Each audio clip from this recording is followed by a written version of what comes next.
I tested AI pranks on strangers. AI is getting crazy. I could turn myself into anything I want. I could be Bigfoot in the woods, Superman holding a gallon of milk, or even LeBron James, who also happens to be half centaur. Well, today we've teamed up with an off-the-grid AI genius to use this to our advantage and see just how convincing AI actually is. Starting with, I fully believe that old people above the age of 70 are going to get mass manipulated by AI and already are. Like, I think Sora AI, I think the average old person has probably stumbled upon an insane video from Sora AI and fully thought it was real. Like the video, I'm pretty sure the video of the cat stealing the fish went viral on Facebook. And it's like this orange Garfield looking cat that just like runs up, grabs a fish and runs away. It looks so real. And everyone thought that. All old people were like, oh, wait, no, that actually happened. And then you just take that times 12. Now you just start spreading like propaganda and they'll believe it. liquor store theft. We have rented out this entire liquor store and have hidden cameras all over. All day we'll be confronting customers and showing them AI-generated security footage proving that they stole from the store. We have a pickpocket, we have AI security footage showing that they stole from the store. You think they're able to generate like a realistic AI video of a customer within the 3 minutes that they're strolling around a liquor store? helping us with this bit. First, the pickpocket's gonna sneak a candy bar inside the customer's pocket. After he does that, I'll call the cops over and accuse them of stealing. And when they start to complain, I will show them a deepfake security footage of them stealing the candy bar. All right, let's see how this goes. All right, we have someone at the counter right now. Cue the pickpocket. It's a hot day today. Bro, that's unreal. They're able to generate that realistic of a video that fast. Yeah, it is. Just a Fiji. Bougie, huh? Very. Very bougie. Yeah. Excuse me, guys. Can I just grab a paper here? Oh, Yeah, sure. just that's good. Thank you. I appreciate it. You guys dating or? Bro actually did nothing there. Touched him, didn't even slip the Reese's into his pocket. Going out a couple of years. Okay, how'd you guys meet? No way he didn't fucking feel that. I'd be like, why are you hovering around me? More merch is here. You better not skip this, you fucking bitch. More merch. Carpe diem. Look at this sick-ass design. You better fucking look at it, dick. Seize the day. Carpe diem. Pluck the day. Same fucking thing. Follows the philosophy drops that we've always been doing. We were doing Memento Mori. We were doing Think for Yourself. Look at this sick-ass back. Peep it. Also got shorts. This time, they're shorter than the other ones. Different material. We're not going that thick cotton anymore. It's more breathable. We also got hoodies in other designs. Look at this fucking sick-ass one. No AI! Told the designer, no AI! They hand drew this shit. Or, well, not with, like, pencil on a computer. Anyways, where's the fucking long sleeve? Another design. Here's the front. Here's the back. Check it out. There's more stuff as well. I'm just showing you small things. JoeBartolozzistore.com. I don't know why I'm out of breath. Editor. I'm sick. Joe Bartolozzi Store. I said my last name wrong. JoeBartolozzistore.com. Check it the fuck out. See ya. It's in. At a nightclub. Big dancer? Sometimes. Sometimes? Who's the better dancer? She is. The machine's not working right now. I'm gonna just go check the outlet in the back, okay? Okay. Just like 1 second. Okay, so while Johnny's in the back, our AI wizard is making... Doing this to old people makes it, like, funnier, but also more fucked up. You know? Because they're no part of them is gonna understand what's happening. Like, if you did this to, like, a 30-year-old, they'd maybe fall for it for, like, a minute, and they'd be like, bro, that's a fake video. Like, that's AI. Like, an old person's just gonna be like, I'm getting duped. You're bamboozling me. This is a con. Co is stealing. We just got it. Let's see it. That's sick. Okay, Johnny, Sean's sending you That the looks so real. video right now. Go get him. It's so much easier to fake the AI security videos, too, because it's, like, 480p. So it can look just, like, a little lower quality and not as realistic, and people still believe it. Be so for real. What? Be so for real. Be so for real. Be so for real. You stole that fucking Reese's Fast Break, didn't you? You snuck that thing in your pocket, you dirty dog. You thought you'd get away without paying $1.95 for that fucking candy bar, didn't you? I'll give you a chance to like admit it if you want. What are you talking about? I bet you fucking stole some other shit all the way around the back. I bet you stole some 99 banana shooters, didn't you? Reese's? What Reese's? No. The Reese's in your pocket? No. This guy's about to lunge at you. Stealing a rhino pill? I bet you stole something else from the top shelf, didn't you? You see those honey packets next to you? There's only 8 of them there. I knew there was 9 before you walked in. He's gonna get his ass beat. Can you check your pocket? Why? What for? I just have a... Oh my god, no, I feel so bad for this. Do you think they tell him it's a prank after? They have to. feeling that you stole something. Oh my god. Got him. We fucking got him. What the fuck is this? You tell me. I don't... Somebody put it in my pocket. It was just you. So Yo, I do want to say, are you even able to criminally prosecute somebody for stealing like a $2 like candy bar? I feel like you would just get fined. Don't you need? Isn't that why certain like Walmart waits until you steal over a certain amount of money so they could send you to prison? So I mean, did you put it? too. It's always the ones you don't expect. Did you put it in his? No. I don't know what you're Johnny, doing. get the cops. Get the cops. Do you want to pay for it or? I mean, I left. And Why? Is it possible? there was I'm just just no. getting There was just water. no. But it's the 2 waters and a Reese's. I mean, excuse me. What's the problem? What's the problem? He stole a Reese's and he doesn't want to admit it, or he was trying to. Are you until serious? I caught him. No. Come on. Are you serious? Grabs his gun. You know stealing a Reese's is a fucking felony, right? Whoa, whoa, whoa, whoa, whoa, whoa, whoa, whoa, whoa, whoa, whoa, whoa. Stop moving. Hey, slow down, buddy. Whoa. No. Look how you're dressed. Look at you. What's wrong? Credit card It's maxed. possible. Look how you're dressed. Why are they making fun of He tried him? to slide the We're gonna Reese's in his take it. pocket all Turn smooth. around, ma'am. Resisting arrest.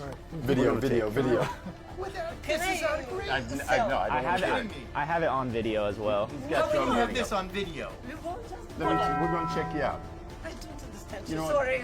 Oh, come on. This is some kind of crazy setup. I don't know what So like that's clearly God, you. it worked. It worked. Yes, that's me, but So I went to the back and I was just because I had like a. Bro, I feel like they could sue these guys. I don't. At what level is this like a prank? Sus feeling about him. I didn't like his aura, and I checked the security cams and Like, he are they actually handcuffing them? slid a Reese's in his I don't know pocket. how. You want to hook him up? to get water. Huh? You want to hook him up? want to hear it. Yeah. Back here, too. I mean, if you guys issue an apology, I'll let you go. Issue an apology. Put a formal video. I'm so sorry for stealing that Reese's. Dude, I haven't had a Reese's cup in so long, and the package looked just right for the taking. Just say like I'm sorry for stealing your An apology. Reese's No, it's I'm sorry. for. That was like the biggest rich guy. I'm sorry. It's on camera. So like you'll buy it. Bro, I would just say, yeah, I'll buy it, bro. Oh my God, it's like a fucking $3 Reese's cup. I'd be like, yo, I'm just trying to get the fuck out of this store. Holy shit. I feel like everybody would just be like, yeah, sure, bro, I'll pay for it. I'm just done with this. I don't need to buy it. I kind of respect him doubling down, though.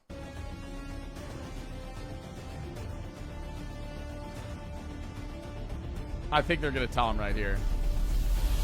Oh, okay. I mean, you can have it for free because we're just joking. You can put it on credit. This is an AI video. We're just messing with you. We're sorry. We didn't mean to scare you. We're sorry, man. We have a bunch of cameras all I didn't mean over. to scare you. You're fighting back. I saw the look in your. You can have these for free and everything. Take the Reese's too if you want. Dude, Johnny. Oh, this could go so much worse, though. Like, they got lucky, bro. You know what I mean? Like, you ever see those videos, like, even in Practical Joker type shit, where they, like, fuck with somebody and they're like, wait, no, it's for TV, and they're like, I don't give a fuck! They just fucking charge him. Like, he could get so... This could make it worse. Them going, this is fake. You almost killed that guy. Oh, man. We'll take the waters. You guys can have the Reese's. Yeah. There you go. Have a good one. You got it. Yeah, take your waters Go too. ahead. Yeah, You can have them. yeah. Take your waters, bro. I'd be like, yo, you get a free bottle of alcohol. I feel like you got to be like, hey, here's $1,000. I'd be like, yo, this is a joke. Give me a fucking, here's a bottle of Azul tequila. Good one. Sorry not about that. amused. This guy. Yeah, really. Getting ready to have a heart attack, huh? He's so not amused. Okay, I say that worked pretty well. We still have some crazy. But do you think they, like, they're not going to question, like, oh, this is for a YouTube video? Crazy ass bits coming up. Like, you think they've seen this video at all? I always wonder that shit. On to the next. Okay, that's not even AI. On to the next. AI pet translator. We have people coming in to participate in a new study where for the first time ever, you can literally see your pet's thoughts on the screen. But little do they know, we control everything. Full disclosure, we've been pranking people all day and their reactions have been pretty trash. We have one more woman. And they believe this? Like, no, this actually makes me upset. There's so, like there's like random civilians that walk in and they're like, hey ma'am, we're gonna be able to translate your dog's thoughts for you. I'm gonna record this just so I can get everything documented, okay? Okay. So my name's Sam. Hi, Sam. Kimberly. Okay, so this is an extremely safe prototype right now. It takes about 30 seconds. What are they gonna make the AI dog say? Help me! Please! She doesn't feed me well at all. To a minute to render an AI video map of what she's thinking. Her house smells like cigarettes. Yeah. I can't stand it. Yeah. Find out. Okay, so then we're gonna put her in there. Is she comfortable in a cage? Oh, who's a good girl? Yeah. Yeah, good girl. All right, let's get this started. Okay. Dude, I think this video. Bro, they just have fucking muscle stimulate. Oh my god. Nah, bro, this is actually the stupidest fucking thing. They just have like muscle stimulator electric, like the electric pulse device is just pinned to the cage. Like that's fucking like it's like MRI scanning her fucking brain. This is animal abuse. This is not animal abuse. This is just fucking stupid. Okay. Dude, I think this video is so funny. I'm actually really excited about it. I can't wait. And, I can't believe they're falling for this. okay. Good to go. All right, I press play. And why? And I love how she's not questioning him wearing these like fucking Mad Max, like welder goggles. Play now. Oh. Bro.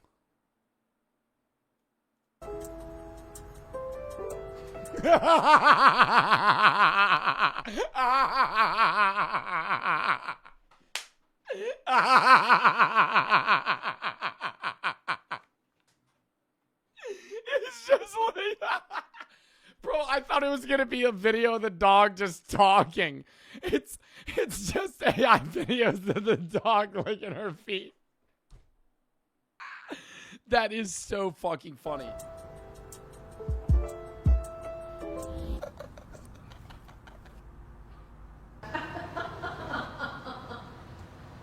Are you thinking about peanut butter? Oh, you little brat. All right, Sam, printing out tofu. Oh my god, she believes it. I would be like, bro, you're giving ChatGPT prompts to fucking make this. Whose thoughts now? Okay, here we go. So this is gonna print out whatever his thought was with that. I am so. Oh my god, no, that would be really funny if they just kept like they should do it where it's like semi-realistic, where it's just like them running in a field or chasing a squirrel to like the toes, and then it's like, okay, no, this is an image of what the dog's thinking about. It's just like an image of fucking Will Smith. Or just some random actor. Like fucking nothing to do with anything the dog has knowledge of. Lonely and want to feel I'm so lonely and want to feel something. something. I am so lonely. No one talks to me. No one wants to be my friend. They think I am unstable. Well, that makes sense. Sam, let out tofu, then crawl in the cage real quick. I got something good for you. Oh no. How great is that? Okay. Okay, come on, tofu. Okay, let me fix some of the wiring in here. Oh no, like it's gonna flash what he's thinking of. If it's him licking her toes, I'm going to. Yes. No. Yes. Yes.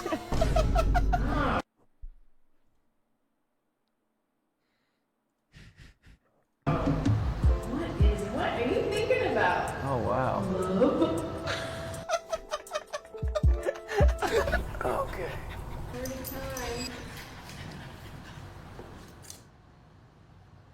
Oh my god, she's like getting up to leave. Oh my gosh, it's so awkward in there. All right, let's get out of here and move on Holy shit. to the better stuff. What's up, Foreskin? We on the move. What up? We're bringing in a LeBron James superfan who thinks he's here for a random Lakers fan survey. What's your name? David. David. Oh my god, and they're gonna fucking map LeBron James' face over his body for like a video call. No. Good. And how long have you been a Lakers? Oh no. And he's gonna get so excited. That would break me. You're gonna be like, LeBron! I love you, man! It's just some random 23-year-old guy that's just like, what's up? Heard you're a big fan of basketball and me.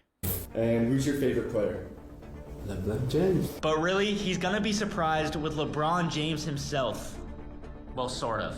Whoa, this is crazy. Look at me, foreskin, I'm the GOAT. Bro, that looks so fake.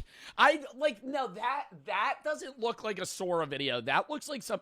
Nah, this guy they're pulling random people off the street that have never had a fucking iPhone a day in their life. Like, you're telling me you're watching this, you're like, oh my god, that's LeBron James speaking to me. I'll be in a completely different room speaking to the fan virtually while the AI genius is turning me into the king himself. Will the superfan catch on that it's AI? Bro, they gotta dumb the video footage down and make it look like a box of a Zoom call. Wouldn't that be better? Drops down and kills Tommy? I know that sounds crazy because it's a freaking bucket, but this really killed him, y'all. Kill count said so. After being humiliated once again, having her prom day literally killed in front of her, and being laughed at once again. Hey, thin metal bucket. Kind of like her mom said earlier, this was Carrie's final straw. And this is when the horror starts. Carrie She just starts popping their heads with her eyes.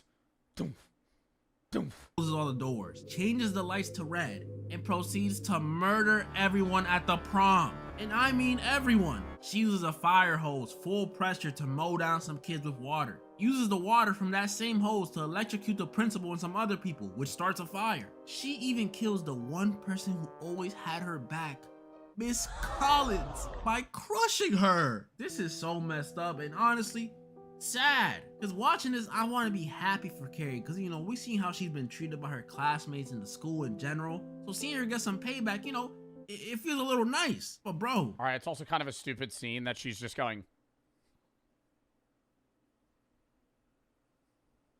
As like her focusing. This is overkill. Everyone deserves to die. Everyone? What if like the janitor just walked in for a second? What does he have to do with this? And y'all wanna know what makes this worse? All that laughing we saw everybody doing wasn't even real. Like, yeah, some people were laughing, like the bullies and stuff, but majority of the people, and especially the teacher, were not laughing. It was just in Carrie's head because she was done. That means Carrie left a bunch of innocent people, including Miss Collins and Tom. Yeah, she murdered like 100 people. Tommy's body to be burned. That shot of her walking through the fire was cold though, I'm not gonna lie. But it wasn't even over there. Because after Carrie leaves the prom, you know, leaving it on fire, not only do we school shooter shit, actually. Wait, actually. See her kill Chris and her boyfriend by blowing them up after they try to run Carrie over. See, this one I ain't mad at. This one was deserved. But we also see Carrie arrive home. And I thought with the way Carrie was moving at the prom, she was just gonna walk in and blick down her mom. But no, it was actually the opposite. She goes upstairs and after washing all the pig blood off, she actually goes to her mom to hug her. I know you just massacred your... I think I need to go to the pray closet. ...whole school, but poor Carrie. Mom. Man, she just had a moment, y'all. It was a moment. But her mom, after the whole telekinesis and going to prom with a boy stuff, must have not been in the bestest of moods. Because to comfort Carrie, she told her that she should have killed her when she was born. All right, mama. I don't know if that was very nice. Carrie's mom stabs Carrie. So you think a period is a sin, but not this? Mind you guys, she was gonna do this regardless. Don't think she's doing this because of what happened at the school. No, she doesn't even know that. She was hiding behind that door like a weirdo before Carrie went up the steps. Carrie, with no other choice but to defend herself, starts using her powers to throw knives at her mom. Oh my. And not just like 2 or 3, the whole cabinet, essentially making her hit the same pose as the Saint Sebastian statue in her closet. Oh my goodness, you know that gotta hurt. Or at least you think it would. It looked like Carrie's mom was enjoying it with all that moaning she was doing while it was happening. I guess it's been a while. And that kills Carrie's mom. Like, she's dead. Kill count said so. This one ends with Carrie and her mama dying after the house starts sinking into the ground because of Carrie's psychic abilities, because she sort of freaked out after she realized she killed her mom. R.I.P. Carrie, man. You did a little too much at the prom, just a little too much. But dang, you went through a lot. And we see Sue, the only survivor of the prom night, visiting Carrie's grave to pay respects. Oh man, that's kind of sad. Oh Jesus Christ. Oh my God. Why am I getting scared? Yo, that actually scared me. Yo, that actually scared me. And I know I just talked about this movie crazy. As you can tell, I think it holds up. But that's not even the I was gonna say, bro, why is she paying respects, bro? She killed everyone. oldest movie I really wanted to go over this video. But before I get to that one, now this dude, Texas Chainsaw Massacre, the movies aren't bad themselves, but it's like so easy to outrun this motherfucker. Like, he's an out of shape guy wearing somebody else's skin holding a chainsaw. Like, you could just run away from him and he cannot catch you. This is the real man. Like, every Texas Chainsaw Massacre movie I've seen, I go, why are they not just running away?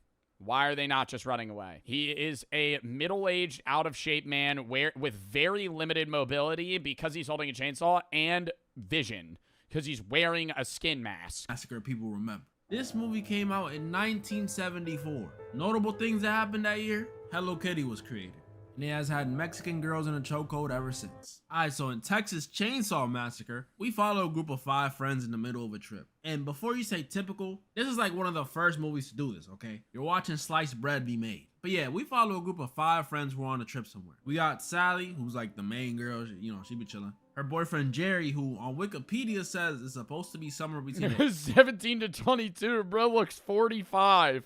Holy. Supposed to be somewhere between the age of 17 and 22, which I'm just like, yeah.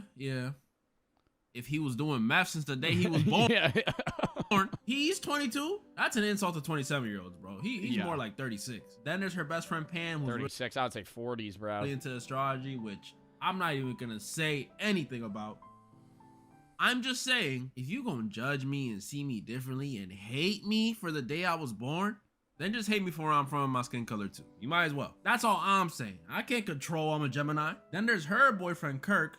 You know, he's there. And then and I feel bad for saying this, but the most annoying character in the movie, Sally's disabled brother Franklin. I know he's in a wheelchair, but I'm sorry, bro. This dude is annoying. I'm taking Jimmy over here. We follow them while they're on their way to an old family home after visiting Sally's grandfather's grave. But on their way there, they run into some very peculiar people.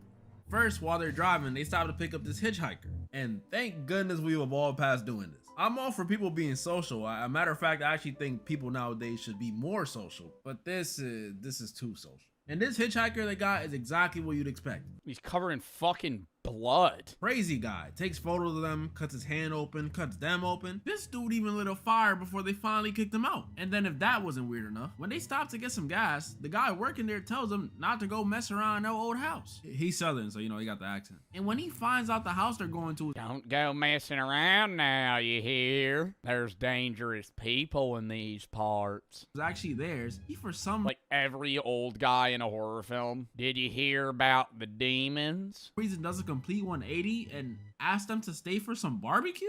Huh? This guy a gold digger or something? No, actually. The strangeness of this guy and the other guy goes far deeper than some gold digging. There was something sinister going on in the backdrop. But by the time they got to the house, they forgot about those 2 dudes. It was time to have fun, baby. I'm not gonna act like it was the nicest spot, you know, judging by them cracks on the wall. It definitely wasn't. But they were having fun. They were all having fun. Well, everyone except Franklin, who they left downstairs in his wheelchair listening to. They didn't help him inside. They just got out of the car and told him to figure it out. That's fucking crazy. To them running around and having fun upstairs. He's annoying, but even this is messed up. Everyone else was having fun though. They was having fun. That is until Pam and Kirk decide they want to take the fun outside to this watering hole. But when they go out there, they don't find a watering hole at all. They find a house. And this must have been where that white guy in horror movie stereotype started, because instead of, turning around, Kirk says, let's go in there. Let's go in there. Oh, a weird basement with a guy outside. Oh, let's go inside. Go check that out. And that's exactly what they did. They get to the house and things were off. First, they find a tooth, like a human tooth, right on the front porch. And this dude, Kirk, picks it up. Ugh. Not only are you dumb, but you nasty, bruh. And to make things more concerning, when this dude Kirk goes inside, he sees animal skulls and hears pig noises coming from this room. Yeah, I don't know why you would walk inside. Like, you should just leave right at that point. I better go check that out. But the strangest thing came when Kirk Let me goes keep to walking in. check out the noise. And then Leatherface comes out and kills him. And in a gruesome way too. A hammer, ugh. And it caused him to convulse, ugh. And let me go on a little tangent about this, cause this dude used to scare me crazy. Big dude with a chainsaw wearing a face on his face. I used to piss myself just thinking about it. But watching this again, yeah, this dude does kill people, but he's sort of like a goofball. Like every time he runs into people, it's less of a "I'ma kill you" and more like a "ah shit, now I gotta kill you." Like when was the last time you see Michael or Freddy sit down and reflect after killing someone? You don't see that. Don't get me wrong, he still is scary. I mean, he's still wearing someone's face on his face. And he would murk you if you step into his house. But I remember watching this when I was younger thinking Leatherface was the scariest part about this movie. But no, not completely. The scariest part is yet to come. Because after people keep coming into the house, first Pam, who almost makes it out, but Leatherface catches her and puts her on a hook. Wait, they all just keep going into his house? Why don't they just like call for help? Ugh, oh my. Is this where Dead by Daylight got it from? Then the old looking young guy, Jerry, who came to look for his friends only to get caught. The last two, They all individually go in the house, one by one. That's crazy. who remain are Sally and her brother Franklin. And since they kind of gotta go make sure their friends are alive or whatever, they go out to look for them. But then they hear something. Leatherface comes out and kills Franklin too. I'm not that mad at that one. But again, like I said, he's still not the scariest part. When it gets scary is after Sally runs away all the way back to the gas station to see if she can find some help, she encounters the worker from earlier. And after asking him to help her and seeing him come back with a rope and a bag, she realizes they're in cahoots. Yeah, the gas station guy, Leatherface, and not just them two, but the hitchhiker from the start are actually a family of cannibals. Yeah, I know. What? I have not seen this original one. Cannibals. Yeah, I know. The hitchhiker, really? Who would have thought? And to me, this dinner scene after they kidnap Sally is the horror of Texas Chainsaw Massacre. Tied up in a chair made of people on some Ed Gein stuff. Then across from you is a table of dudes who are doing a try not to laugh with your suffering. That's some scary shit. And what scares me even more about this is, you can't reason with them. They're rednecks. Sally tries to bargain by saying she'll do anything, and that doesn't even work. Oh, poor Sally. Don't you know they only do that stuff with their sisters? But before they, I guess, eat her, the brothers, because they're brothers by the way, don't let this older one fool you. The brothers decide instead of killing Sally themselves, they should let their grandpa do it. Oh yeah, their damn near deceased That guy's alive? Gramps was there too. And if you think he might not That guy's alive. be a cannibal, no, he's as bad as the rest of them. He even dances when he tastes his blood. So yeah, they decided they should let their grandpa do it. But since this dude freaking predates the dinosaurs, he keeps dropping the hammer. It's kind of like that SpongeBob episode, the firmly grasp it. And this was their biggest mistake. Because while they're trying to switch who holds the hammer, Sally breaks free and jumps out the window. Most realistic horror movie character, I swear. And it's daytime now, so she just starts hollering. And as the hitchhiker is slashing at her back, getting closer and closer to catching her, a freaking semi-truck runs him over. I forgot that happened. And this one ends with that same truck driver stopping to help Sally fight off Leatherface, only to run away. To where, I have no clue, but he's gone. He's gone. And Why don't luckily, they just get back in the car? pickup truck this time stops to save Sally just in time. Hey, maybe hitchhiking ain't so bad after all. Leatherface seems happy about it with that dance he's doing. Yeah, this one holds up too. It's a classic. I'm sorry, it's a classic. And now for the Yeah, that did look like a better movie than the other ones that I've seen. final, and by far the oldest movie of the video. And a movie I chose because I know it's something y'all gonna remember. Nosferatu!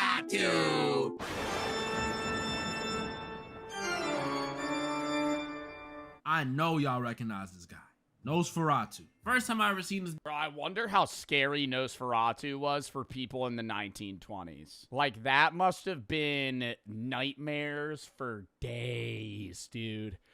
Probably made people actually believe in, like, vampires. It was the same place most of y'all seen. On SpongeBob, the hash slinging slasher episode. And I remember covering my eyes when he would pop up at the end. This guy scared me, genuinely. So when I found out he was in fact real, like he had his own movie and SpongeBob ain't make him up, I put off watching it for years. Until like 2 weeks ago when I remembered it. I don't know, man. I don't think I could sit through a movie from the 20s. Like, anything before, fucking, what is the one with the Yellow Brick Road? Is that Alice in Wonderland? No, that's not Alice in Wonderland. What the fuck is that? Yellow Brick Road, the old Tin Man dude. Wizard of Oz. Anything before the Wizard of Oz? Ugh. And I've watched, I was in a cinema class in college, and we had to watch, like, Casablanca and, like, other films. When was Casablanca? Like, 1940? Yeah, 1940. It's just bad. I think movies from that era are just, like, shitty most of the time. Like, I didn't dislike the film, but I'm like, hey, this would be a lot better if this movie wasn't, like, 80 years old. Googled it and found out, bro, this movie's over 100 years old. 1922. To put that into perspective, when this movie came out, the roaring 20s, bruh. Queen Elizabeth was in her 40s.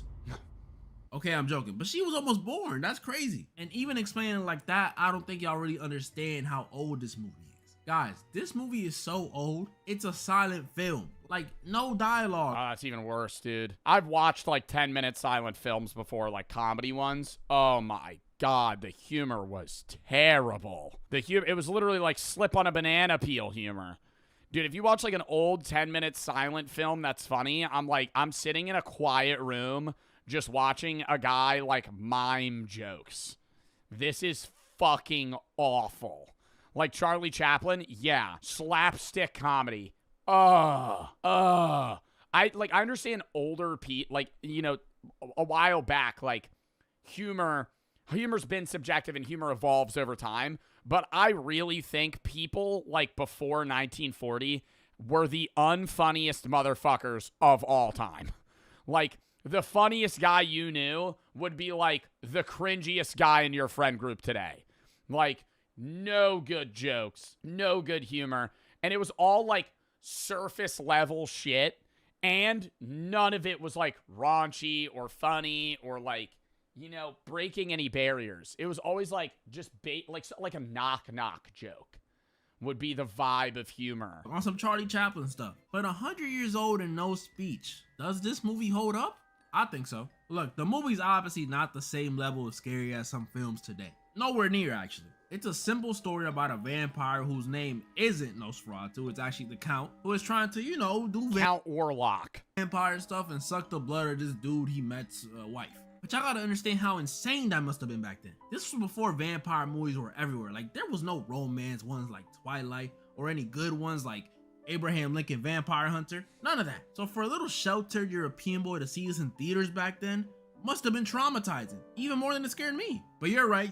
There's about how it holds up today. And y'all be happy to know that even 100 years old, it seems like horror movies don't change that much. Because the main character in this movie is a idiot, just like in the newer ones. I'm serious, there's a scene, right? Well, I'll word it like this. If y'all woke up in the morning with bite marks on your neck and you have a roommate that only sleeps during the day, are you not gonna find that even a little suspicious? Just a little. Even if you don't know about vampires, you know this dude was awake at night when you got bit, so you could at least ask him what bit you. But yeah, point is, even though I may not watch it anytime soon or ever again, I think it holds up. In fact, I think there's modern horror movies that are much worse than this, much worse. Have y'all seen Imaginary? Talk about disappointment. Or maybe I'm just biased because he was in SpongeBob.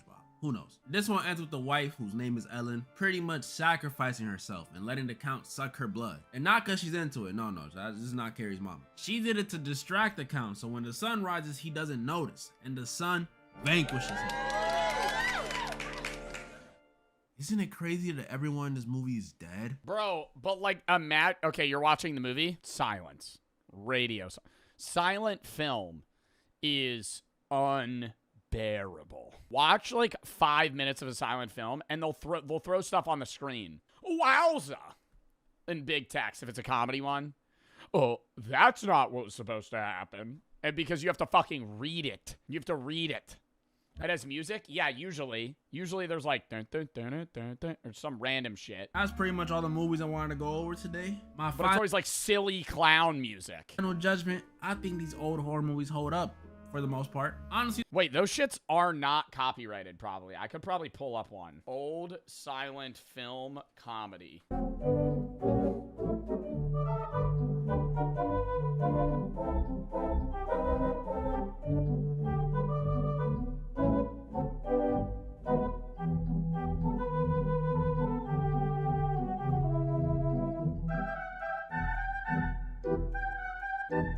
Like, this shit had people dying, bro.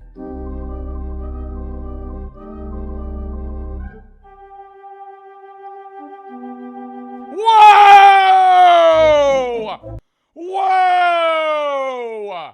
What the fuck? Best of Buster Keaton's greatest stunts. All right, I'm done with this. W vote.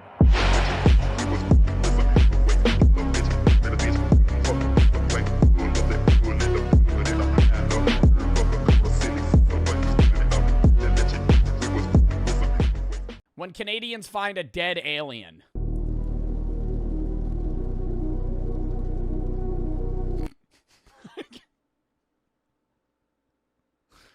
I mean, is this going to be like a fucking... There's no... Okay, they're not... You're not going to actually be able to convince me that that is a real alien. Dead or alive, that just looks like a bulbous figurine. A bad prop. That one looked more real. I just fully... I fully think that anybody that claims to have found an alien and that alien is a bipedal creature with a bulbous head that looks like E.T. and they drive a saucer UFO is a fucking scam. I mean, yo, great way to, you know, actually disguise yourself as an alien is to just, like, pan into the stereotypes, but, like, I'm not gonna believe that. 1992. Over a decade ago, a very strange video emerged on the internet. It shows a recording of photographs taken in 1992 in Quebec, Canada. Those photographs depict what appear to be a short, naked corpse of a gray alien. What is also mysterious is how little... If it has a dick, I'm not believing it. I'm putting that right now. If it has the same reproductive organs we do, nope. Nope. Or if it's smooth, that's also another thing. I need to see some weird, like, bulbous thing popping out of its, like, right shoulder that it uses to, like, reproduce. Information exists on this case. And so, Because ain't no way an alien penis is a thing. Did a deep dive. The footage itself is one... Almost every animal has genitalia on Earth. Almost every animal on Earth, right? And to say that I've said this a million times. So, you know, if you watch a lot of my content, it sounds like I'm beating a dead horse here. If you are an alien from another planet, light years away, tens, hundreds, thousands of light years away, and you make your way to Earth and die, I'm already questioning your intelligence. Like, how the fuck did you even get... You died? You died. You were capable of getting from thousands of light years away, right? Something that would take us, you know, millions of years to fucking get to. Like, with the current technology we have. They're able to get here in an instant, in one life. And then they die in the snow in Canada? That's already sketchy. And then on top of that, you evolved and developed, you know, maybe some level of consciousness perception on another planet. Say it's in the Goldilocks zone. You're not going to be bipedal. Why would you look like us and have 5 fingers and fucking all this other shit? 1 minute and 21 seconds long. It was uploaded by the YouTube channel called étrange videos in 2008. That is a wooden doll. That is a wooden doll. And again in 2013, and also included detailed comments from the uploader, giving context on its origin and claiming to be the one who did the recording. In total, there are 10 photographs of the corpse, and 3 other pictures to provide context. The first one is a depiction of grays from an abduction account in a book, including the Charles Moody case from 1975. The second is a title screen saying Hiver 92, l'Annonciation, which translates to Winter 92, and l'Annonciation being a municipality in Quebec, Canada. The third picture is a map, with the location of the finding, Riviera Rouge. The last picture... Where's the body? The government might have taken it. Curiously, is a drawing. What are the Canadians gonna do with an alien? Or rather, a petroglyph from Uzbekistan, showcasing what appears to be a luminous man. It was used by Eric von Daniken, specifically in his book Chariots of the Gods. Von Daniken is best known for his books on alien influence on early human... Was God an astronaut? Bro. Civilization, more commonly known as the ancient alien hypothesis, which is likely why it was included in the footage. The uploader, claiming to be the person who recorded this and uploaded it to YouTube, provided detailed context for where he or she got these photos from and their attempts at making them public. The uploader writes, "In the winter of 1992, while I was living in Montreal, a friend of my former roommate came to our apartment to show us some strange photos. These showed what appeared to be a creature of unknown origin, an extraterrestrial biological entity, or EBE, apparently lifeless, discovered by a snowmobiler or perhaps... I'm cutting off its hand and keeping it. What? If I find a dead alien, I will... bro, if I find a dead alien, yeah, sure, I'll let the government know. I'm hacking off its arm and putting it in a box to be like, this is an alien's hand.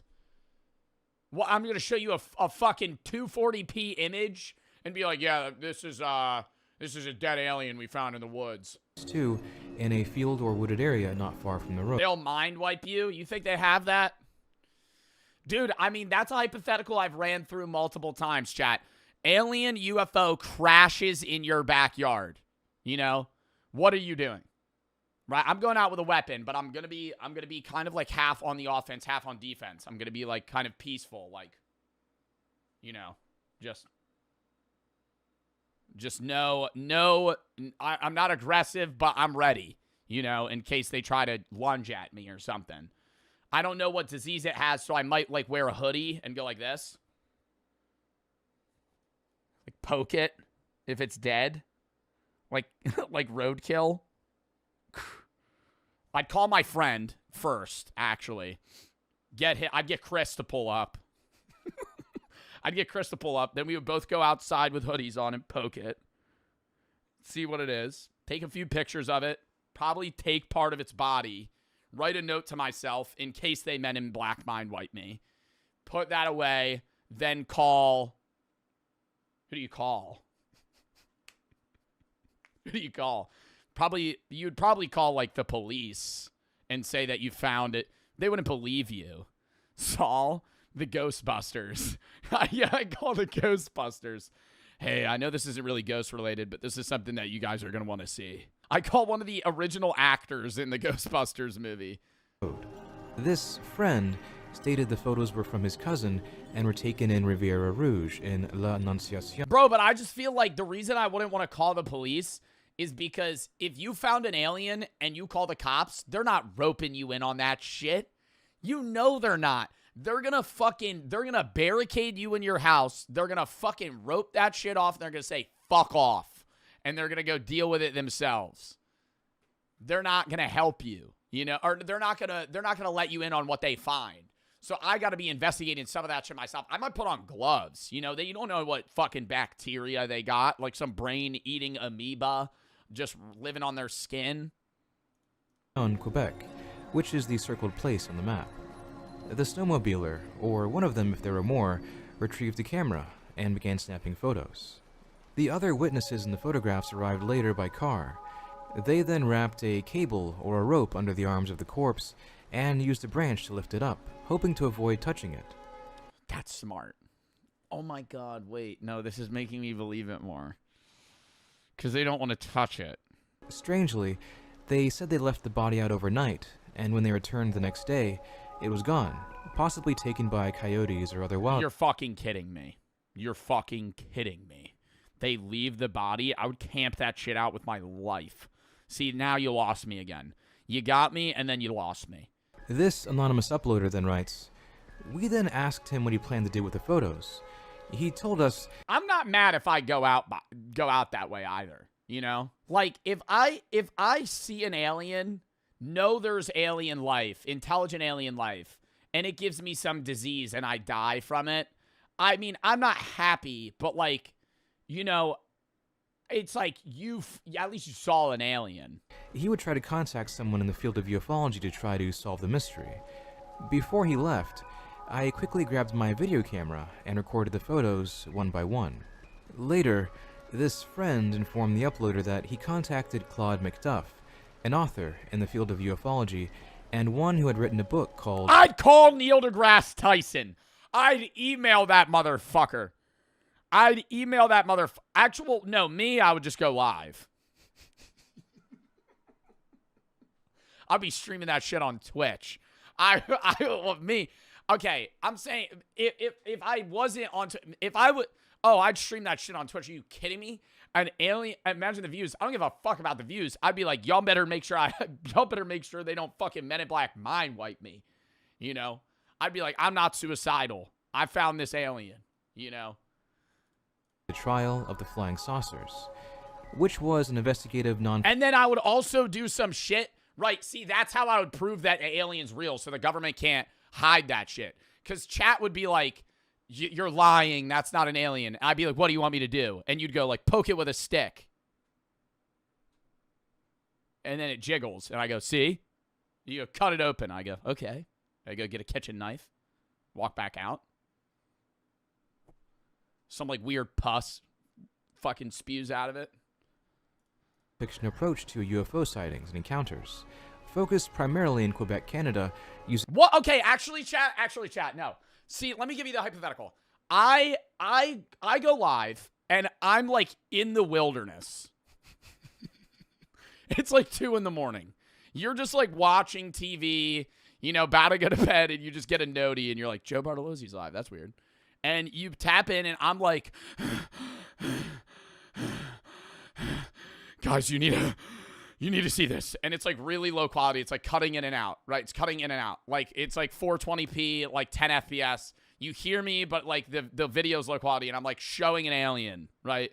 And I'm like videoing the alien, and I have like a big spotlight on its body. Let's say it looks however you think an alien would look. What are you believing it, or what question would you be to be like, prove that's an alien? It's dead.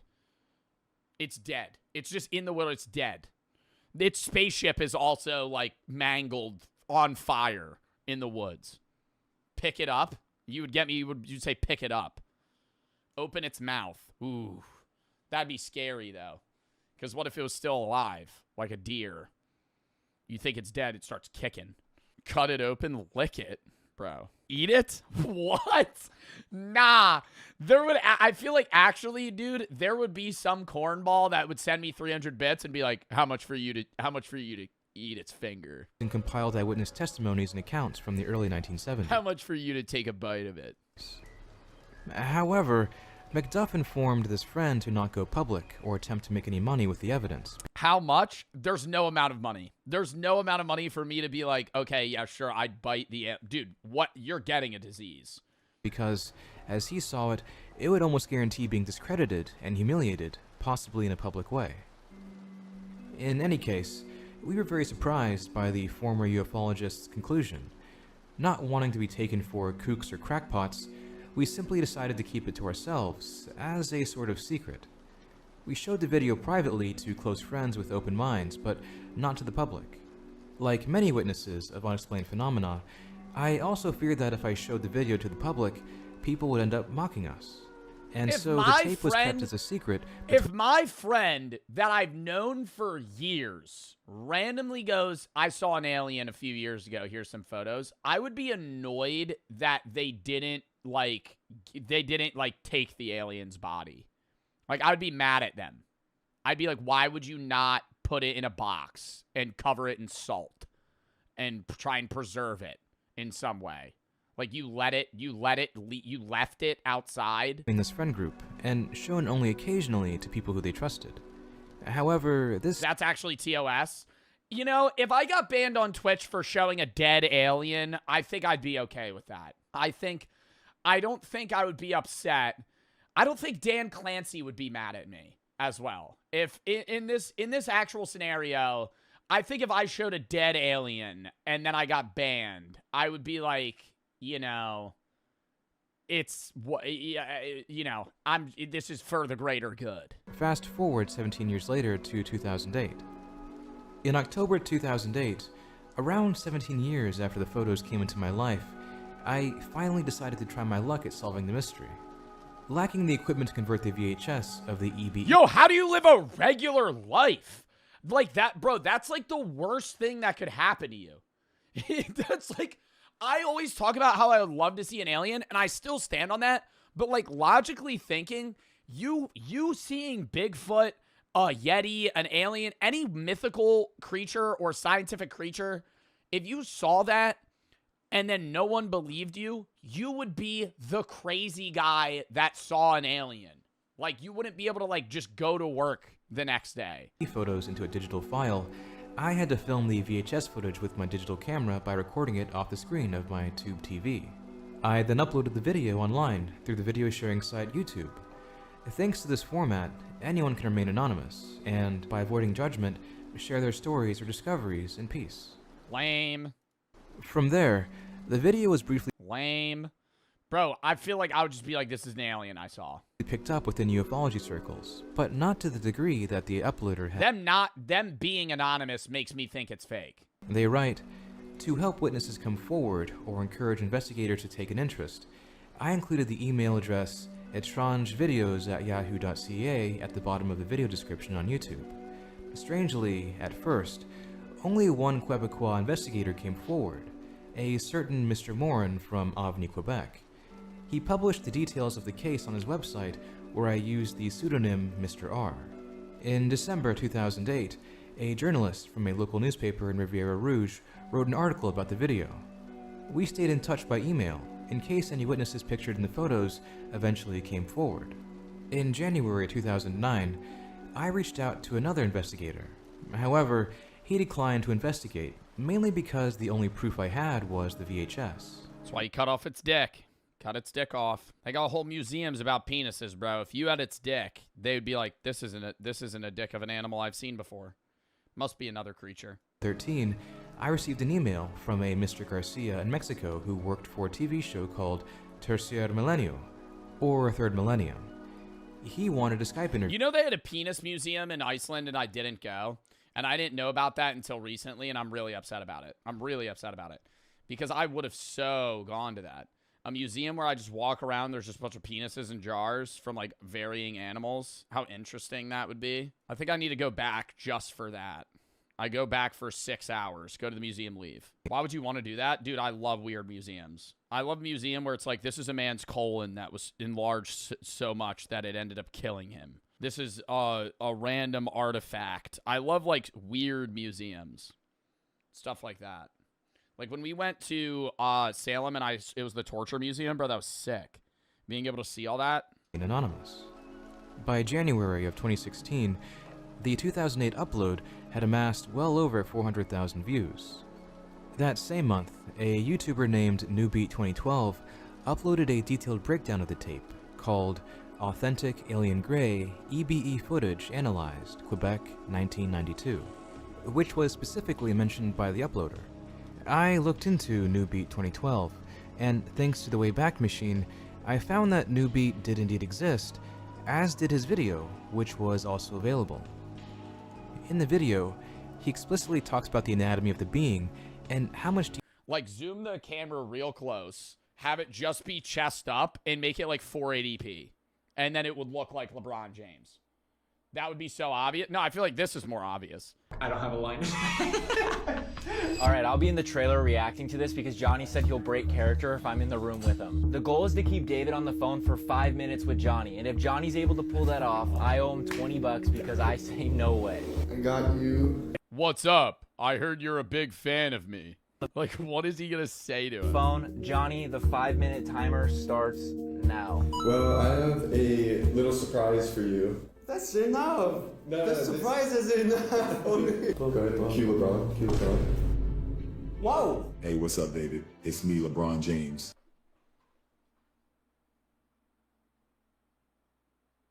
This doesn't look. Dude, I hope that he doesn't fall for this. Hey, LeBron. Wow, you know my name. Calm down, calm down. Oh my gosh, he believes it. No way. How, bro? It's talking to me? Yeah. Wow. Hey, I'm David. Where you from? Second. What the fuck? Why would he be standing like that? What, he's just like, hey, David, heard you're a huge fan of the Lakers, man. Really appreciate the support for the team. Love that you're repping my jersey, by the way. What? Where are you from? I'm from California. Actually, Last time I was there, I had bubble guts for days. oh yeah. Yeah, of course. Let me ask you something. Johnny, stop cutting David off. My boy Sean treating you okay? Yeah, I'm good. You good? Yeah. I'm treating you okay? Yeah. Now tell me, what makes you my biggest fan? What makes you his biggest fan? I like to play basketball. I watching NBA, and my kids all love Lakers. Oh, yeah. I love you too. You're a handsome guy. Oh, thank you so much. He didn't even say he loves you. This is like fully making me understand why like the scammers that we were watching about in like fucking Myanmar and Bangladesh just rake money out of people, bro. Holy fuck, man. Like they're like, I feel bad.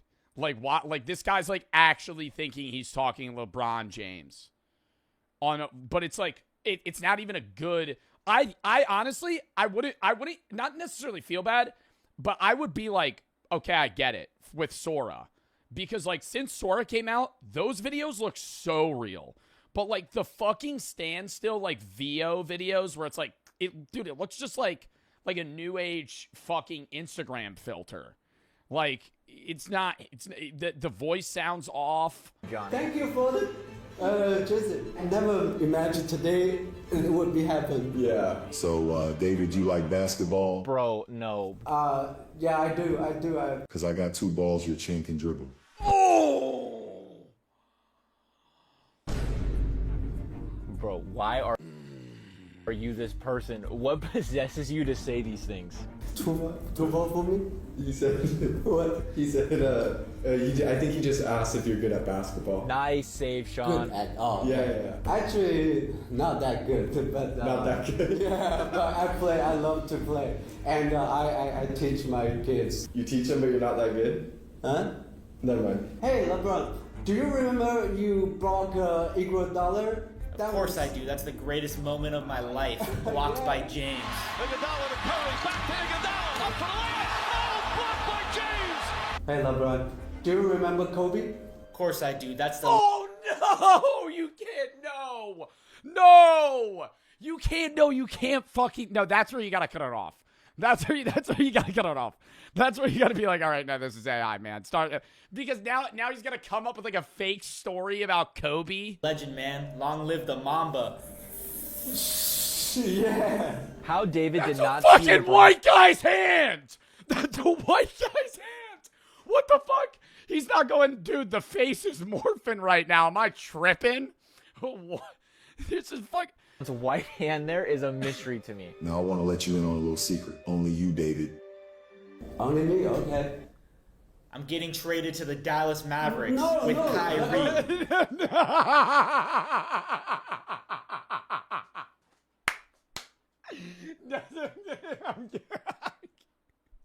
No, you can't. No, you can't live. I'm getting traded to the Dallas Mavericks. You sad? Sorry, dude. The Lakers runs over, man. The Mavs, bro, they're just picking up players left and right. Dude, you just broke David's heart. This is David's 9/11. Please stay with us. Please. LeBron, you can't leave me with the Luca. You don't like Luca? He's fat.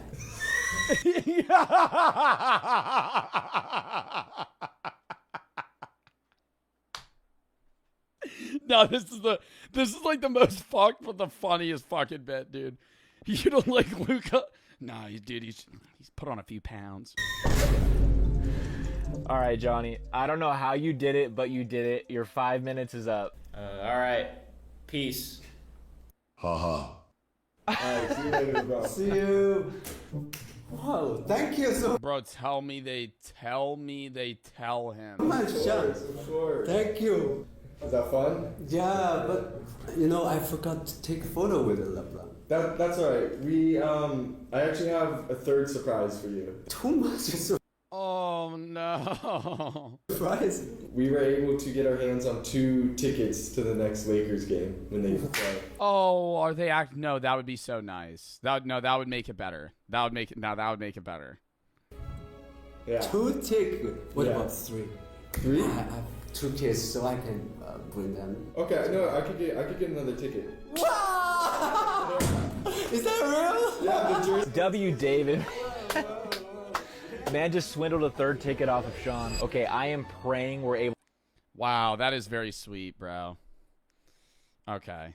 And probably after they were like, yo, we're going to give you 3 tickets. By the way, that wasn't LeBron. That was my friend in a green morph suit in the back. To pull this next bit off. We're about to convince someone the world is ending with an alien.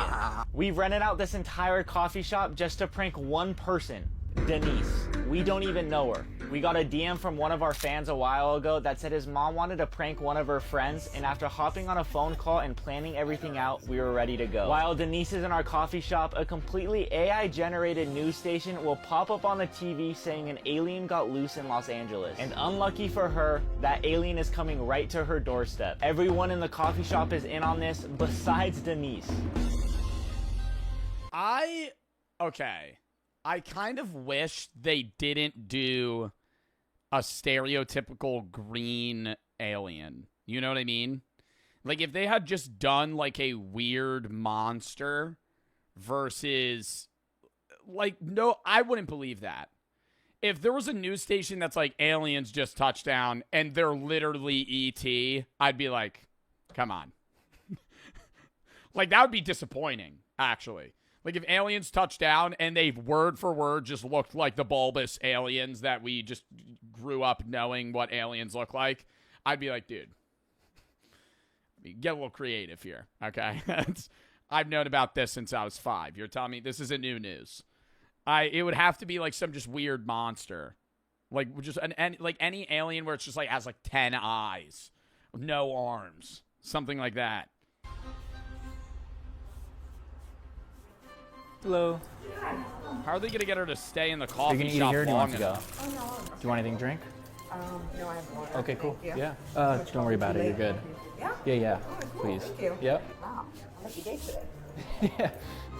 Oh, it's your lucky day, all right. Make sure to watch out for any green aliens that might come in and with murderous intent, by the way. I've heard that's on...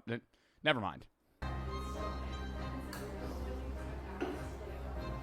Hello. Okay, QR completely AI generated. She pulls out a Glock. Oh, my God. She fucking shoots the guy. News report. Just mag dumps into him, thinking he's actually an alien.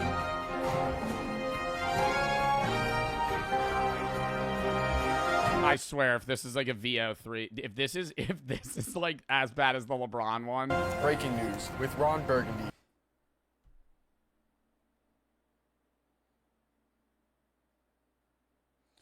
Bro, you need to get like your grandpa to do it, or like your dad. Bro, he looks like 20. Like nobody's this young on the news. Here, we're coming to you live with a terrifying update out of the. Or do like a fucking AI video of like a known newsman who's like a known news guy, like somebody on NBC, not like individual like weatherman guy. Like I'm talking like national news, CNN, NBC, Fox. Like you need to get somebody, somebody to fucking run on Jimmy Kimmel. Jimmy Kimmel does late night TV. United States government. Reports have just surfaced confirming that the government has been hiding an extraterrestrial life form. Yes, an alien, hidden from public knowledge. The creature has escaped from its secure transport vehicle and is now loose in the streets. Government.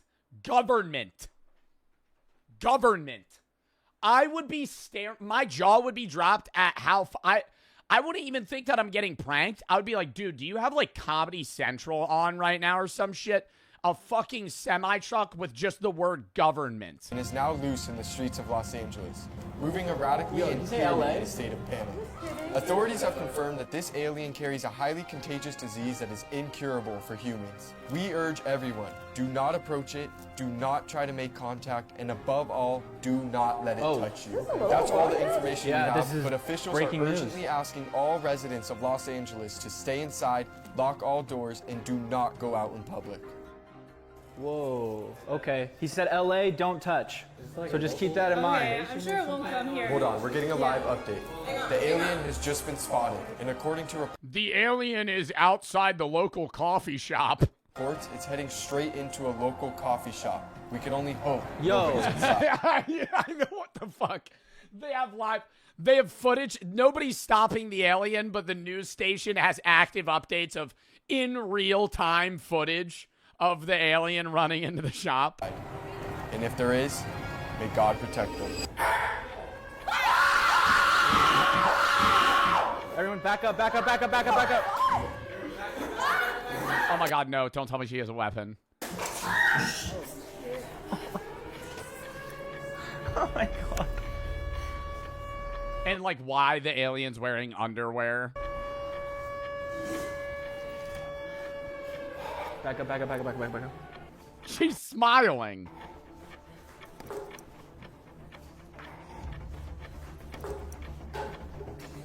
Oh shit. Oh my God. This is so good.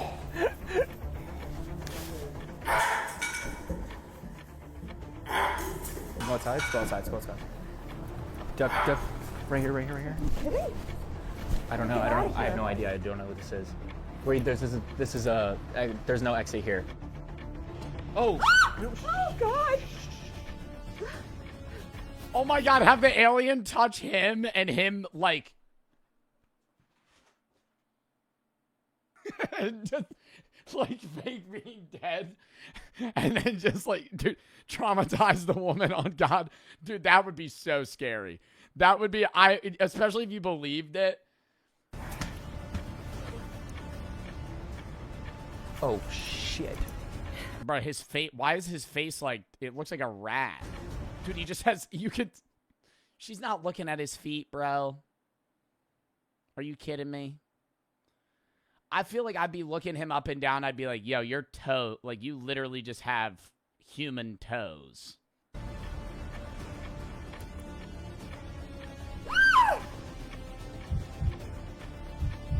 No way she's falling for this.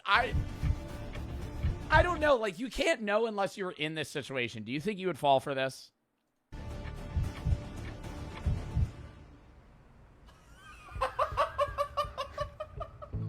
Gotcha!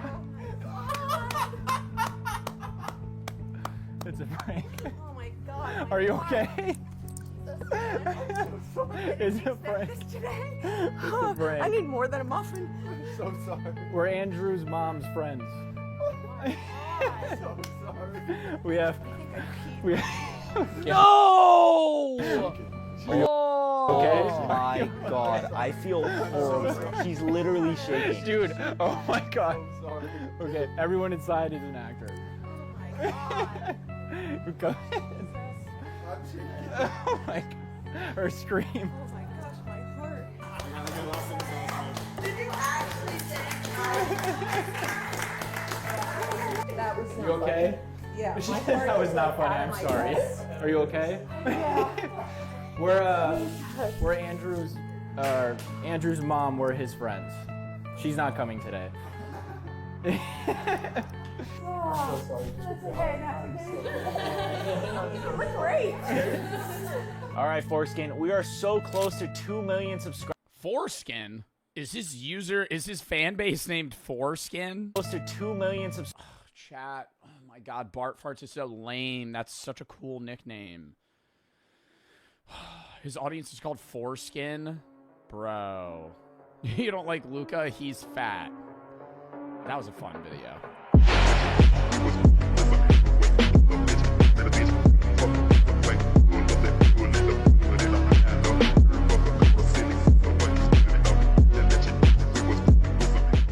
Hold a hell, anxiety warning.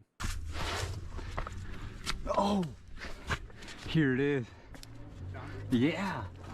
How do you hear about this? This is a caving video for the people that don't know, but it's like, do they go on forums where there's people raving about caves that they need to fucking explore? He's like, oh, here it is. Oh, this is the hole to hell. This is what everybody was talking about on Reddit. This is creepy. Whoa, that is way smaller than it is. Bro, the entrance looks like a storm drain. You're gonna go in that? There's freaking ropes going in. I didn't know it was that small. Yeah, and somebody fucking graffiti wrote hellhole on it. Called a mailbox. It's almost as narrow as my backpack. Oh no. Bro, there's a rest in peace sign there. Did somebody die here? Yo, the second I peek my head in and this is what I'm fucking dealing with, I'm already turning around. Why would you do this willingly? I mean, he got almost 1 million views on YouTube for it, so money, maybe, or the thrill. Stop. Yeah, dude, don't go in head first. Dude, don't go in head first. You're not going to be able to stand. This is like how are you going to go in fucking feet first in this? You're not going to be able to turn down. Oh, dude, there's a huge freaking spider up there. Yeah. I can do anything but the spiders. Oh, no. Anything but the spiders. You, for fun, your hobby, or job even, is going into enclosed spaces where you could possibly die, but what really gets you is the spider. Not the feeling that you're gonna be trapped underground and die. The daddy long leg, now that, on the other hand, that one's a jump scare. Dude, they're everywhere, man. The feeling of imminent doom in a cave, though? Nah, no problem. It's just follow the rope. Dude, the floor looks like it's made of wood over here. I swear.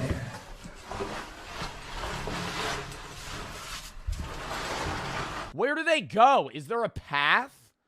Dude, I'm just staring at fucking random holes. It looks like there's a million... No way he's squeezing through that. Tree roots. Oh! Dude, that's slick.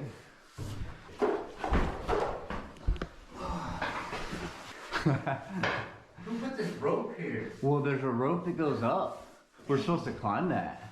Really? Yeah. That's a Walmart rope. Not even sure what it's tied.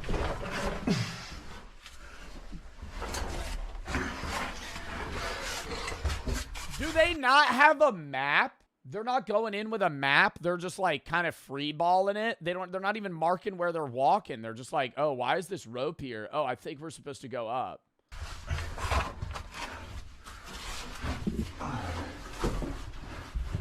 This is crazy. I know. Do you think they're gonna get stuck at some point? This one's really hard to climb.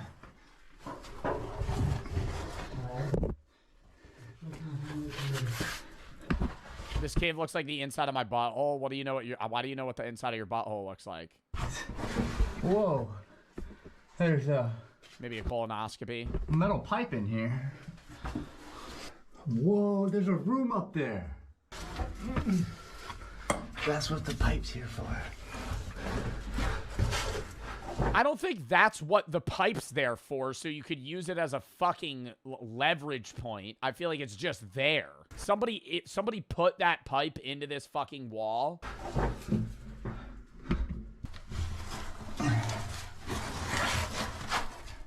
Okay.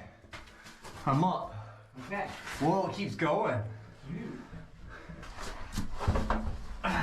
Oh, his body barely fits that he needs to drag the other guy. And they're going to have to go back down that way. Whoa, that's awesome. I can't wait for on the way down. He's like, dude, you got to kick my shoulders. I'm stuck. You got to fucking wedge me in here. Yeah. You got to push me into this like a trash can that's a little bit too full. You got to pack my body into the hole. Oh, no. I don't know if we can make it. Is that tight? We're gonna have to take the helmets off for sure. Oh, yeah. What could go wrong? Okay. Helmets down. Oh no, I don't think we're gonna make it, dude.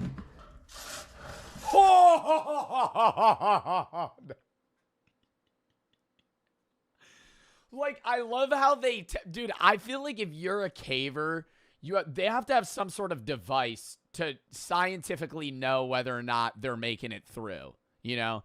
Like, his test on whether or not he's going to fit is to just try, and if he gets stuck, that means he can't fit. Like, that's the test. What about getting this side first? Oh, my God. Stop. Dude, and just dragging your fucking open skin across these sharp rocks. Okay. Yeah. I would never do this with this guy, but I would love to, like, just listen to him just tell me about, like, some story, you know?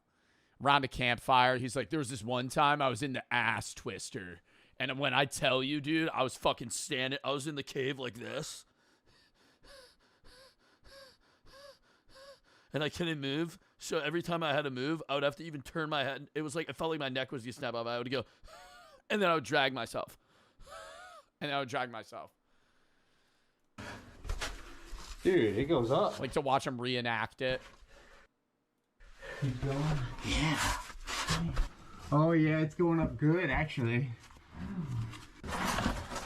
Where's the end point? Bro, they're not marking where they're going either.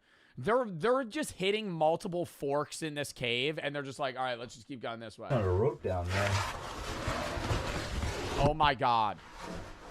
Stop. That's horrible.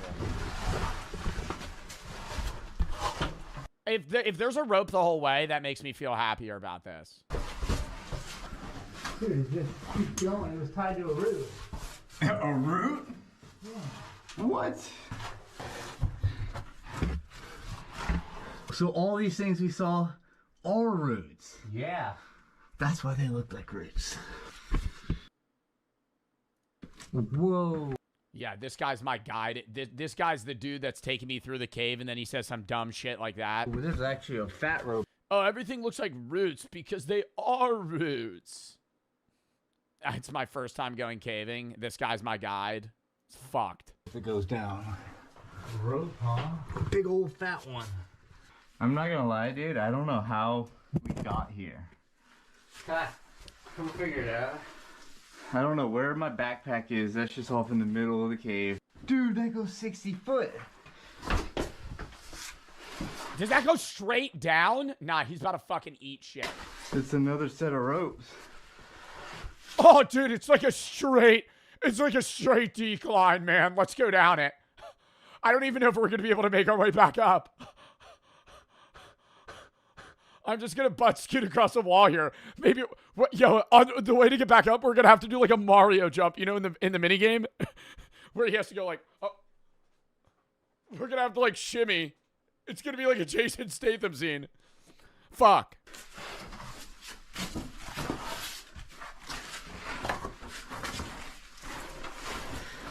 Oh, you gotta have some sure footing. Guess we're going down this one with the knots. Yeah, I love how the one support system they have too is like the old rope that you have in your backyard from a tire swing from when you were 5. That's really weathered and also definitely somewhat dry rotted, right? Like this rope could break at any moment.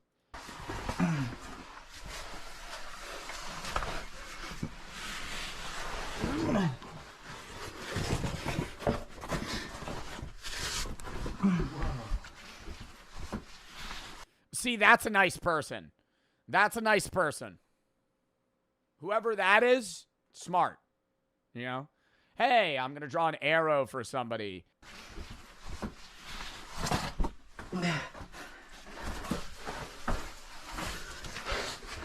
Wow, it just keeps dropping. I'd say.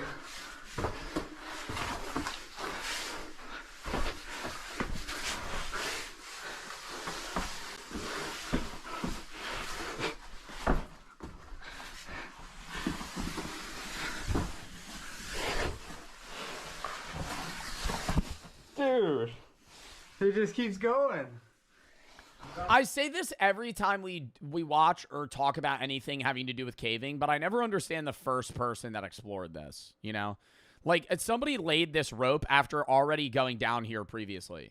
So, like, there was one guy that he was the first dude to explore this, and there was no map. Like, he was just kind of ballsy, you know, just trekking through a cave at random on a whim, just trying to figure out what the fuck's down here. Like, that guy's the dumbest of them all. The smartest in the sense of, like, marking his path, and he kind of, like, helps other cavers. But holy shit, dude, to be able to fucking go through a cave unmarked and just find your way in and out. It keeps going. Without falling to your fucking death. Or getting stuck. Yeah, I'm like 70 foot down. You're not fitting through that fucking hole. He's gonna go down that? I think that's the bottom, about 20 foot down. We're going to the bottom of the hole for what? Why are we going to the bottom of the hole? There's no water oasis. There's no fucking glow-in-the-dark cave. Hell, you're not even getting a fucking 5er, man. You're not getting a wet 5 at the bottom of this goddamn fucking cave. You're going down here. You're going to touch the bottom. You're going to go, oh, cool. It's really tight space. All right, let's go back up. Well, I'm looking all right. This is bad. Yeah, why did the rope have to stop halfway down? I know, right? Oh, it's getting my chest. Oh, this isn't gonna be good. No. I think I'm gonna be hanging from my helmet. You might not be able to get back up. I think I'm gonna be hanging. Oh, you might not be able to get back up. He says as 95% of his body is in the hole. Oh, dude, my helmet might get stuck. Yeah, you might not be able to get back up. My helmet, dude.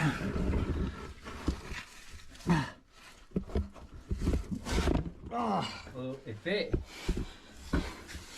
Holy crap, if it didn't, I would have been hanging from... That goes so much deeper. I thought that was the fucking bottom right there. My helmet. No. Oh my god, that goes so much deeper. He's gonna go down in that? It drops like another 20, 30 feet. Holy crap.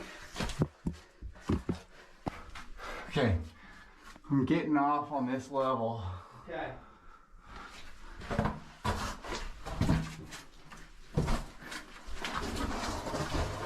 Huh. Hey, was that a poop bucket? A bucket. Oh. Dude, there's a... Did somebody sleep here? Dude, there's a bunch of clay sculptures in here. Yeah, there's military boxes. Whoa. Low iron. Looks like he almost just fucking passed out. And a rope that goes up. And a Jesus shrine. What? Somebody brought a no parking anytime sign down here. These people are crazy. These people are crazy. This is fucking utter insanity. This guy, he went, I'm going to go caving. You know, I'm going to bring this sign. I'm going to steal the sign. I'm going to bring it down here. I'm going to post it up. Maybe do a little clay sculpting while we're down here. Shit in a bucket. Set up a Jesus shrine. Work my way back up. Is this like a regular hangout for somebody? Heck. We got some good artwork in here. I mean, define good. That looks like a AA battery that's shoved on the back of a clay turtle. A giant beetle is powered by Oh, it's a beetle. a battery over here. Oh, wow. That's a nice cobra and hot dog. A what? A cobra and hot dog. Oh, the cobra, yeah. That is actually a pretty good cobra. I took a picture of the cobra. So is this like the end point for everybody exploring this cave? This is like this is like hardcore geocaching, where they take something and leave something. What the heck?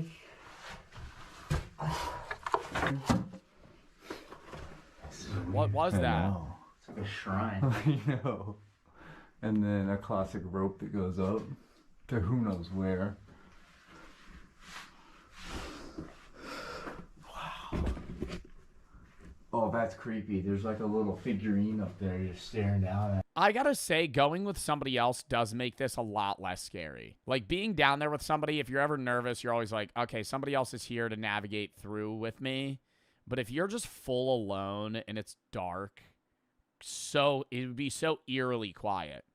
Because it's not even like quiet like you're outside. It's quiet like you're in a room that, dude, you're underground. So there's no ambient noise.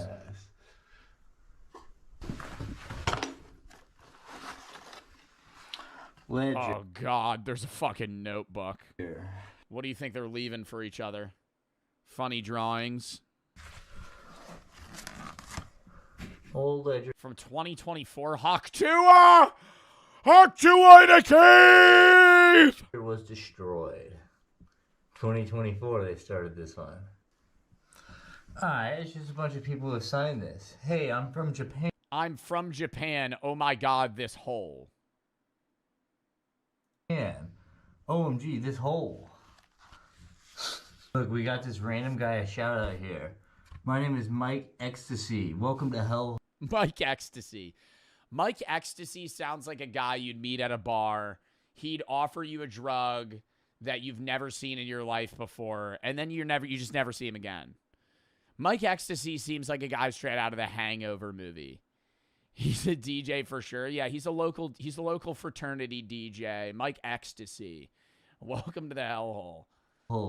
Oh, we got a little shout out for his music. At 808 MXTC. I produce and make music. We got. I'm like hoping it's techno.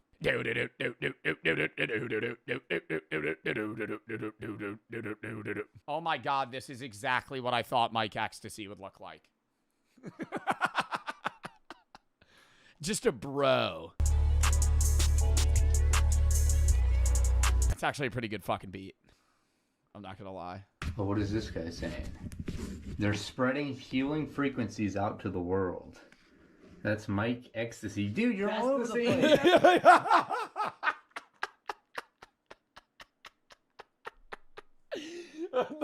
Yeah, they got mad at that shit. You might imagine the whole book's just Mike Ecstasy shout out. Yeah, dude, you're all over the place. Get out of here, Mike.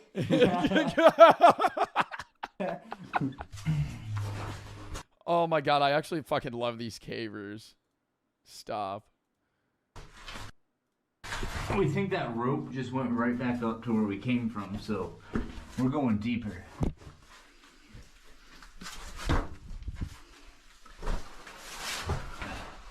Oh no, there's nothing down here. Wait, what was that green thing? What is that? It's just a creepy doll. Oh, that is so weird. Let me see the doll. It's like a Buddha shrine looking thing. Oh, okay. Yo, on the back of it, it's probably going to say something about Mike Ecstasy. Congratulations, you found my shrine. The wall. Make sure to tune into my sick beats. What'd you see down there? I think it's official, man. The cave ends in a Buddha shrine. That's the bottom of the cave. Yeah. And man, he is grinning. He's grinning? Yeah. Got a couple people praying over here. Are they getting the clay from in the cave? Like, where are they using this stuff to make these sculptures? sounded weird and creepy. Oh, that is weird. It's so weird. Why is it so weird? It's like praying, or no, there's just meditating people here. Meditating snowmen. Mm-hmm. All right. I officially know where we're going again, but we're gonna leave this headlamp here because a subscriber left a comment on one of our videos and he said he got stuck down here with no headlamp and literally just waited, and his friend finally found him down there. But this is gonna be there. Yo, getting stuck down there with no flashlight would be horrible. It would be pitch black. Like, you wouldn't even be able to move. Whoever finds it, it's yours. Alright, I'm climbing that. You'd shit yourself, but you'd have to be, you literally, if you only had your headlamp and like no iPhone, no other phone light, and that was the only means you had to come down and up, and you make it to the bottom and then your headlamp dies, you're either A, waiting for somebody to come get you, or you're dead. Like, that's the only options. Like, you wouldn't be able to traverse this cave in the dark. Because it would literally be pitch black.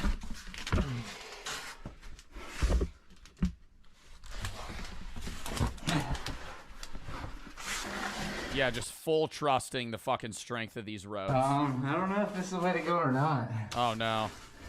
Stop. You see something? Yeah. Oh wait, I think this is a wall sign. Shout out to Mike Exit. Okay. Oh, it's just another shout out. Yo, imagine they're like, dude, we're lost. Where are we? Out of nowhere, they hear do do do do do do do do do do do. Mike.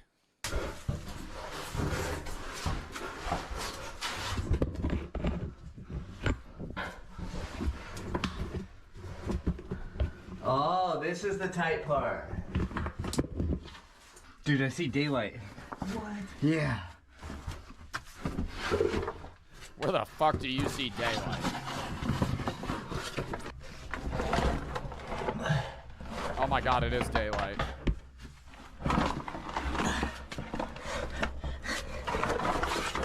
Oh my god, dude, you have no idea how happy I'd be to get the fuck out of there. Like, if you were somehow like forced to do this. Oh my gosh. Jeez. Bro, they went in the evening too. It's almost nighttime outside. That seems horrible. What other videos does this person make? Action adventure twins. Oh, they're twins. Scuba diving giant marble mine goes wrong. She found him living in a huge cave on her land. Oh my god. What's their most popular video? High anxiety inside Petty John's cave. Look at that fucking thumbnail. Wow. Dropping GoPro down a deep mystery pipe. Do not watch if you're claustrophobic. We'll fast forward through a little bit. I'm not watching the whole 22-minute video. Yeah, no. Dude, your shoes, your feet standing vertically don't fit, so you have to fucking bend them to the side so you can shimmy through. That should be the measurement guide. If you got to be fucking sifting through the cave like this with your feet out to the side, like you're fucking, like you're in a ballet pose. Oh, it helps collect your breath. Oh my god. Yeah, this is the part. It's got to be like the video though, because I don't even think my head would fit in this part. Gotta exhale. Oh, the old exhale trick. Lower the diaphragm. What's the most... Oh, this is the most replayed part. The fuck was that? A stalagmite? We're here at this crazy low passage, and... Dude, it's so... What a payoff, man. Look at this view. Look at this view. It took us 6 hours to get down here. It smells like urine. This crazy low passage, and Tim the Beast is gonna sit in this flooded passage. There ain't much room for anything in here. Oh my god, wait, there's a note on this wall. Mike Ecstasy. It's cold. That's cold, isn't it? God, it's been everywhere we have. Hands and knees, Crow. Oh yeah, there's see, no, this cave's kind of cooler though, because it opens up like so much to where you can kind of just freely walk around. That I get, like trying to like push through so you could get to some big payout versus just being at the bottom of some pit.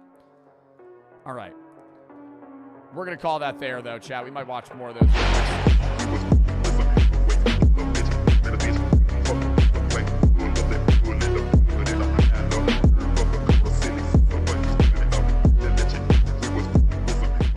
Bro turned zesty from poop. You won't believe it. Can't wait for this watch. On tomorrow's teachings. No, Bobby, don't do it. Billy would never do that. What are you talking about? That was a sneak peek. I have no idea what that was just a bunch of B-roll clips. What was that? Steak was unbuckling his pants. Somebody was getting choked out. Hey, little bro. Just want to let you know I went on a date with your ex-girlfriend last night. Get out of my room, Billy. Hey, what's this? Dating your brother's ex-girlfriend? Is that how? That's got to be more up than like dating your friend's ex, right? Dating your that's not even like a bros thing. That's like genuinely fucked up to try and date your siblings like ex or talk to somebody that your sibling used to speak to. Kid discovers mom is actually an alien. You won't believe it. Bobby, this is the dumbest crap I've ever read. I don't understand storytelling, Billy. It's a really compelling story, and I'm gonna shoot it soon. I'm gonna make it. Ow. You don't even know. This is so hand. A camera, Bobby. You don't even know where to begin.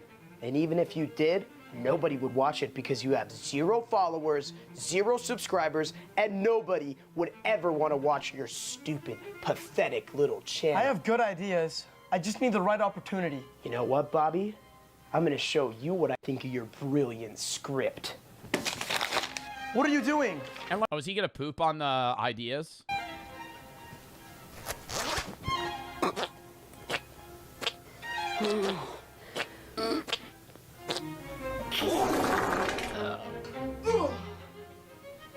Have you guys ever taken like not in a toilet? I did. Maybe when I went camping. No, even then, I've always pooped in a toilet. I pooped in a bush. I think if I had a shit really bad, I could just fucking straight up squat and poop. But I would need to wipe my ass with toilet paper. People that are wiping their ass with leaves, bro, you got shit in your ass. You got shit in your ass. What the fuck? That's a really perfect turd. I think that actually might just be like a crushed up candy bar. That's actually a script for... I think that's one of their other videos. Oh my god, he rubbed it. That has to be... Yo, that has to be like a biohazard. That's like a biological warfare attack right there. Oh!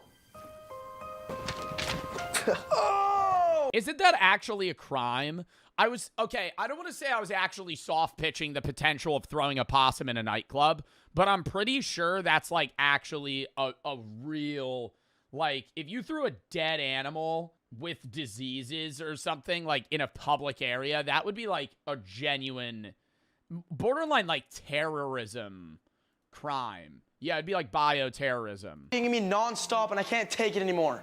He just pooped on my new script. What are you talking about, Bobby? Mom, I'm serious. He literally came into my room, read it, and defecated on it. Billy would never do that. What are you talking about? He's been here the whole time helping me with dishes. I'm not making this up. Yeah, Mom, I would never do that. Bobby, are you okay? Why are you making up lies about me? I'm your brother.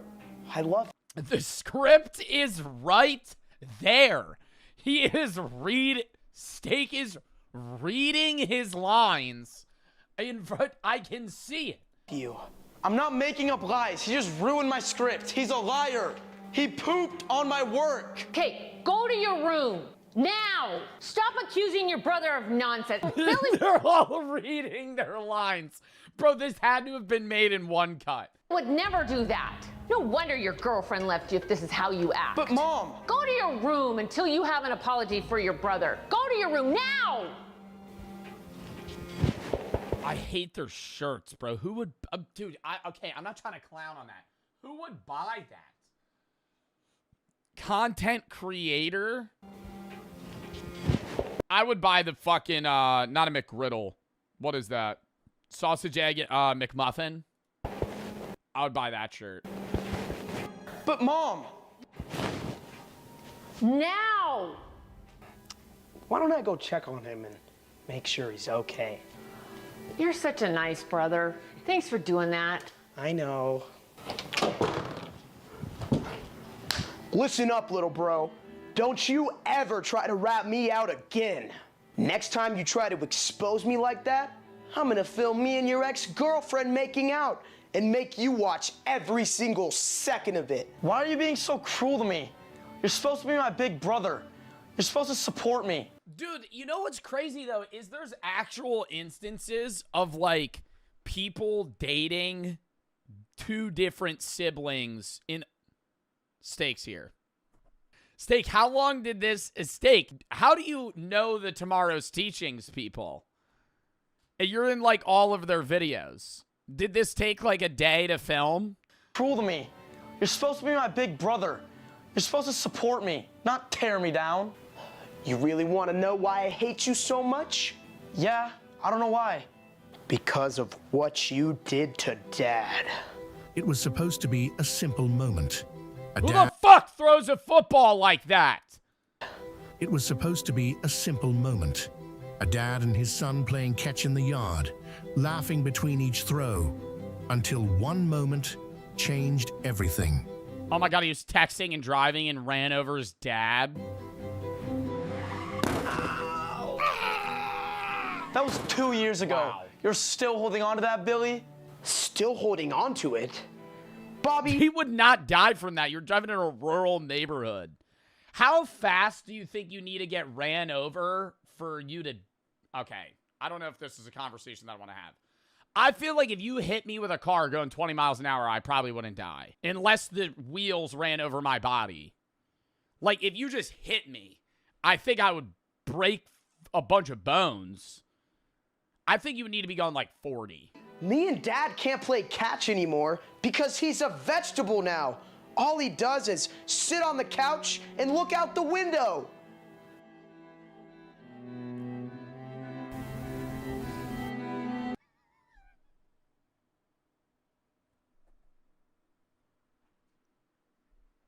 Is he watching these AI videos right now? What the fuck?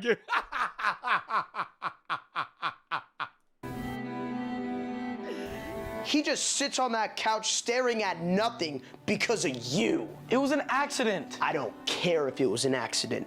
I'm gonna make it my personal mission to ensure you never become successful. You destroyed our family, now I'm gonna destroy your dreams. See you later, loser. I got a date with your ex. Everything seemed to fall on him at once, especially since he always felt like his PP came up short compared to his brother in everything. That was not mentioned anywhere else in the fucking video. What are we talking about dick size now? What does that have to do? Also, why does he know the fucking length of his brother's penis? That's not, what the fuck? Why would you know that? Why would he know that? Hey, buddy. Oh, hey. Your brother told me you were some YouTube scriptwriter wannabe. So? You're a loser.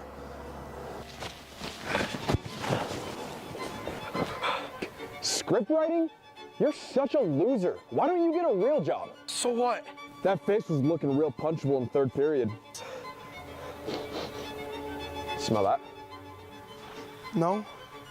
Piece of poop. Why is there just poop everywhere? There's just fucking shit everywhere. Now he just keeps getting shit rubbed in his face. Please don't. You're gonna eat this. Oh my god, bro. I'd rather die. I would rather die. a bully tries to force you to eat fucking feces, bro, I'd go, no, just kick my ass. If you don't, your sister's gonna eat it. No, Bobby, don't. Oh my God. What are we in a saw trap? What the fuck is this? Is this Jim? I talking to Jigsaw when he was in high school? If you don't eat the shit, your sister's gonna have to. Do it! Bobby, no. Eat up. She could just walk away. Like, she could just leave.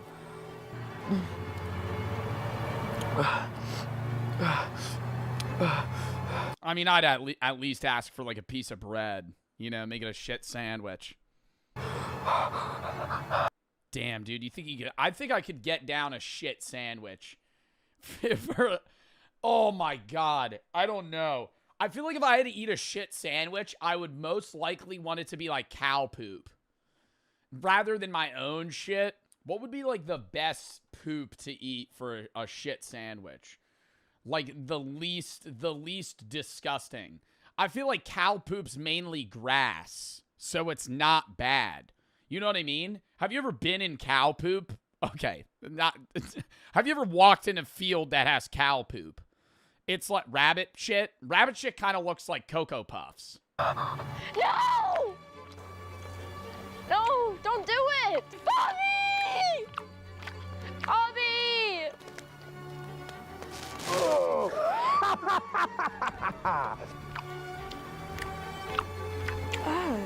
Bobby, ew! Oh! At this point, he was done and tired of feeling this way. He was ready to make something happen for himself, looking for any spark of inspiration, until an idea unexpectedly popped into his mind. Is he baking poop right now? Like, what is this video turning into?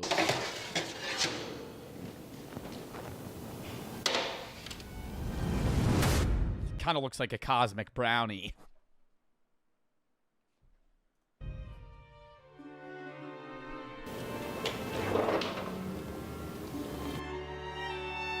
Oh, do not eat. The reverse psychology.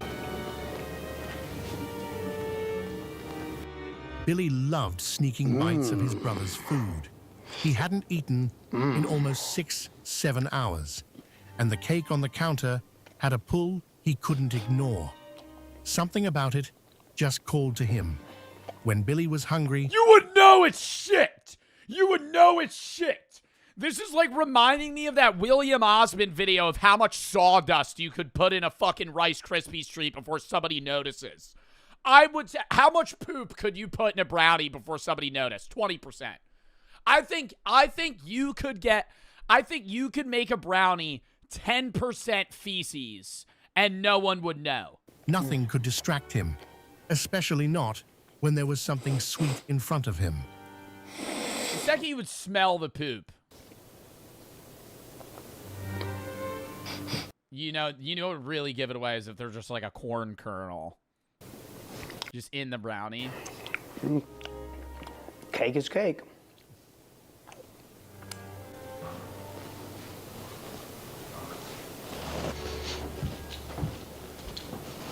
How's the cake, Billy? Sorry, little bro. Sigma's gotta eat. Tastes a little funny, but cake is cake. Yeah, that's probably because it's made of the same ingredients you put on my script earlier. Billy,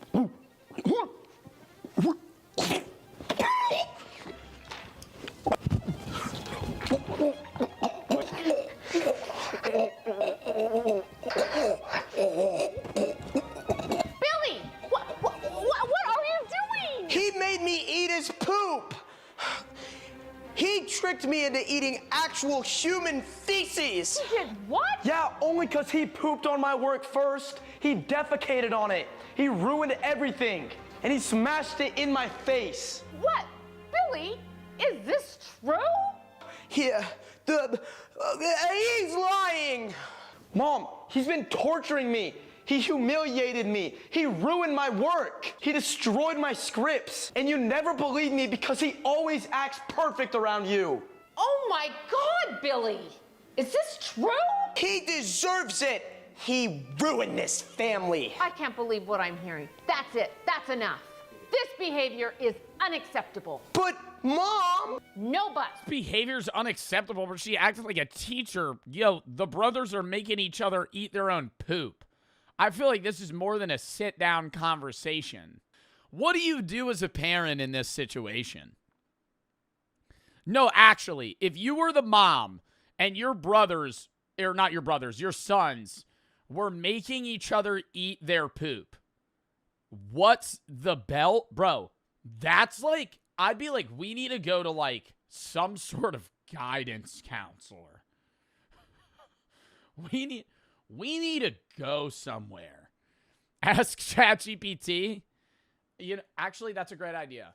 That's a serious situation, even if hypothetically, and it needs a very clear, calm, protective process or response. Children making each other eat their own feces is unsafe. It could be a sign of distress, lack of boundaries, or a need for adult guidance. Here's the appropriate safe course of action in that scenario. Stop the behavior immediately. Not with anger, but with firmness. Separate them and make sure they both wash their hands and mouth thoroughly. Check for any signs of illness, cuts, or distress. Make it clear that the behavior is not safe, you know, and explain in an age-appropriate language that poop contains germs, and that can make people very sick. Eating or making somebody else eat it is not okay. Trying to understand why they're doing it. Lack of boundaries. Can you tell, where did you get that idea? Reestablish clear rules, monitor for symptoms. Consider speaking with a pediatrician or child psychologist. I think that's step number 1.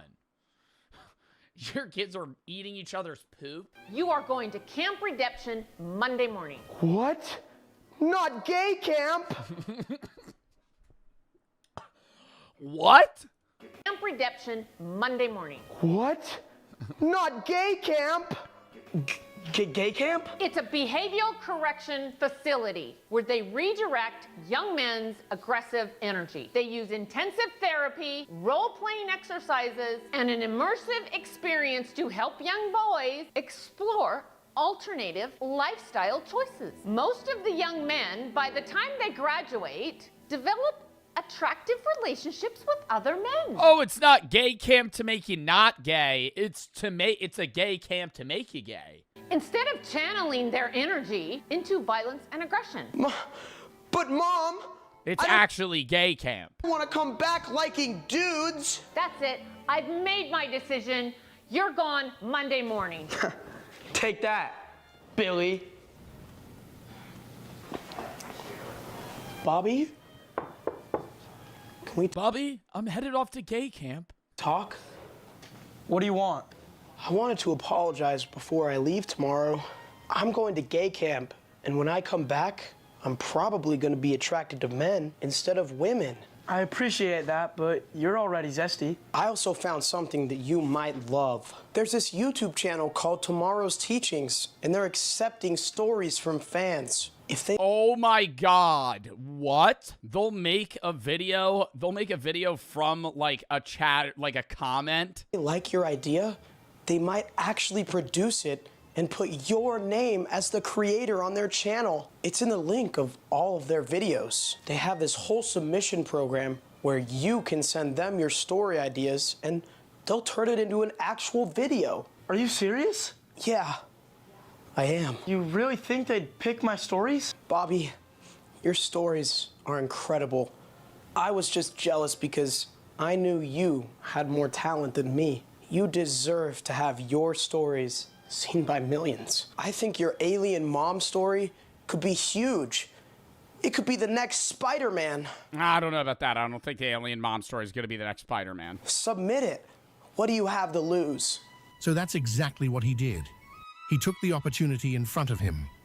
A real chance for his name to finally be out there for the world to see. And as the months passed, everything began to shift. What? What? What? What? His life changed in ways he never expected. I actually did not know what? Oh, no, stop. Are they going to make my voice sound stupid? Hello? Yo, Bobby. I saw that video you wrote for tomorrow's teachings. That was spicy. Dude, I'm a huge fan. Thank you. Yeah, that was a great idea. The chat was going crazy.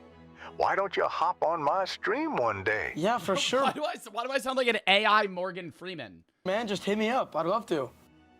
Thanks, Joe. You're the best. What's up, guys? Steak here. What you just watched... What the fuck? No part of me thought, oh, they were going to just include that. That's actually how this works. That story... Skip this part? Why? Jack Green submitted it. They filmed it, edited it. Oh, was this somebody submitted this idea? Views. Your name spot or be real viral tomorrow. Go check it out. Hope you learned a very valuable dream and He's back from gay camp. Monday survival mode on.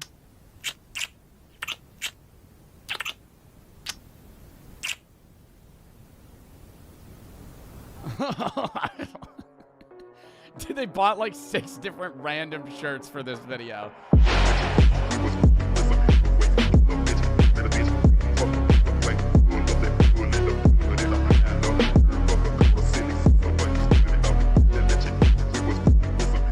Detail it had, a bit more than what would have been expected from an amateur prop maker in 1992, especially for a hoax. In his video, Newbeat looks at 5 distinct areas: the neck, the legs, pectorals, arms, and torso, and shows Why are we using these images on a fucking alien video, bro? that these areas have a great deal more of detail than what Elon Musk? otherwise a simple hoax may require.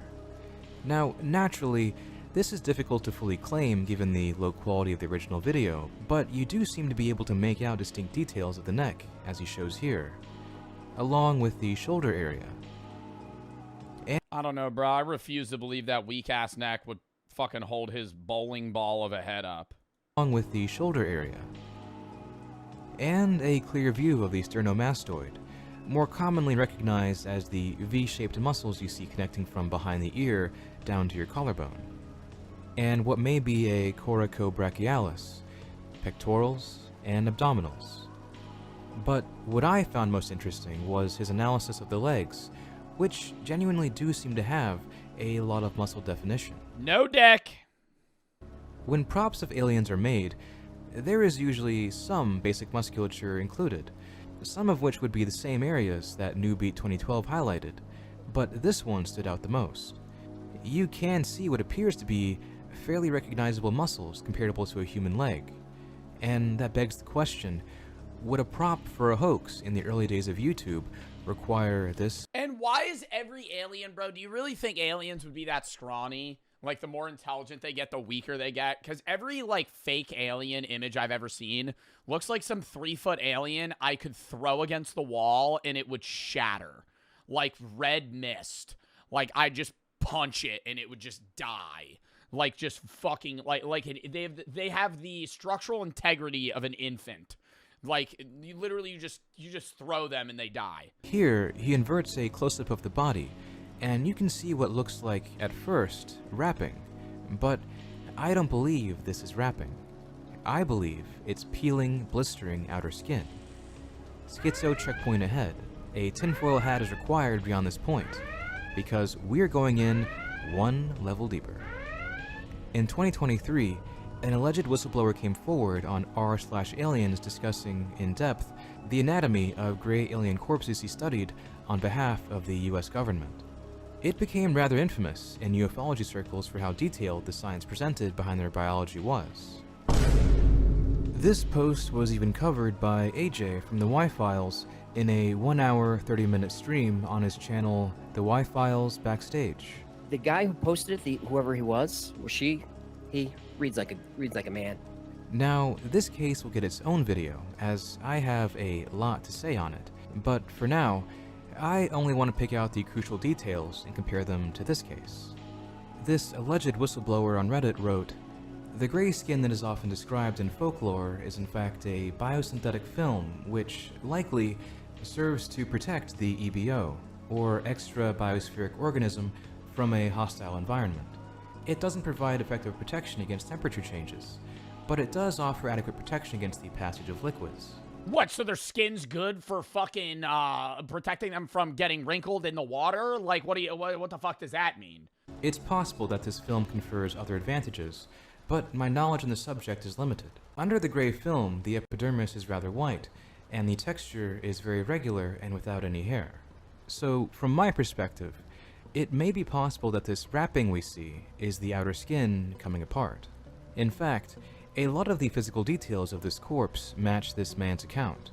For instance, he also wrote, "The head contains 2 large, oversized eyes, 2 nostrils without protuberance, a narrow mouth without lips, and 2 ear canals without..." Yeah, mouth without lips. How's it eat? Auricles.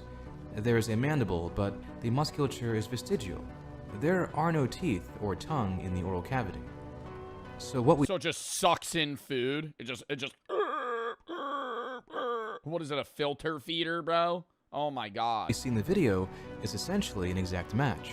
2 large eyes, basically a flat nose, a very narrow lipless mouth, no ears, and a small jaw. This is what he wrote about the eyes. Yo, I'm killing that thing. Yo, I'm killing that thing. Oh my god. Chat. All right, new scenario. I fucking go live. I go live 2 a.m. There's a crashed alien ship. There's a crashed alien ship. And it's like on fire. And I'm like, oh fuck, dude, I gotta go investigate it. And I have like a hammer because it's the only thing that I found as a weapon. And I go I walk up to it and it's like it goes, and it's like crawling out.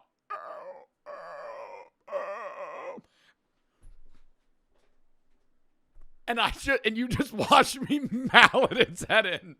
I just fucking kill it. Just right there, you're like, yo, we could have spoken to it. And I'm just like, it had to go. It was a threat. I just kill it. Just right there and then. Oh my god. I would be upset at you. You would be mad. Would you guys be okay, chat? What if I was like, I was scared though? Like the alien comes crawling out and I just fucking instantly start killing it. It's the only one in the ship. Now it's just dead. We couldn't ask it any questions.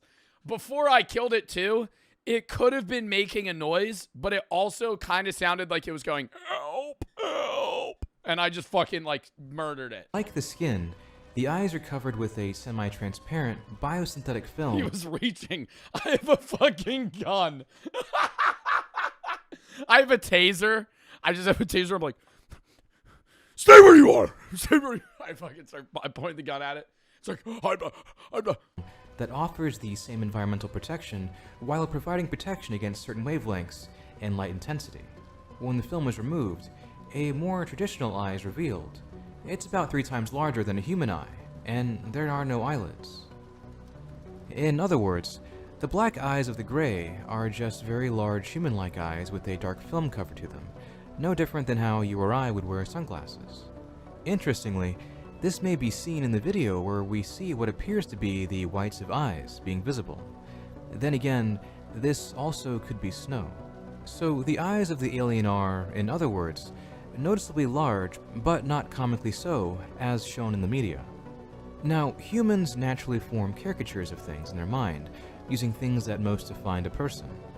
So, for instance, if you met a person with a large nose and were asked to visualize them later, you may imagine it as being comically large. Same with the ears, eyes, etc.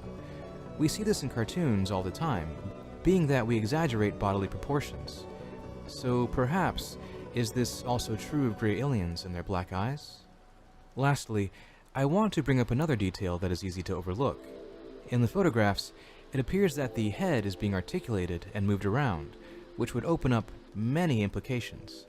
A body, especially a naked one, would begin to freeze solid after death within 6 hours due to the exposure to a winter in Quebec, meaning either this body was very freshly dead, or that if this was a hoax, they made an articulated dummy for what would only be photographs, which would make no sense. Now, this uploader closes out their account stating that a book on this mystery is now in the works. It is unknown the progress, or lack thereof, on this, given that the last comment from this channel was 5 years ago. Now, here's an interesting detail. This 2008 video isn't on the channel, but I confirmed it existed on the Wayback Machine. A screenshot of the channel was also posted by a Reddit user, Problem Kunde, in 2022 in r/SkinnyBob, discussing the gray alien similarity to the alleged footage of a gray dubbed Skinny Bob. In the screenshot of the channel, the video is there. But if you use the link to get to it, you get greeted with this. This video is no longer available due to copyright claim. To a copyright claim by AVI MOAS. Now, who is AVI MOAS? I don't know. I found only one copyright claim by them, and it was this video. I couldn't find a single thing about them. I wish I had more information to share with you, but that's where the trail ends. So, what is my perspective on this case? Well, there are so many unknowns here that it is almost impossible to verify anything. But then again, that's the world of ufology. You have to fundamentally read between the lines, because there's no map to guide you. Perhaps this really is just a very well-made prop. The FBI? I don't know, bro. I just wish I could see a fucking alien before I die. That would be so cool. For a student movie. Or perhaps this really was a 1 in a million scenario, and people really did stumble upon a fresh alien corpse. However, the idea that people would leave a child-sized corpse alone overnight, sure you will, doubt it, without contacting emergency services and going, whoops, is... I don't personally believe aliens exist, or rather not made contact with us. One of their bodies were able to withstand the vacuum space to live on a planet without the atmosphere, so that when they make it on Earth, they're unable to withstand the atmosphere, and their ships weren't built for flying in an oxygenated atmosphere. If their ships could withstand the vacuum of space, they would likely be able to withstand a oxygenated atmosphere. Their atmosphere on their planet would not necessarily be exactly the same, but they would live within one, because they would have a planet that would have to foster life in some sort of way. I think aliens exist. I think mostly all scientists agree that aliens exist, right? Alien life exists. Life is very common in the universe. Intelligent life is very rare, right? So when you say aliens, if you just mean like aliens like E.T., they may not exist. Life started a long time ago on Earth, like billions of years ago, right? Life is very common. It is easy for like single cell life to exist. Multicellular life into intelligent life is what's rare. That is unlikely. But to say that, like, anywhere in the effectively infinite universe, we're the only planet that has life. Common? No. Common in the sense of in our solar system, but common, yeah, no, not common. But in the sense of the universe, which is effectively infinite, yes, there is other alien life. Intelligent life, another question, right? Another argument. It's quite a bit odd. And the inclusion of the petroglyph by the uploader at the end would imply that he or she has a pre-existing interest in ufology, potentially prior to coming into contact with these photographs. Or what is this shit? Like, what is this? Is this like the aliens praising something? Or if they are a hoax, it was a motivation to inspire and create the photographs and video. On the other hand, it does bear a striking resemblance to another case that I find to be genuinely very legitimate. But unfortunately, we can't stare at this case in a vacuum for 1,000 hours and deduce it to be a hoax or not. We're left to play detective here, and we have to interconnect what comes down to only maybes and find commonalities and consistencies between other cases, as it's Paul. It's Paul from the movie. Researchers do, as in fact any detective does. As new information comes out which we can compare it to, only then can we look back at it and affirm it as true or a work of fiction. Quite literally, only time will tell, and sometimes I don't think time will tell whether or not that alien video is real or not. I think it really won't go anywhere else after that. I think this is probably the last we're going to hear about that specific video. Alien life, on the other hand, different story. Clearly the alien was killed by Sasquatch. This is what happens when you give Sprite to aliens. Why alien look like Travis Scott? You meet an alien, the first thing you do is just give it drugs. what its response would be. If an alien says, take me to your leader, who are you taking it to? You ain't taking it to the president, so who? Well, if it says, take me to your leader, I'm probably gonna just take it to, like, the governor. I don't know. If it says, take me to, like, your leader, fuck, man. I'm not bringing it to the president. I'm not bringing it to Trump. The FBI, I would probably bring it to, like a prominent scientist. The Pope. That's probably one of the last people I would bring an alien to. I think I would probably bring it to a non-religious figure. Bill Nye the Science Guy is a good pick. Hank Green. If I find an alien, I would bring it to Hank Green. That is who I would pick, and I would go from there. I don't know where Hank Green is. Not Mr. Beast. No, not Mr. Beast. I think I would try to bring it to Hank Green. Hank Green, Alex O'Connor, somebody smarter than me. Somebody, like, well above my intelligence that would probably just know what to do with it. I don't think I would give it to Kim Jong-un, no. So anybody? I'm saying somebody that's, like, you know, gonna know what to do with it. All right, chat.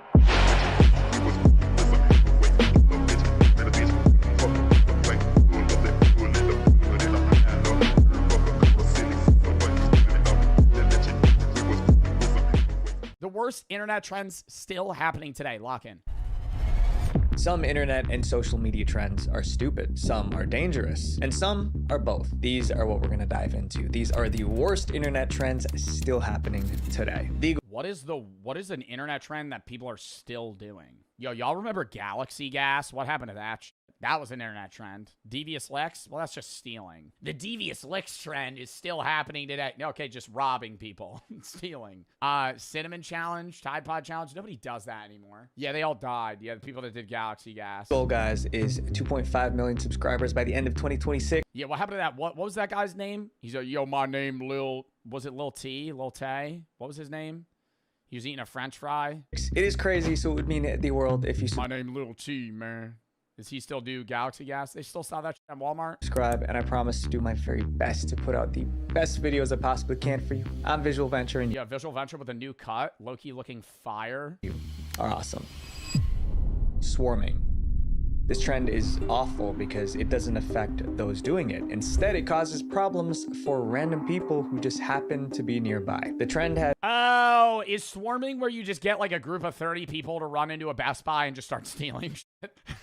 Or they just run it because it's like too many people to stop. Different names depending on who you ask. Some call it swarming or steaming. Others call it teen takeovers. But like the Scientology raid? Okay, well, going in and stealing shit I don't think is funny. But people running into the Scientology building and then everybody freaking out on the inside, I don't think that's harmful. Is that fucked up? They just run into the building and everybody immediately goes, you gotta leave. I'm like, what do you have in the back room? Holy shit. What do you have in the back room? They start freaking out. I'm like, dude, it's just an office building. What are we doing? Rituals in the back? The same. It's trespassing? Yeah, bro, but I'm saying like they're not hurting someone. Social media calls for mobs of young people to show up at shopping malls with the goal of causing total chaos. Yeah, see, this is what I was talking about. This is fucked. People use TikTok and Snapchat to gather hundreds of teens in the same place at the same time. It could be a store, a fast food spot, or even a parking lot, and they all show up for one... Yeah, we gonna run up that McDonald's parking lot. One reason, to cause trouble. Is it advertised as a let's come cause chaos? For the most part, yes. We all gonna pull up to the local McDonald's and get a water cup. But we ain't getting water. That's what it appears to be. It's bring your drama. During these swarms, people become rowdy and the property is damaged. But this trend isn't new. It traces back to a crime from years ago. In the early 2010s, flash mob robberies started happening. Groups would rush into stores, grab what they could, and run. Because there were so many people, the staff was... I love those videos where people run into an Apple store and rip the iPhones out. You ever see the video of that guy that did that? I think he was alone, too. He just walks into an Apple store, rips 20 phones off the fucking wall, shoves them in his pants, and, like, waddles out. I'm like, all of those have trackers on them.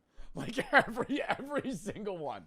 They know where all of those phones are going. Dude, robbing an Apple store is actually the dumbest thing ever. I'm like, you realize they could just track that. Like, you're not, and also, isn't it like a brick phone? I'm pretty sure, like, they're just show phones. They're not actually, like, usable. Overwhelmed. It was impossible to stop or identify any of the culprits. There are reports of flash mob robberies happening as far back as 2011. At the time, people used text messages and early social media to plan raids. But today, technology just makes it much easier. Now, a single post can reach thousands of people in minutes. A location is shared, a time is set, and a crowd shows up. Organized on social media, a wave of spur-of-the-moment meetups has been creating chaos in American cities and has even spread overseas. Shop owners have little time to respond. They could only watch as their items were stolen. Sometimes stores shut down early to stay safe. But I'm just locking the doors. You know what dude, that's exact. If I see this happen and 500 people storm in and just start stealing shit, I'm auto-locking the doors and walking into the back room and just calling the cops. They could start vandalizing shit. It'll be on camera. Like, were stolen. Sometimes stores shut down early to stay safe. But I love that shit, though. Not like these raids. Have you ever seen those videos where, like, it'll be some woman walking into a gas station, some person, they go to steal shit, they lock the doors, they try to leave, and it goes like, and it goes, you know, they go. Then the dude comes walking up behind them. They're like, yeah, I know you have shit in your pocket. They're like, no, I don't. They try to break out through a metal door. Restaurants had already locked down their doors and sheltered in. Isn't that unlawful imprisonment? I have no idea. I actually don't know. But I do have the take that if you're going to try and steal shit from like a Best Buy and they lock you out or they lock you in, I think that's hilarious. If you're trying to rob a store and then you get locked inside, that's funny. Place inside. Swarming spread to multiple countries, including London, Australia, and Canada. At that point, it stopped being just a trend. It became a public safety issue. As the incidents increased, police began to take them seriously. The goal was to stop swarming before it started, so officers monitored TikTok and Snapchat for planned swarms. When police found out that there was a takeover planned here, they started adding more resources like this. In some cases, police arrived too late. Crowds already formed and stores were overwhelmed. In those situations, officers arrested people who refused to leave. And even after the crowd cleared, police reviewed CCTV and body cam footage. They used it to identify and arrest those involved. Sometimes they released the footage so the public could help. Some parents who discovered their children took part even turned their kids into the police. But in the end, business owners were the ones affected the most. Swarming made it harder to run their stores. Stores that could afford it added more security. Others closed early when they saw crowds forming outside. It became one of their biggest headaches. And the problem is, fucking light a round off into the ceiling. You shouldn't do that. That would be bad. People would stop, though. they don't recognize the financial and economic damage they're doing to that community. Unfortunately, there's no clear way to shut down this trend, especially because there's no clear leader. It's just a group of troublemakers acting at the same time. Swarming is still happening as of today. And as long as social media Why are they makes doing it out of Popeyes? What are you getting out of a Popeyes? it's easy to organize, we don't know when it will end. Our next chapter is about creators who found a way to go viral by filming people at their lowest point. Poverty tourism gone wrong. This trend is straightforward. Creators and Free food? What are you gonna fucking run in the back? You have to pay for it before they make it. You're just gonna run into the back, start fucking cooking up your own shit. influencers film people in tough environments and post it online. Sometimes it looks like kindness or spreading awareness, but for some creators, their real goal is to make the video go viral. And the worse the Yeah, you give a homeless guy $20, make the video a minute long. situation looks, the better the video performs. In late 2025, YouTuber Pete Z posted a video titled "I Survived India's Deadliest Slum." Pete traveled to India and spent 3 days in one of the largest slums in the world. The video went viral for all the wrong reasons. First, people were offended by how Pete described the area. He emphasized police corruption, violence, and robberies. They also accused him of turning the misery of people into entertainment. Reporters called it poverty tourism. Yeah, I think you gotta tread a thin line in like reportive content like that. Like I think Andrew Frazier does a great job where he'll go to areas like that and like kind of give them the mic and just be like, hey, you just describe how it is here.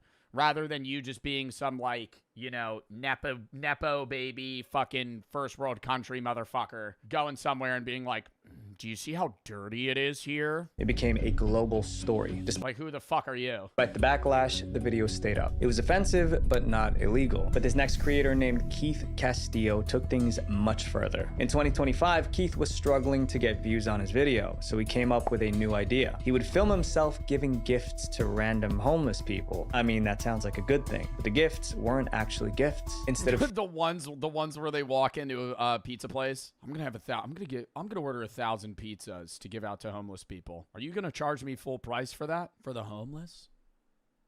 Just guilt tripping a small business owner into being like, oh no, we'll pay. Food or warm clothes, he gave them inappropriate and harmful items. Castillo titled his video, Keeping the Homeless Oh my god, is it a fucking rain bet ad? in the Streets. Viewers felt the idea was unsettling. It implied that encouraging harmful Oh, sorry, I don't know if I could pay for this. Let me hit a blackjack hand real quick. habits would only make their situation worse. Many That's steak, same shit, bro. It's just any gambling site. people hated it. That looked like a horrible clickbait antic that he was engaging in. But Keith brushed off the backlash. He said he spoke to police and was told it wasn't illegal. When they asked him why he did it, Keith said he was following trends that he saw other creators doing. It was all for views. He also didn't seem too concerned with handing out alcohol to potential substance abusers, saying, honestly, I don't care, bro. It's good for the clicks and views, you know? But as the backlash continued, he claimed the video Wait, so what was he giving them? Just like alcohol and shit, or like that's it? was just a I'm not saying that's good, but I'm saying they're saying like harmful substances. Knives? He was giving them knives? Is that a knife handle? Potential substance abusers, saying, honestly, I don't care, bro. It's good for the clicks and views, you know? But as the backlash continued, he claimed the video was just a skit. He also said he took the harmful items back after filming. Since then, Keith has not repeated this kind of content. I feel like that's almost worse. Hey, here's a bottle of alcohol. Just kidding. It's for a video. I'm going to use this, by the way. See ya. But the trend unfortunately lives on. Keith's video looked like an act of generosity, but it was the exact opposite, calling something one thing when it's clearly another. And most cell phone companies have been doing the same thing to us for years. They show you one price and your bill. The garlic trend. This trend promised the garlic trend to solve a problem millions face, but the solution did more harm than good. It was called the garlic in nose trend, and it started gaining attention in 2021. A woman with a blocked nose decided to try a health hack. She filmed herself putting a clove of garlic into her nose. Then she left it there for about 10 minutes. When she pulled it out, her mucus came out and the garlic looked like it cleared her nose. Blocked noses affect many people, and this looked like an easy fix. Thousands of You know what I've never used that's the actual solution for this, that I'm just waiting one day to get my hands on one. It's not like I can't buy one. One of those fucking pot things where you pour water in your nose and it shoots out the other end. I want to use one of those. Neti pot. I love those videos. Somebody that's sick, they attach it to their nose and you just see green mucus just spewing out and they're just going... People started trying it. It even made it on the It's like getting your brain sucked out of your body. news. And almost every time they did this, Ew? Yeah, but it's clearing, dude. You know how relieving that is? You know when you get sick and you have like a clogged nose for a week and you actually like forget what it's like to breathe normally, and then the day you hear and it like unpops. Maybe that's just me. I do have a deviated septum as well, so I only breathe out of one nostril at a time. But when I'm sick, it'll just be like, and you're like, you blow your nose for the final time, you're like, oh my God, I could breathe again. the same thing happened. What I normally do if my nose is clogged is I'll go into the shower, get it really hot, and just stand there. Wait for the steam to undo the... Pulled the garlic out and mucus followed. Steam up the whole room. It quickly became a TikTok trend. More than 94.9 million clips were shared on TikTok with the hashtag garlic in nose. Many TikTok trends are reckless, but this one seemed safe and helpful. Garlic is natural after all. Some TikTokers even caption their videos, "This is not dangerous. The garlic just cleans your sinuses out." But that wasn't true. This hack was actually risky. People just didn't realize realize it, and behind the scenes, problems were already happening. One TikTok user said she massively regretted trying this trend. She pulled the garlic out after just 1 minute because her nose started burning. But even after removing it, the irritation lasted for a while. Another person had it worse. The garlic got stuck inside her nose and she ended up in the hospital. Doctors had to suction it out. But people still didn't think the trend was a problem. After all, it looked like it was clearing mucus. That's when— Okay, if you're putting the garlic that far up your nose that you can't even see it, that's the problem. Holy... Dude, it's literally like, how are you even, like that? I feel like that's just user error. I'm not saying garlic in the nose is like, oh, the way that you unclog your nose, but like, why are you shoving it that far up there? It was clearing mucus. That's when doctors stepped in and they shut the idea down. They said the mucus coming out wasn't a good thing. It was a sign that something was wrong. Doctors explained that the mucus was a sign of irritation. Garlic contains harsh compounds that can irritate the inside of the nose. The body wants to expel the garlic and its chemicals, so it creates an overflow of mucus to flush out that irritant. That's why so much comes out at once. The volatiles in garlic can actually burn the mucous membranes of the nose. Doctors warned it could lead to infections. Even with all these cases and warnings, the trend is still around. Doctors are still warning people to stop. It seems to come back every flu season because it looks like an easy fix. But in this case, this cure can leave you even worse. Up next is a trend that made homeowners fear for their safety: the door challenge.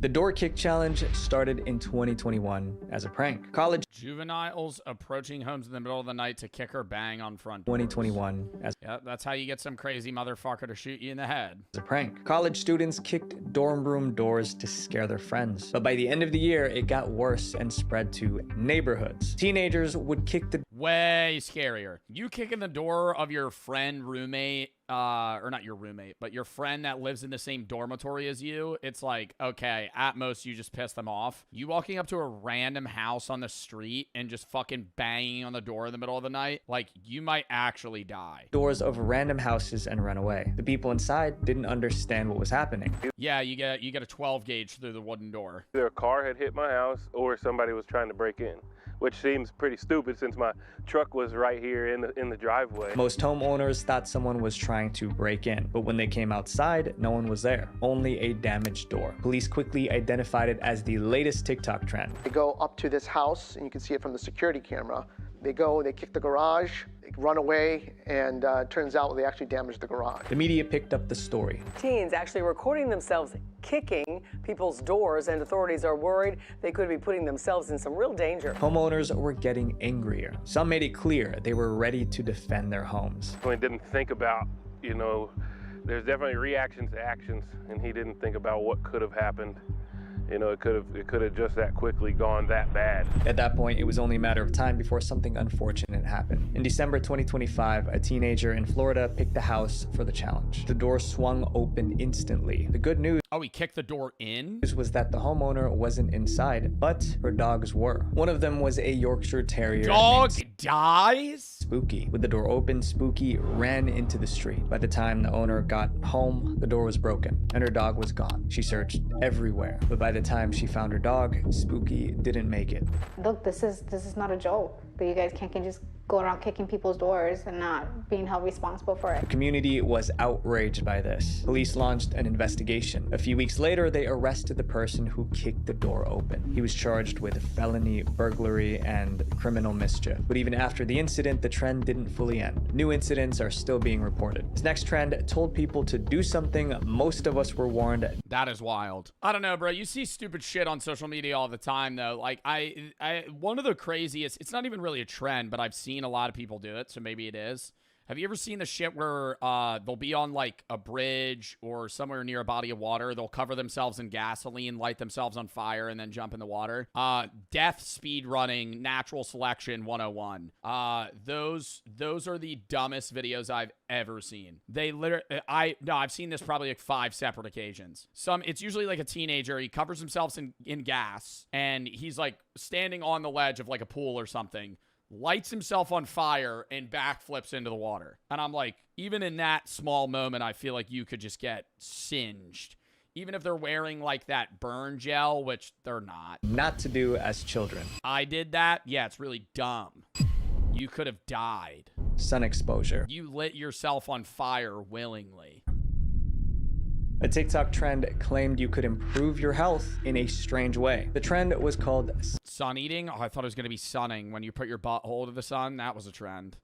That was more of a hippie trend now. If you just tan your butthole, it fixes all forms of cancer. If you put your butthole to, you got here, dude, here's what makes the most sense about it. You know, what's the one part of your body that never sees the sun? Your butthole. Probably for good fucking reason. So all you have to do every fucking day is you go outside in your backyard and you put your butthole to the sun. It'll then absorb all that vitamin D that you need because it never gets it, and that's good. I like doing that. Why do you do that? No, then you're going to have a burnt butthole. It's going to hurt to poop, and you might get fucking skin cancer.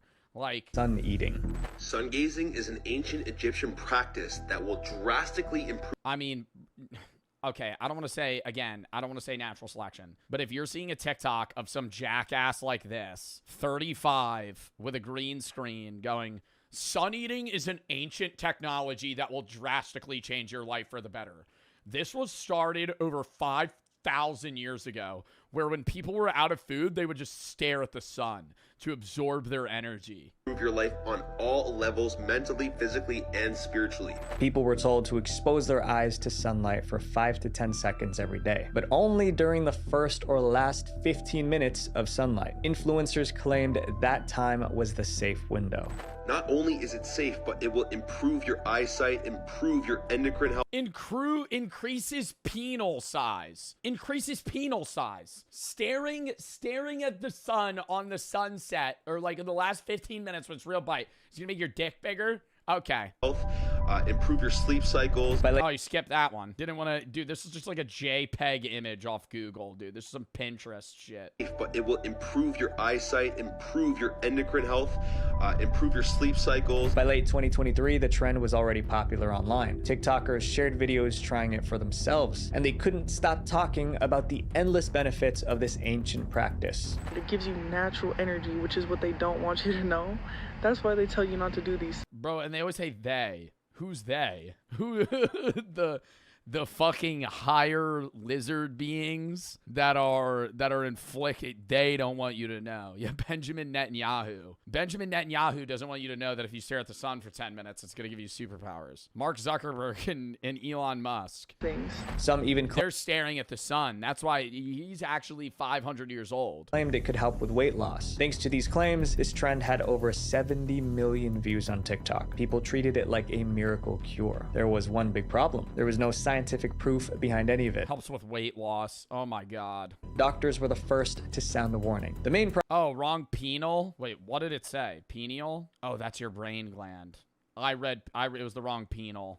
I thought it was making your dick bigger. Problem was obvious. My bad. Direct sunlight is... Oh, sorry. Maybe it's more credible then. Holy, oh my god. Wait, maybe it's not a joke. Maybe staring at the sun actually is good for me. Too strong for the eyes, especially the retina. The retina plays a vital role. This is like flashbacks to the fucking solar eclipse when everybody was like, on the news station for weeks, every news anchor, don't stare at the sun with your bare eyes. You will lose eyesight. No one listening. 5,000 people that day. Fucking going temporarily blind for staring at the sun. In helping us see. And unlike many parts of the body, it does not heal on its own. Doctors published articles and made videos to correct the misinformation. But the influencers doubled down. You've been told sunlight damages you.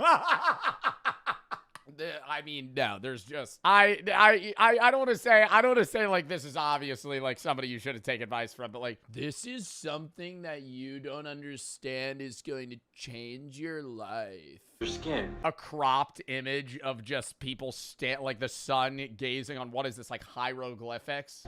But sunrise and sunset light actually restructure your cells to operate at a higher frequency. That kind of message. Oh my god.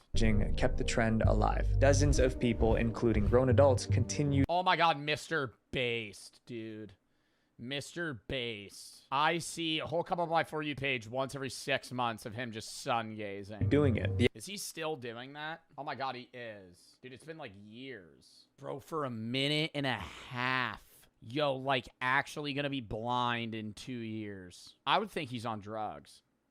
If I passed this guy in New York City and he was just staring directly at the sun filming himself, is it not painful? I don't know. 4 p.m. sun gazing. No one has ever gone blind from the sun. What is that? Why is he posting that? Like, what's the content out of that? Just advocating for sun gazing? The outcome was exactly what doctors warned about. Someone learned the hard way. In 2024, a college student visited an eye clinic. She noticed a blind spot in her left eye. Doctors asked what happened, and her explanation left them speechless. She said she tried the TikTok trend. She was in the sun for less. Oh, I don't got like blind spots. I got those floaters. You guys got those floaters in your eyes? They're like little gray dots that I can't focus on. I have like 3 of them, and they're about the size of like the tip of a pen. Less than a minute, but that was too much. Scans showed her retina was affected. Sadly, it was permanent. Her case was later documented in a medical journal. Even stories like this didn't stop the trend on TikTok. More videos kept coming, each one repeating the same promises. In 2025, scientists looked into the trend. They wanted to see if it was as amazing as people claimed. But after all the research, they found no reliable evidence supporting the benefits. But the trend is still around. Every few months, new videos pop up promising the same exact. I think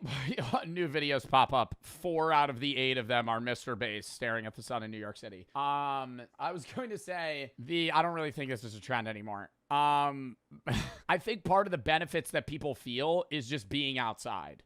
Like, you're like, oh my God, it's improving my energy and my mood. This really is a superpower. It's like, no, you're just watching the sunset. No, you're watching the sunset, but you're also kind of like killing your eyes by watching it directly. Exaggerated benefits. And whenever it returns, you're just going outside. New people are exposed to the same risk. Our next chapter is about a community of people who became so obsessed with their appearance, they ignored every warning that came with it. Looks maxing gone too far. This trend started because young men wanted to improve their looks. At first, there was nothing directly obvious that was wrong with it, but some people pushed it too far. When I heard about it, I was like, this is the craziest thing I've heard since the Tide Pods. The trend is called looks maxing, but it was taken too far. Looks maxing is a set of methods men use to make themselves look more attractive. Young men formed Reddit groups to discuss skincare, fitness, and fashion. Sometimes members would post photos of themselves. Then other members would point out their physical flaws and suggest ways to fix them. And bro, and it's like, why are you taking looks maxing advice from a dude with a big Chungus profile picture? I mean, it's just like, if you really want like help with this stuff and you're like, oh, rate me, look at this image of me, dude, you're just gonna get grilled by like randos. Flaws and suggest ways to fix them. And for a while, actually, some of the people are just saying get a haircut. Like, I don't think that's bad. Short term, change your haircut and do your eyebrows. And if you can, grow a goatee and keep it shaped. Long term, loose face fat and train your neck. And suggest ways to fix them. And for a while, that's all it was. But for some, basic improvements weren't enough. They became obsessed with their facial movements weren't enough. They became obsessed with their facial structure. They wanted sharper jawlines and defined cheekbones. So they went looking for extreme solutions. Yeah, people always post a picture of me. I have like recessed maxilla or some shit. Because my side profile, my jaw should be like this. I'm shutting out. Side profiles, brutal. Solutions. And that's where things took a turn. Some members of the looks maxing community. I just gotta walk around like this.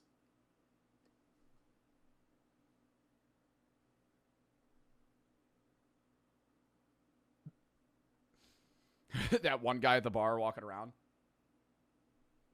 Just waiting.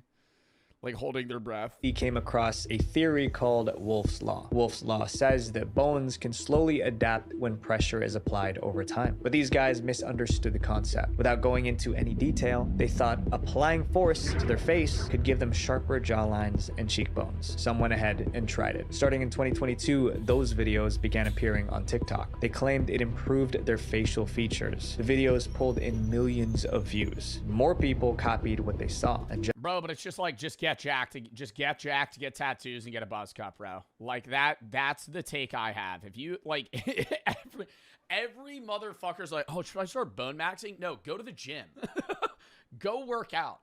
Get in shape, get a better haircut. If you were balding, shave your fucking head.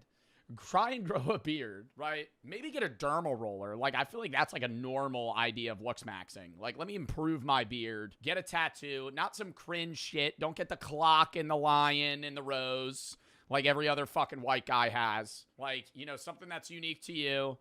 Like, I don't know. Just like change your fashion. Just like that, the trend took off. By 2023, those videos were viewed over 260 million. Yeah, I'm getting a sick arm sleeve. Oh, what is it? Oh, it's like a tribal tat, kind of like Dwayne Johnson. Oh, are you Samoan? Oh, no, I'm getting it with a clock and a lion that's just kind of leaping out at you right on my forearm. Times on TikTok. Some even made tutorials teaching others how to do it. Others posted before and after photos to prove it worked. But even though they made the trend look appealing, the reality was much darker. Doctors quickly raised concerns about the trend. Doctors explained that bones don't automatically heal into better shape. They can heal the wrong way or not heal at all. You have no idea how your bones are going to rejoin themselves. We have no idea what the long-term implications are. Bro, and we got the wrong, like, why are we putting this motherfucker on NBC? Like, this is for unks, man. If you wanna get the young people to see this shit, you gotta really post this shit on like TikTok or Twitter, bro. You can't be like on NBC like, hey, maybe you should stop bone maxing. Yeah, everyone watching this is 50 to 90. They also pointed out something else. The face isn't just made of bone. It has nerves, muscles, and blood vessels. Applying serious force in the wrong place can cause issues. It's surprising that anyone thought this would work. Media reports describe the trend as nonsense and insane. TikTok banned it. But the trend didn't fully disappear. Looks maxing influencers are still getting millions of views, and some are still promoting questionable methods. Our next chapter is about people. Did Dream do bone smashing? People who thought they found a smarter way to work out, but doctors called it one of the most reckless trends they've seen. Dry scooping. Oh, dry scooping, not protein powder. What is it called? Pre-workout? Around 2020, TikTokers came up with a new way to drink pre-workout powder. Instead of mixing it with water, they swallowed it dry. Then they went straight into working out. If you don't know what pre-workout is, it kind of gets you pumped up, and I don't like to drink it. They had a reason for doing it this way. They claimed that eating it dry would reach the bloodstream faster. That would lead to more energy and better performance in the gym. The idea sounded convincing to... Well, no, I don't think it reaches your bloodstream faster. It's just now you're not drinking 16 ounces of liquid. Like, what I usually see people do is they'll dry scoop pre-workout and then with a mouthful of water just swallow all of it. And you got to realize, like, most pre-workouts, the scoops are like this big. You know, it's not like a protein powder scoop that's like, you know, the size of a fucking measuring cup. People scrolling online, but there was no science. I don't know. I feel like this isn't that bad. I think that the problem with dry scooping is, number one, it's going to be like, oh, if you choke on it. But more so, if you're dry scooping pre-workout, you're more likely to over-consume caffeine. Scientific proof that it was better or safer. Despite that, dry scooping became popular. It's workout time and everyone's been taking pre-workout on my For You page. Oh, God, many people didn't experience any side effects, but for some, it landed them in the hospital. In April... It's bad for your cardiology? Well, I don't even take pre-workout. 2021, a 20-year-old woman tried the trend on camera. She took a full scoop of pre-workout powder and went to the gym. But during her workout, she felt a weird sensation. My symptoms were heavy chest and chest pains, but I ignored it and I continued doing my workout. It continued throughout the day. She was rushed to the hospital and doctors confirmed it was her heart. They told her she was lucky. It was only a partial blockage. They warned that a more severe blockage could have far worse consequences. Her story got a lot of attention online and even on TV. So this woman ended up in the hospital after taking the dry scoop challenge. But after that alarming case, the trend did not slow down. Dry scooping became so popular. But did she have a heart attack because she took too much caffeine or because she dry scooped it? Like, would she have had that same problem if she drank it in a regular, 16-ounce shaker cup? The researchers looked into it. They realized people didn't understand what they were doing. Dr. Shanyon says the trend is a bad idea for a number of reasons. Pre-workout powders contain high levels of caffeine, and dry scooping changes how that caffeine enters the body. Instead of being What? Learning new shit every day. I didn't know that. Being diluted, it hits all at once. You're taking upwards of 3.5 times. Yeah, I mean, isn't it the same as like a 5-hour energy? Times the normal amount of caffeine that you would get in a cup of coffee. That sudden surge can trigger serious reactions. So they're getting a large portion of caffeine in one setting. When you do that, it increases the blood pressure substantially. Eventually, TikTok banned the trend. Dry scooping videos were removed from the platform. But once again, that didn't end the trend. People still promote it on YouTube and Instagram, and there is little sign that the trend is going away. These trends prove that common sense sometimes isn't so common after all, especially on the internet. But at least I know you guys are smarter than that. Visual Venture. That was a W-vid. That was a W-vid. I didn't know that dry scooping would cause that. I know it's like, oh, the caffeine's going to hit you quicker because you're consuming it all at once. But I would still say it's on the same danger level as like a 5-hour energy or just like chugging pre-workout. Because like if you put it in water and then just slammed it, it's probably the same negative effects. Maybe you're digesting it slower? I don't really know.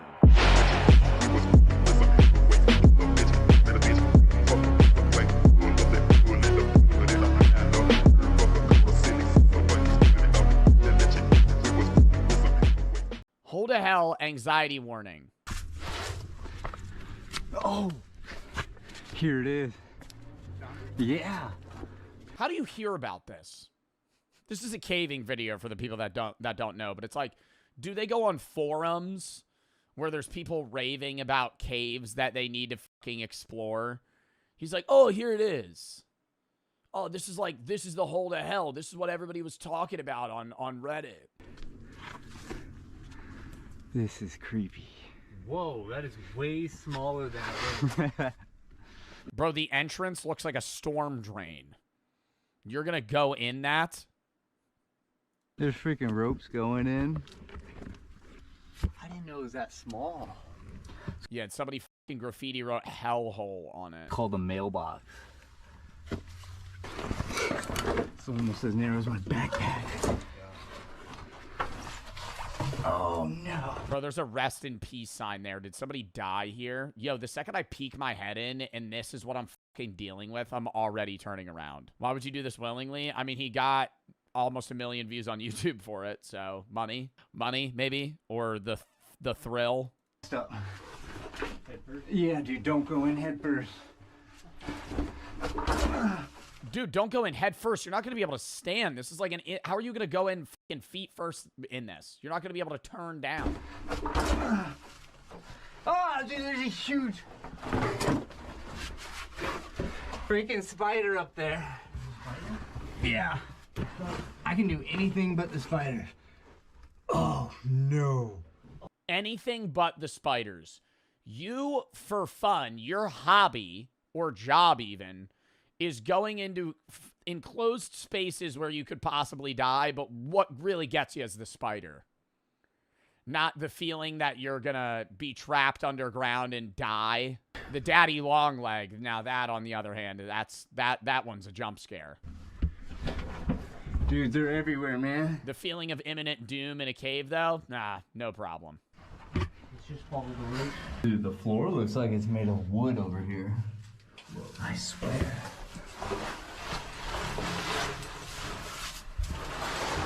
Where do they go? Is there a path? Dude, I'm just staring at fucking random holes. It looks like there's a million... No way he's squeezing through that. Tree roots. Oh. Dude, that's slick.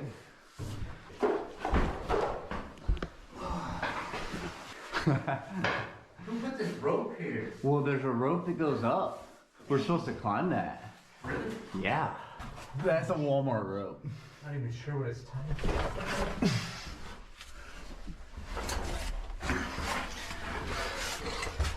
Do they not have a map? They're not going in with a map. They're just like kind of free balling it. They're not even marking where they're walking. They're just like, oh, why is this rope here? Oh, I think we're supposed to go up.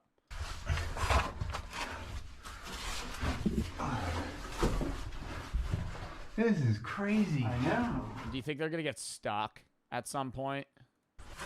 This one's really hard to climb.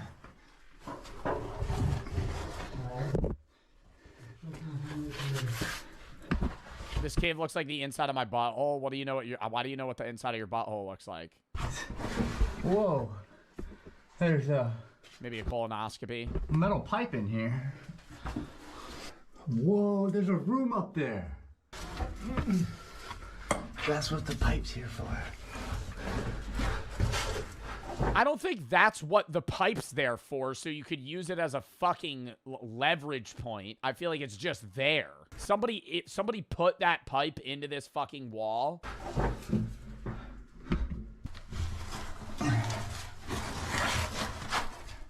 Okay, I'm up. Okay.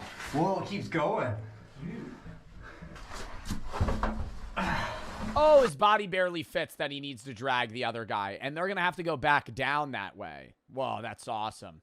I can't wait for on the way down. He's like, dude, you got to kick my shoulders. I'm stuck. You got to fucking wedge me in here. Yeah. You got to push me into this like a trash can that's a little bit too full. You got to pack my body into the hole. Oh, no. I don't know if we can make it. Is that tight? We're gonna have to take the helmets off for sure. Oh, yeah, what could go wrong? Okay. Helmets down. Oh no, I don't think we're gonna make it, dude.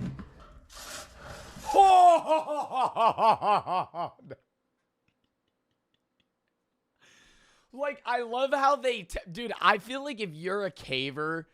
they have to have some sort of device to scientifically know whether or not they're making it through, you know? Like, his test on whether or not he's going to fit is to just try, and if he gets stuck, that means he can't fit. Like, that's the test. What about getting this side first? Oh, my God. Stop. Dude, and just dragging your fucking open skin across these sharp rocks. Okay. Yeah. I would never do this with this guy, but I would love to, like, just listen to him just tell me about, like, some story, you know? Around a campfire, he's like, there was this one time I was in the ass twister. And when I tell you, dude, I was fucking standing, I was in the cave like this. And I couldn't move. So every time I had to move, I would have to even turn my head. It was like, it felt like my neck was going to snap up. I would go, and then I would drag myself. And I would drag myself. Dude, it goes up. Like to watch him reenact it. Keep going. Yeah. Oh, yeah, it's going up good, actually. Where's the end point? Bro, they're not marking where they're going either. They're just hitting multiple forks in this cave, and they're just like, all right, let's just keep going this way. Got a rope down there.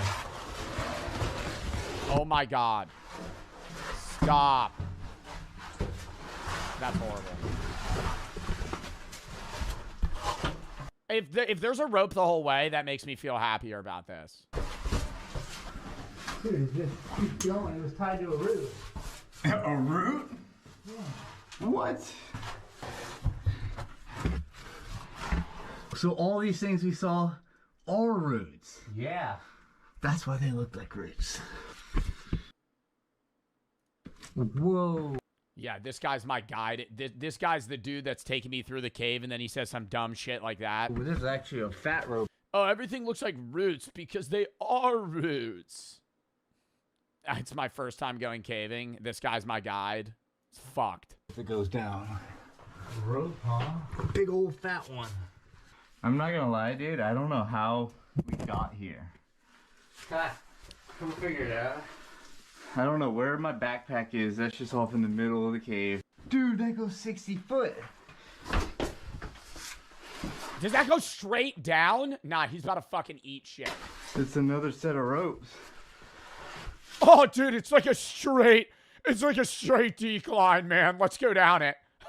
I don't even know if we're going to be able to make our way back up. I'm just going to butt scoot across the wall here. Maybe, on the way to get back up, we're going to have to do like a Mario jump, you know, in the mini game where he has to go like, oh. We're going to have to like shimmy. It's going to be like a Jason Statham scene. Fuck.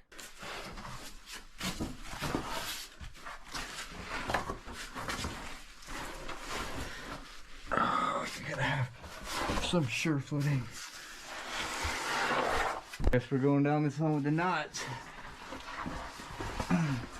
Yeah, I love how the one support system they have too is like the old rope that you have in your backyard from a tire swing from when you were 5. That's really weathered and also definitely somewhat dry rotted, right? Like this rope could break at any moment.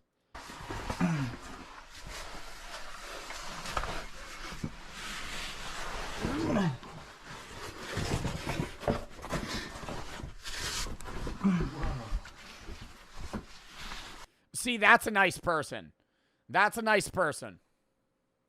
Whoever that is, smart. You know? Hey, I'm going to draw an arrow for somebody.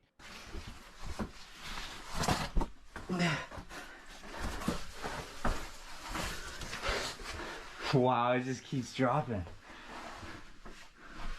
I'd say.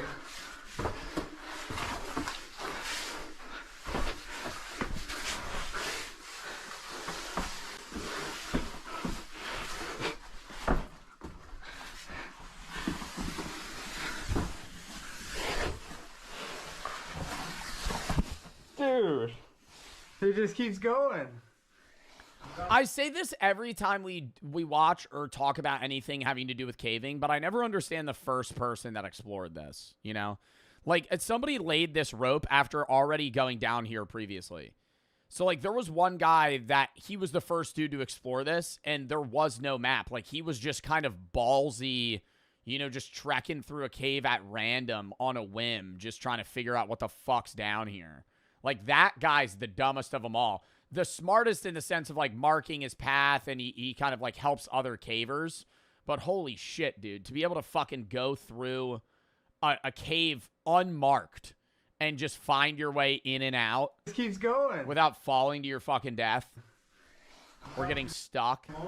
Yeah, I'm like 70 foot down. You're not fitting through that fucking hole. He's gonna go down that? I think that's the bottom, about 20 foot down. We're going to the bottom of the hole for what? Why are we going to the bottom of the hole? There's no water oasis. There's no fucking glow-in-the-dark cave. Hell, you're not even getting a fucking 5er, man. You're not getting a wet 5 at the bottom of this goddamn fucking cave. You're going down here. You're going to touch the bottom. You're going to go, oh, cool. It's really tight space. All right, let's go back up. Well, I'm looking all right. This is bad. Yeah, why did the rope have to stop halfway down? I know, right? Oh, it's getting my chest. Oh, this isn't gonna be good. No. I think I'm gonna be hanging from my helmet. You might not be able to get back up. I think I'm gonna be hanging. Oh, you might not be able to get back up. He says as 95% of his body is in the hole. Oh, dude, my helmet might get stuck. Yeah, you might not be able to get back up. My helmet, dude.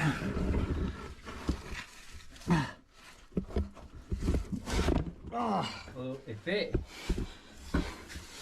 Holy crap, if it didn't, I would have been hanging from... That goes so much deeper. I thought that was the fucking bottom right there. My helmet. No. Oh my god, that goes so much deeper. He's gonna go down in that? It drops like another 20, 30 feet. Holy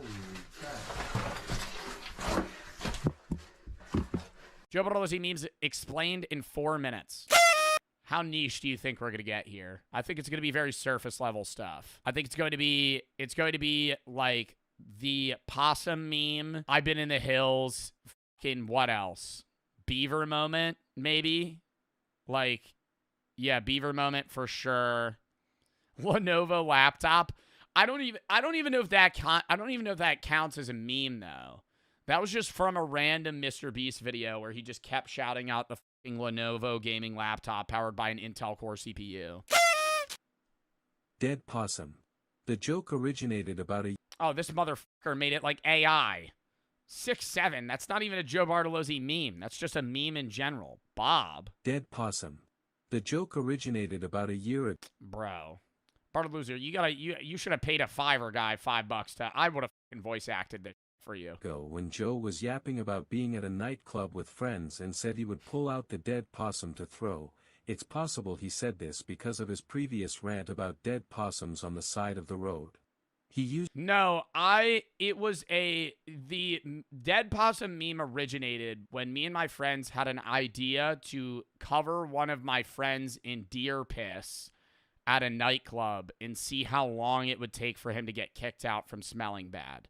I know it's LAI chat, but I still want to watch it. But yeah, it originally, the plan was that we were all going to go into a nightclub, and then and my friend would have a diner ketchup bottle full of like deer piss, which smells really bad.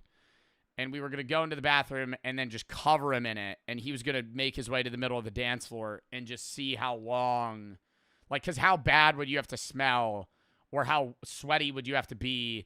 That was the hypothetical. Like, kind of panning off, like, how wet would you have to be to get kicked out of a Walmart? Like, there's no real gauge. It's kind of just, like, probably sopping wet. Probably, like, covered in water, right? So then panning off of that, how wet would you have to be? How sweaty would you have to be to get kicked out of a nightclub? Or how bad would you have to smell? And then it was the dead possum. Uses this phrase rarely when he is talking. Yeah, I'm gonna turn it up a little. The AI is talking mad slow About being in a public space.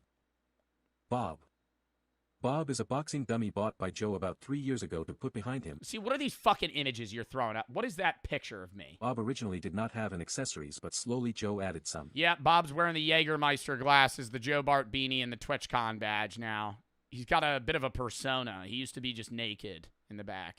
Now he's clothed. Should I give him a shirt one day? No, I think I like his abs. I stabbed him, though. He has some battle wounds from that Temu review. This is him present day. Bob is sometimes used by Joe for funny moments. Yeah, I made out with Bob a few times. We have a bit of a romantic relationship going on. There's some tension. Moments or channel point redemptions. The Hills. The I've been in the hills. Fucking the worst dudes meme ever. Comes from a the worst meme ever. Comes from TikTok. I don't even know how it started.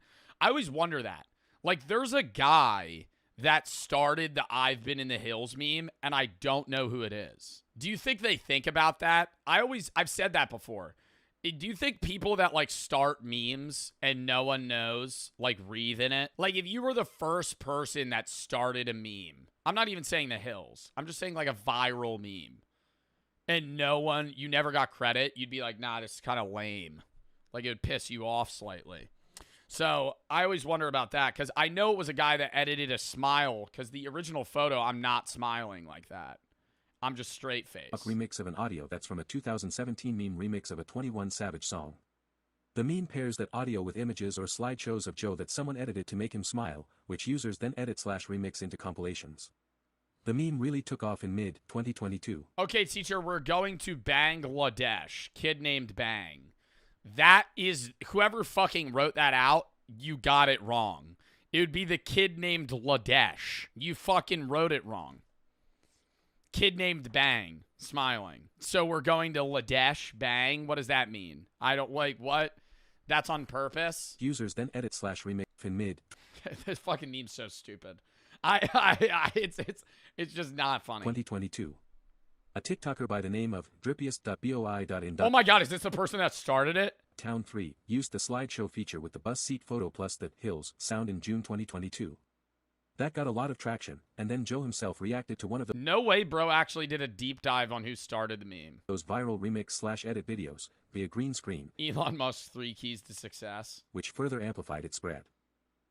Beaver moment. One day when Joe was unbanning people, he came across a guy who got banned because he was spamming Beaver moment. It's unsure why he did this, but Joe's chat started spamming it, which made it a meme. Yeah, now we have a whole emote for it. Chat, type the emote. That's going to be like lost media soon. I feel like so many of my chatters, that's probably like new to a lot of people because it was literally like a one-day thing. And I would just be like, oh, Beaver moment. Nobody knows what it means. I still don't either. I think we fucking banned that guy too. I don't even think I let him back in a chat. 6-7. The meme originated from a rapper named Skrilla but slowly made it into Joe's stream. His chat would constantly annoy Joe when he said, Are there other streamers that deal with the 6-7 shit? Or is it just me? Because I feel like I never see any other streamer. Like in Kai's stream, if it's like 6-7, is that like Jinxie has it too? Okay. Yeah, like FaZe, Jinxie, they all spam it. Queso's too? Really, in Queso's chat they do? You think Queso gets annoyed by that? Probably not. That motherfucker's like resilient to rage bait. Actually, he spawned in with perks against rage bait. Like, he'll feed into it sometimes, but you can tell he doesn't give a shit. At 6'7" and caused some funny crash outs. 6'7" is rampant in his chat and present day is banned. I had a No, it's not banned. It's just like, people spam it and then they, oh my god, the I had a friend shit. friend.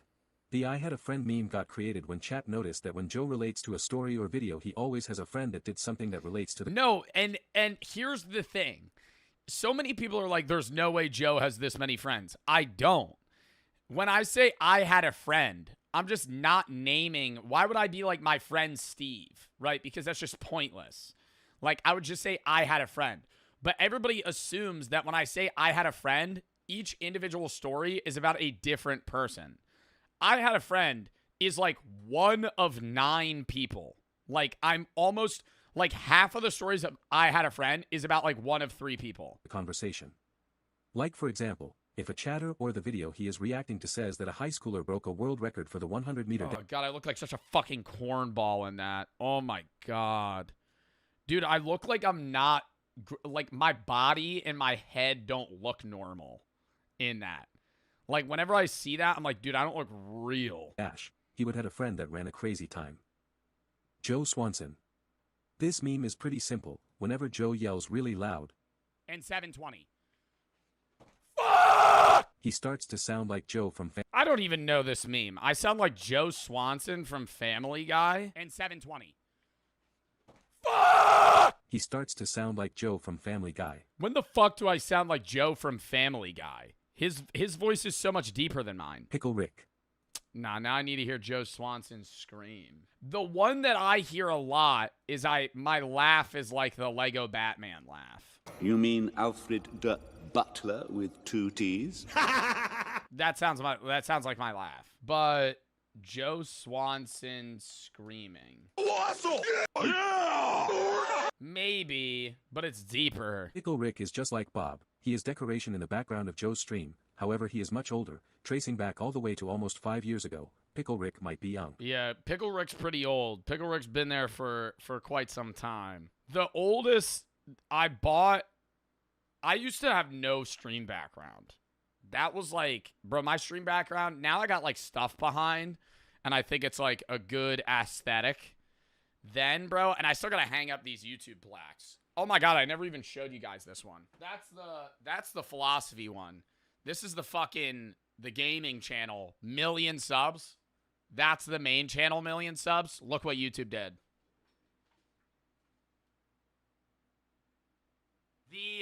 The mil sub is the same exact size as the 100K now.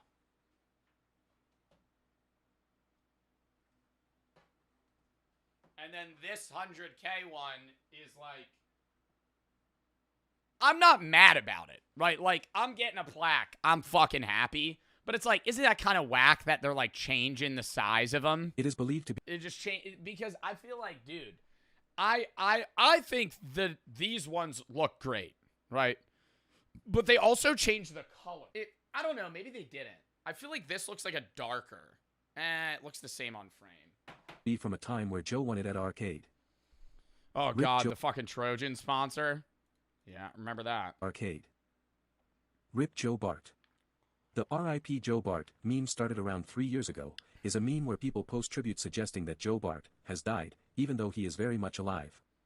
The meme usually takes the form. Wait, really? Yeah, I did an ad with Trojan. It was basically the idea of like promoting, like, it was basically like promote safe sex and not getting STDs. It was like, because it wasn't around like, oh yeah, you should have sex more. It was more so like, hey, this is like to not have you get, you know, herpes, AIDS, chlamydia. Of fake memorial edits, fan-made obituaries, or comments like, fly high Joe, and gone too soon under his content. Joe would react and rage that he is alive, but his followers kept saying that someone is using AI to react to these memorials. Skin of a goose. I think Skin of a Goose is less cringe than when I said gang. When I was like, bro, come on, gang. And it came out, and I was like, nah, I look like such a cornball saying that. Skin of a Goose You're just a pea in my bowl. That one I will stand by the fact that that diss makes sense. That makes sense. If I say you're just a pea in my bowl, that's a valid statement. How? Because if I say you're just a pea in my bowl, there's a lot of peas in a bowl. So it's like one of many versus like if you're being a dick and you're like, you're just a pea in my bowl, like you're saying they're small, you know? This joke originated when Joe was watching a video about a Riz video and he made the joke that he has the skin of a goose. This was a classic blunder. A classic blunder. A classic blunder. Oh, shit. Shit, like a chess move. Yeah, blundered that. No, it was a fucking dud. You're gonna have a bad joke now and again. Because all I do is riff, right? Like, I know a lot of you guys joke that I pre-watch videos, but like, I'm just saying what's coming out of my head. So sometimes when I'm like yapping, I'm literally saying a joke, and halfway through the joke, I don't even know what I'm gonna finish the joke with. And so when I was like, yeah, I actually have the skin of a, and then I paused because I didn't know what to say. And I was like, what has smooth skin? And I said a goose. But I've never even seen a goose's skin. It was stupid. And Joe's chat made fun of him for it, making it a meme. Yoo-hoo, it's a la boo. They should do this with Jinxie. This is why we clash. Yoo-hoo, it's a la boo boo, bro. Boo. The La Boo Boo meme started when a TikToker named Juicy Jacob posted a video of him going to public spaces and having a La Boo Boo on the end of a fishing rod and tries to get women to grab the La Boo Boo. The reason why this meme terrorizes Joe is because Jacob sounds like Joe, which makes viewers think it's Joe and flood his comments with La Boo Boo jokes. Thanks for watching. It is eerily similar. He sounds just like me. Like, it's creepy. I don't know a lot of people that have my oddly nasally voice, but he does. And I'm not dissing that. Show it. You've seen it, bro. It's because it's you. It's not me. I think the biggest telltale, and I'm not going to go on a rant about this. I think the biggest telltale that Juicy Jacob is not me is he is very religious. Like, he talks about Jesus in his comment sections. Now, and then there's some people that are like, that's Joe under disguise, because it would be like, the last thing I would do is probably be like outwardly religious, right? But still, Jinxie said it was you. Oh, then it must be me.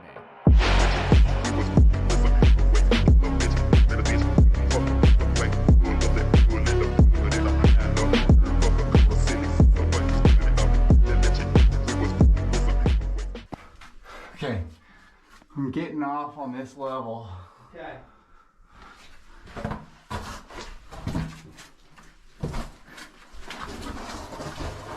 Huh. Hey, was that a poop bucket? A bucket. Oh. Dude, there's a... Did somebody sleep here? Dude, there's a bunch of clay sculptures in here. Yeah, there's military boxes. Whoa. Low iron. Looks like he almost just fucking passed out. And a rope that goes up. And a Jesus shrine. What? Somebody brought a no parking anytime sign down here. These people are crazy. These people are crazy. This is fucking utter insanity. This guy, he went, I'm going to go caving. You know, I'm going to bring this sign. I'm going to steal the sign. I'm going to bring it down here. I'm going to post it up. Maybe do a little clay sculpting while we're down here. Shit in a bucket. Set up a Jesus shrine. Work my way back up. Is this like a regular hangout for somebody? Heck. We got some good artwork in here. I mean, define good. That looks like a AA battery that's shoved on the back of a clay turtle. A giant beetle that's powered by it's a beetle. A battery over here.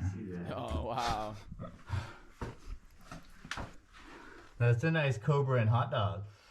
A what? A cobra and hot dog. Oh, the cobra, yeah. That is actually a pretty good cobra. I took a picture of the cobra.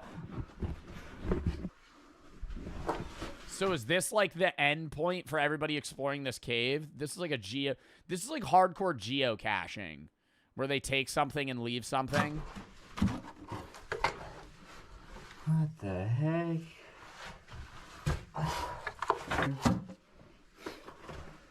What was that? It's like a shrine. I know. And then a classic rope that goes up to who knows where. Wow. Oh, that's creepy. There's like a little figurine up there just staring down at. I gotta say, going with somebody else does make this a lot less scary. Like, being down there with somebody, if you're ever nervous, you're always like, okay, somebody else is here to navigate through with me. But if you're just full alone and it's dark, it would be so eerily quiet. Because it's not even, like, quiet like you're outside. It's quiet like you're in a room that, dude, you're underground. So there's no ambient noise. Yes.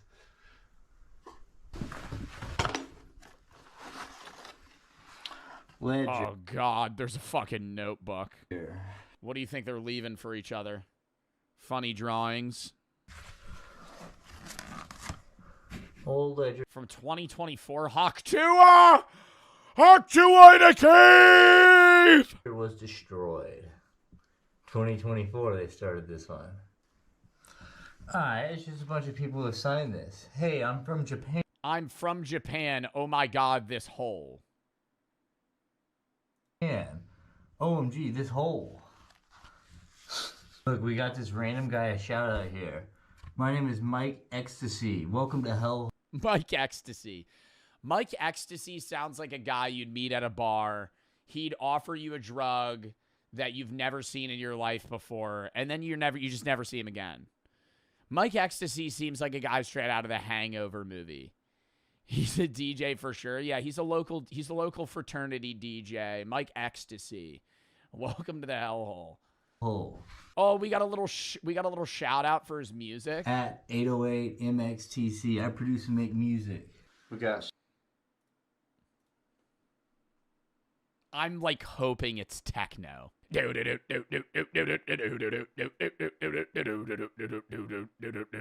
Oh my God, this is exactly what I thought Mike Ecstasy would look like.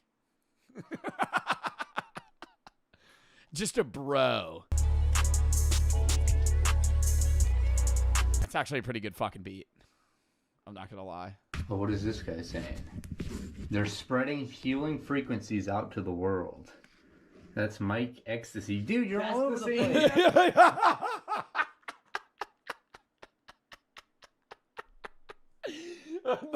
Yeah, they got mad at that shit. You imagine the whole book's just Mike Ecstasy shout out. Yeah, dude, you're all over the place. Get out of here, Mike.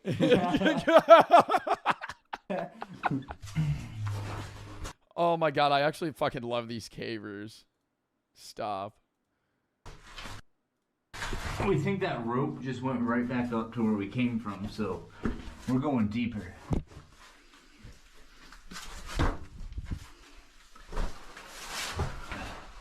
Oh no, there's nothing down here. Wait, what was that green thing? What is that? It's just a creepy doll. Oh, that is so weird. Let me see the doll. It's like a Buddha shrine looking thing. Oh, okay. Yo, on the back of it, it's probably going to say something about Mike Ecstasy. Congratulations, you found my shrine. The wall. Make sure to tune into my sick beats. What'd you see down there? I think it's official, man. The cave ends in a Buddha shrine. That's the bottom of the cave. Yeah. And man, he is grinning. He's grinning? Yeah. Got a couple people praying over here. Are they getting the clay from in the cave? Like, where are they using this stuff to make these sculptures? Sounded weird and creepy. Oh, that is weird. It's so weird. Why is it so weird? It's like praying, or no, there's just meditating people here. Meditating snowmen. Mm-hmm. All right. I officially know where we're going again, but we're gonna leave this headlamp here because a subscriber left a comment on one of our videos, and he said he got stuck down here with no headlamp and literally just waited, and his friend finally found him down there. but this is gonna be there. Yo, getting stuck down there with no flashlight would be horrible. It would be pitch black. Like, you wouldn't even be able to move. Whoever finds it, it's yours. All right, I'm climbing out. You'd shit yourself, but you'd have to be. You literally, if you only had your headlamp and like no iPhone, no other phone light, and that was the only means you had to come down and up, and you make it to the bottom, and then your headlamp dies, you're either A, waiting for somebody to come get you, or you're dead. Like, that's the only options. Like, you wouldn't be able to traverse this cave in the dark. Because it would literally be pitch black.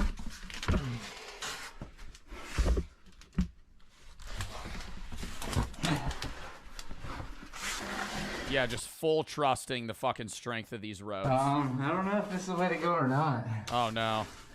Stop. You see something? Yeah. Oh wait, I think this is a wall sign. Shout out to Mike Exit. Okay. Oh, it's just another shout out. Yo, imagine they're like, dude, we're lost. Where are we? Out of nowhere, they hear Mike.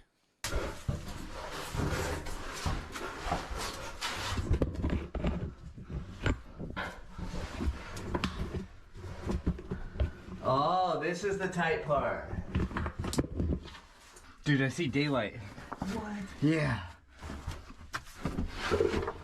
Where the fuck do you see daylight? Oh my god, it is daylight.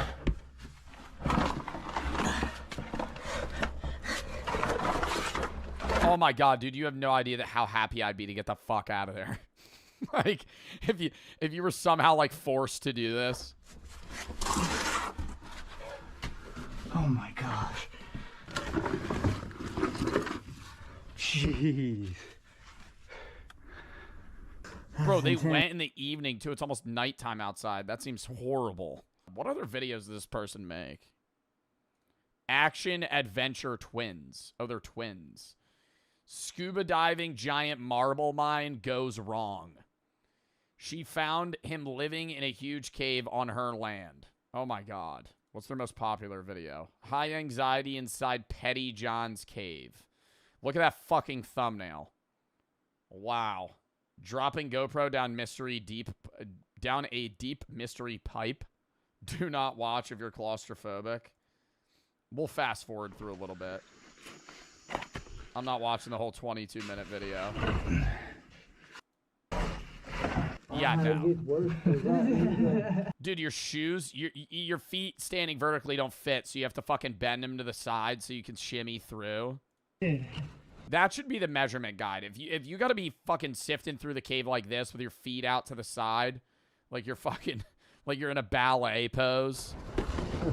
Oh, it helps collect your breath. Oh my god. Yeah, this is the part. It's got to be like the video though, because I don't even think my head would fit in this part. Gotta exhale. Oh, the old exhale trick. Lower the diaphragm. What's the most... Oh, this is the most replayed part. The fuck was that? A stalagmite? We're here at this crazy low passage. And...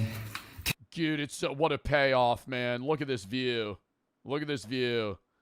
It took us 6 hours to get down here. It smells like urine. This crazy low passage. And Tim the Beast is gonna sit in this flooded passage. There ain't much room for anything in here. Oh my god, wait, there's a note on this wall. Mike Ecstasy. That's cold. That's cold, isn't it? God, it's been everywhere we have. The hands of these crow.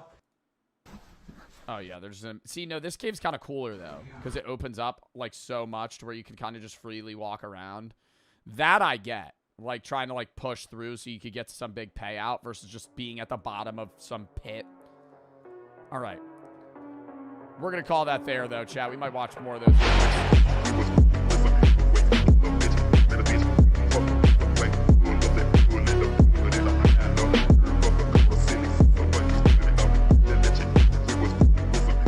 Saying it's like it's correlated with some sort of meaning, right? You just get it because you've spoken English for your whole life or most of your life, or like you understand English fluently. But like, if you're able to break down every term, it's like, oh, it's its own unique thing, obviously, with its own definition. This is a no shit moment. Somebody in chat say, no shit, Joe Bart, you're a dumbass, you're LARPing. What was I saying? Like that, it's just that over thousands of years just slowly combined. Boom, boom, boom, boom, boom. We need a word for this. Let's name it. Blah, blah, blah. Like, yeah, no shit. I never understand how they put, like, an alphabet to something. Like, or earlier, like, Egyptian language makes more sense to me. Like the idea of having symbols that correlate with image in your mind, you know? Having like a Latin root, yeah, or like a fucking vowel. Like a vowel was the biggest thing in written language, is like A-E-I-O-U. Being able to like connect phrases in that way, because it's like what we're saying makes sense, but when you read a language, it's so verbally different. That's how you have people that are illiterate. It's because you can understand a language verbally, but like writing it down, you know English as a language in two different ways. You know Spanish as a language in two different ways.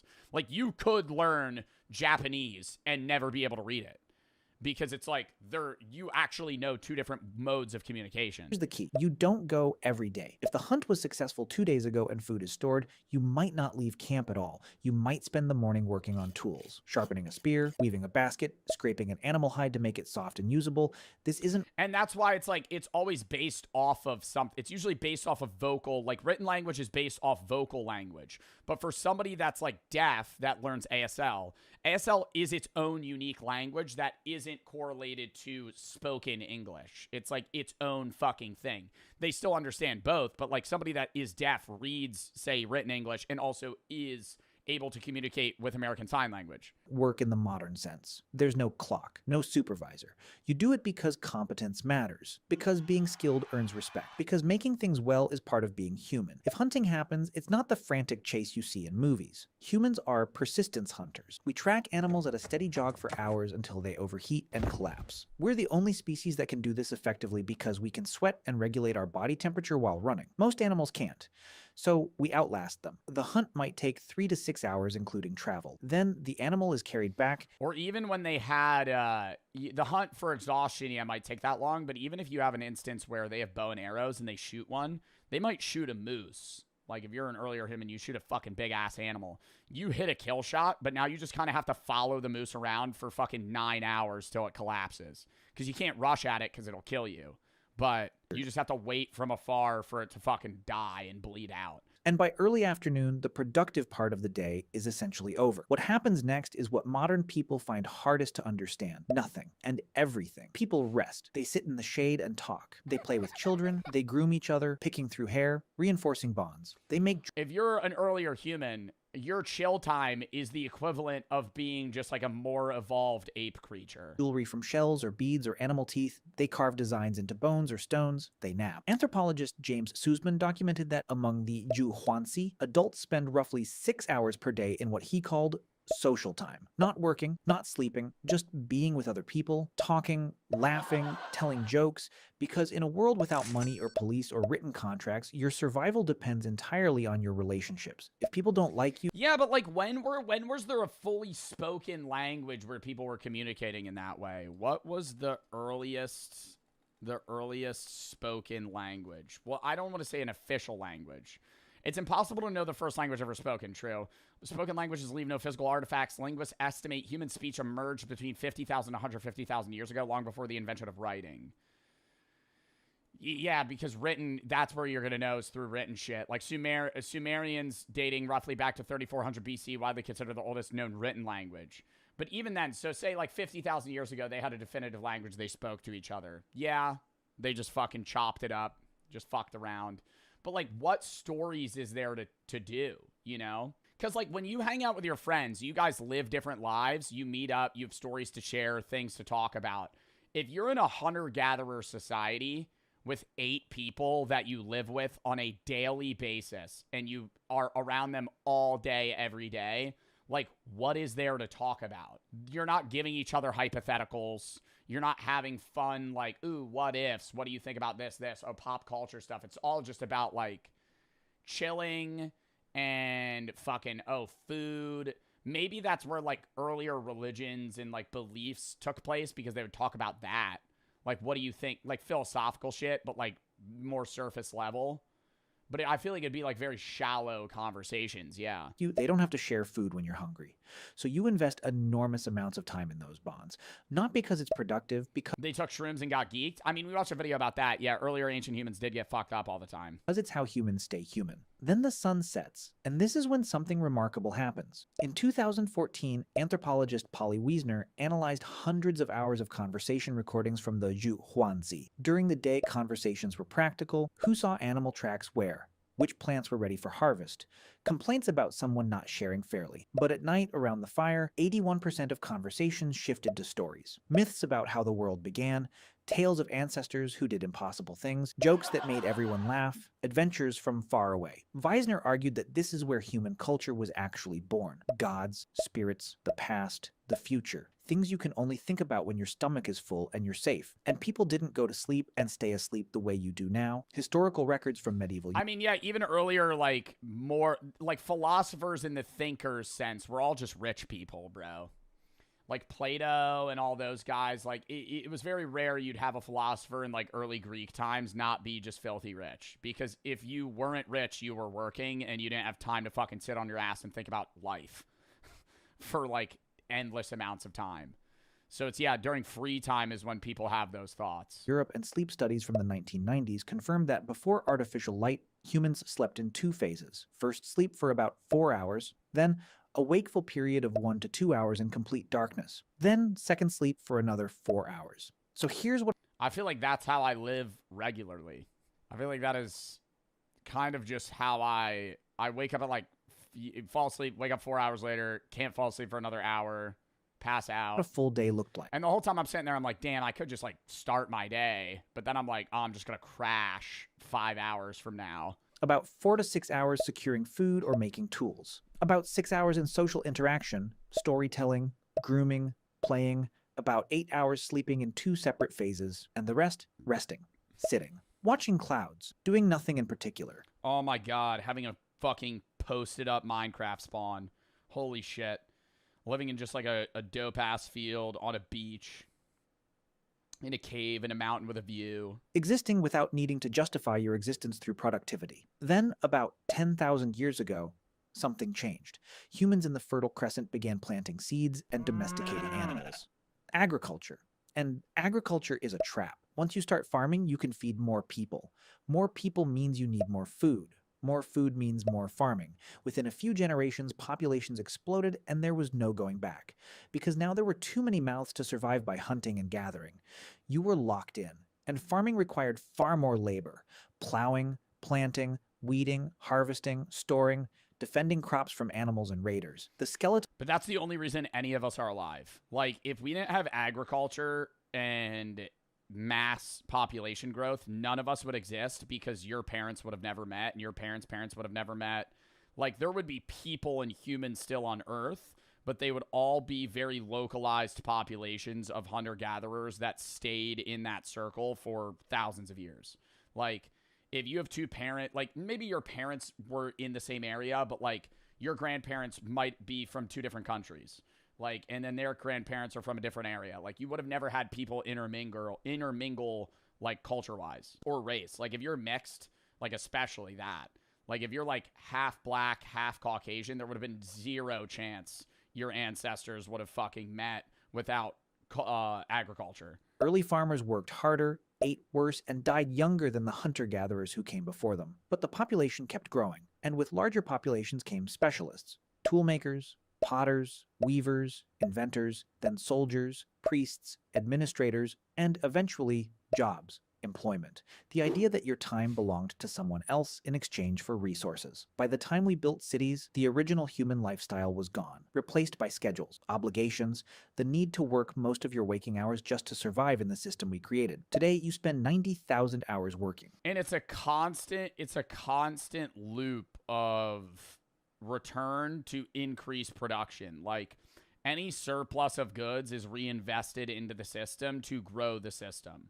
Like, we're constantly serving the future rather than the present. anything that you do that's like, oh, this is more efficient. Now we could do this. No, let's, like, we watched a video about that with factories. Like, if you're able to, like, more effectively produce energy, instead of just making energy cheaper, you just make more shit that needs energy.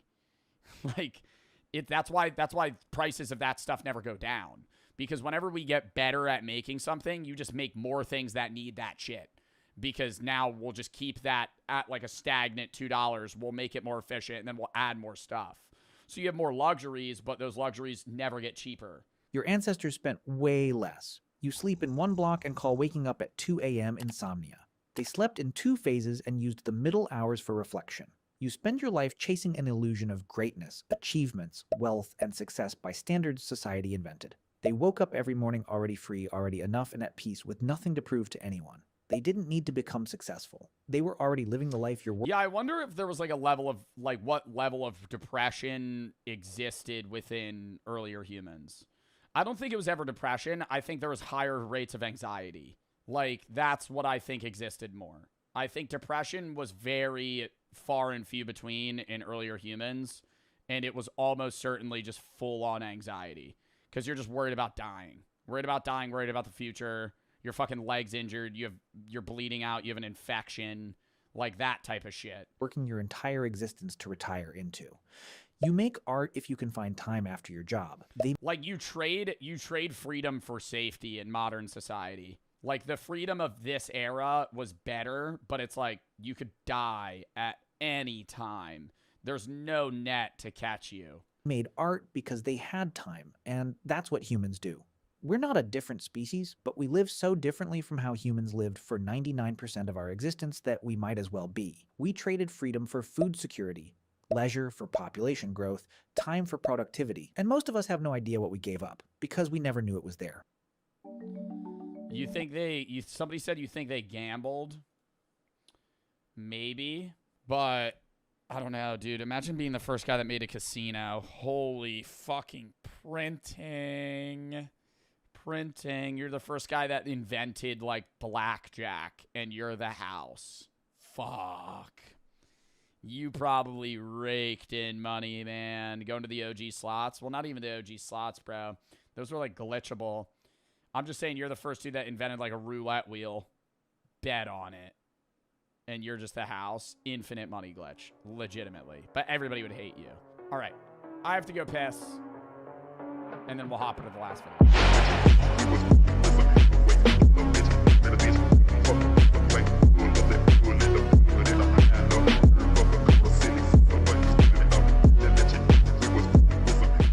Old horror movies. Before it even starts. Old horror movies in what sense? Like old Dracula? Dog shit. Dog shit film. The earliest horror movies were terrible. Jump scares were bad. And people were shitting their pants over literally the least scary thing possible. But the era of slashers, Jason, Scream, or Friday the 13th, Scream, Ghostface, you know, Freddy Krueger, awesome. I will say, though, I wasn't a big fan of Nightmare on Elm Street. I've seen, like, almost every, like, type of slasher film. Not a lot of the Jason films, but I've seen almost every Scream movie. I think I've seen every Michael Myers movie, or Halloween, rather. But I did not like Nightmare on Elm Street. Leatherface is kind of lame. You know, as much as I love them, horror movies nowadays... Texas Chainsaw's goated. Just don't hit the same. But is this true? Are horror movies from the... No, horror movies hit more than they ever have. I think horror movies today would actually kill people in the 80s. I'm so serious. Like, yes, The Conjuring isn't modern, but even, like, newer horror films, like a Blumhouse movie or some shit, I think I would love to teleport back to the, you know, the 90s when people were, like, getting ready to watch fucking Scream or some shit. And then throw on fucking what is the most scary? What is the scariest movie of all time? It's not Conjuring. Oh my God, he has tapes in his attic. I've seen the movie. No, it's not Terrifier. Sinister. Sinister is supposed to be like the scariest film ever, based on heart rate. Like scientifically, I think Sinister is the scariest film ever made. When they did an experiment, they tested people's heart rate. And, like, it had a lower peak heart rate, but the average heart rate of somebody watching Sinister was like 120 or something. Like, you're just stressed out the whole fucking movie. It's not even scary. I agree. I think it's more of a stressful film. I didn't think Sinister was that scary. I think Conjuring is the scariest movie I've ever seen. Disturbing Terrifier. The 70s, 80s, and 90s really better or scarier? Well, that's what we'll find out today. Today, ladies and gents, I'll be going over a few horror movies from back in the good old days to not only figure out how well they hold up, but to answer that question. Are retro or vintage or old horror movies really better? Are they? I'd like to know. Dude, they're very predictable. That's the only problem. So they're kind of like comfort films in a sense, even if you've never seen them, but they're so predictable. If you're watching a Jason film, there's going to be a naked woman. She's going to take her top off. She's going to be the first one to die. Almost always. The virgin lives. The virgin lives almost always as well. And that's, like, for some reason, a part of every horror movie. And, you know, every Jason film, it'll just be like, oh, wait. Oh, sorry. Let's go skinny dipping. It's like, what? And then fucking Jason is watching from the distance. Kills you. And in the end, I'll go over one of the oldest horror movies ever to see how it holds up over a century. Nosferatu. Century later. Yeah, a century. And the first one I got up is called Nosferatu came out in fucking 1920. Slumber Party Massacre. Guarantee you there's probably like 8 topless women in this film. I've never seen it. Now, some of you may know this one, and some of you may just read the title and think, Slumber Party Massacre? That sounds a lot like Texas Chainsaw. I know what it sounds like. And I'm gonna get to that one too. I'm doing this one first though. Slumber Party Massacre is a 1982 movie where we follow a group of girls who, unbeknownst to them, are being stalked by a serial killer. And I gotta say this now, if it's something these old movies had, it was that nudity, bro. Like, my goodness, did I click the wrong movie? Either that or I just stumbled upon a lost episode of Euphoria, because dang, that's a lot of butt, bro. But yeah, we follow and out of nowhere too. Like it'll just be like, oh, let's take our tops off. What? A group of girls who are being stalked by a serial killer. What? You ever watch a sex scene with your parents? Bottom 3 experiences. Who uses a drill as bottom 3 experiences. You feel the silence. You feel the silence. It's his weapon, a drill. So awkward. And since they don't realize they're being stalked, they set up a sleepover like it's a normal night. They ordered pizza, gossip. They even broke out the dub pack. Don't do drugs, y'all. But what they ain't know is that it only made it easier for the killers to catch them lacking. And so the girls have to try and survive the night before the killer could turn this slumber party into a massacre. And I'm gonna keep it a buck. I've only seen this movie once, but I think this movie holds up. I think it does. The characters are likable and realistic, which you... What's the horror movie where the guy controls bees? Oh my God, what is the name of that film? Somebody knows. He controls bees. Candyman. Yeah. Can't say about every single horror movie. I've never seen... I see clips of Candyman. Movie. Like, they're not just some... Never seen that movie. I always get so confused when I read the description. I'm like, what do you mean he controls bees? No personality dummies who are just there to die. The killer is actually scary. I mean, have y'all ever seen a dude whose main weapon is something you can only find at Home Depot? Like, what? And then they even had some funny moments. It's a good movie. I mean, this is 1982. This is the same year Thriller came out. Of course it's gonna be good. And I know it's not the massacre horror movie people usually think about, but I just wanted to show this one some love because I feel like nobody talks about it. And don't worry, I'm gonna get to the one you're thinking about. But first I gotta talk about... I have never heard of any of these films. Carrie? Wait, what's the one movie where there's that really... Is it Carrie? There's like a really creepy scene at the end. Oh my God. It's like the movie's not scary and then there's a scary twist. Is it Carrie? Somebody help. Somebody help. It's like a woman and she's facing... Is that Carrie? Carrie movie... A Carrie ending scene. No, it is not Carrie. Oh my God. No, it's like they're sleepaway camp. It might be sleepaway camp. Ending scene. I'm gonna show you guys the scene. It's so oh my God, it is this. So disturbing. Angela! Wait, where? I only could show like a small snippet. Oh, it's so fucking weird. Just the face she makes. Imagine watching this like 2 in the morning. How can it be? Terrifying. Terrifying. Oh my God. Scary as shit, dude. It's like a skinwalker or something. It just starts going for like 3 minutes. It's not scary. It's uncanny. I think uncanny shit's the scariest. Oh my God. There was one movie I watched in 8th grade as a part of class, and it was super fucking scary.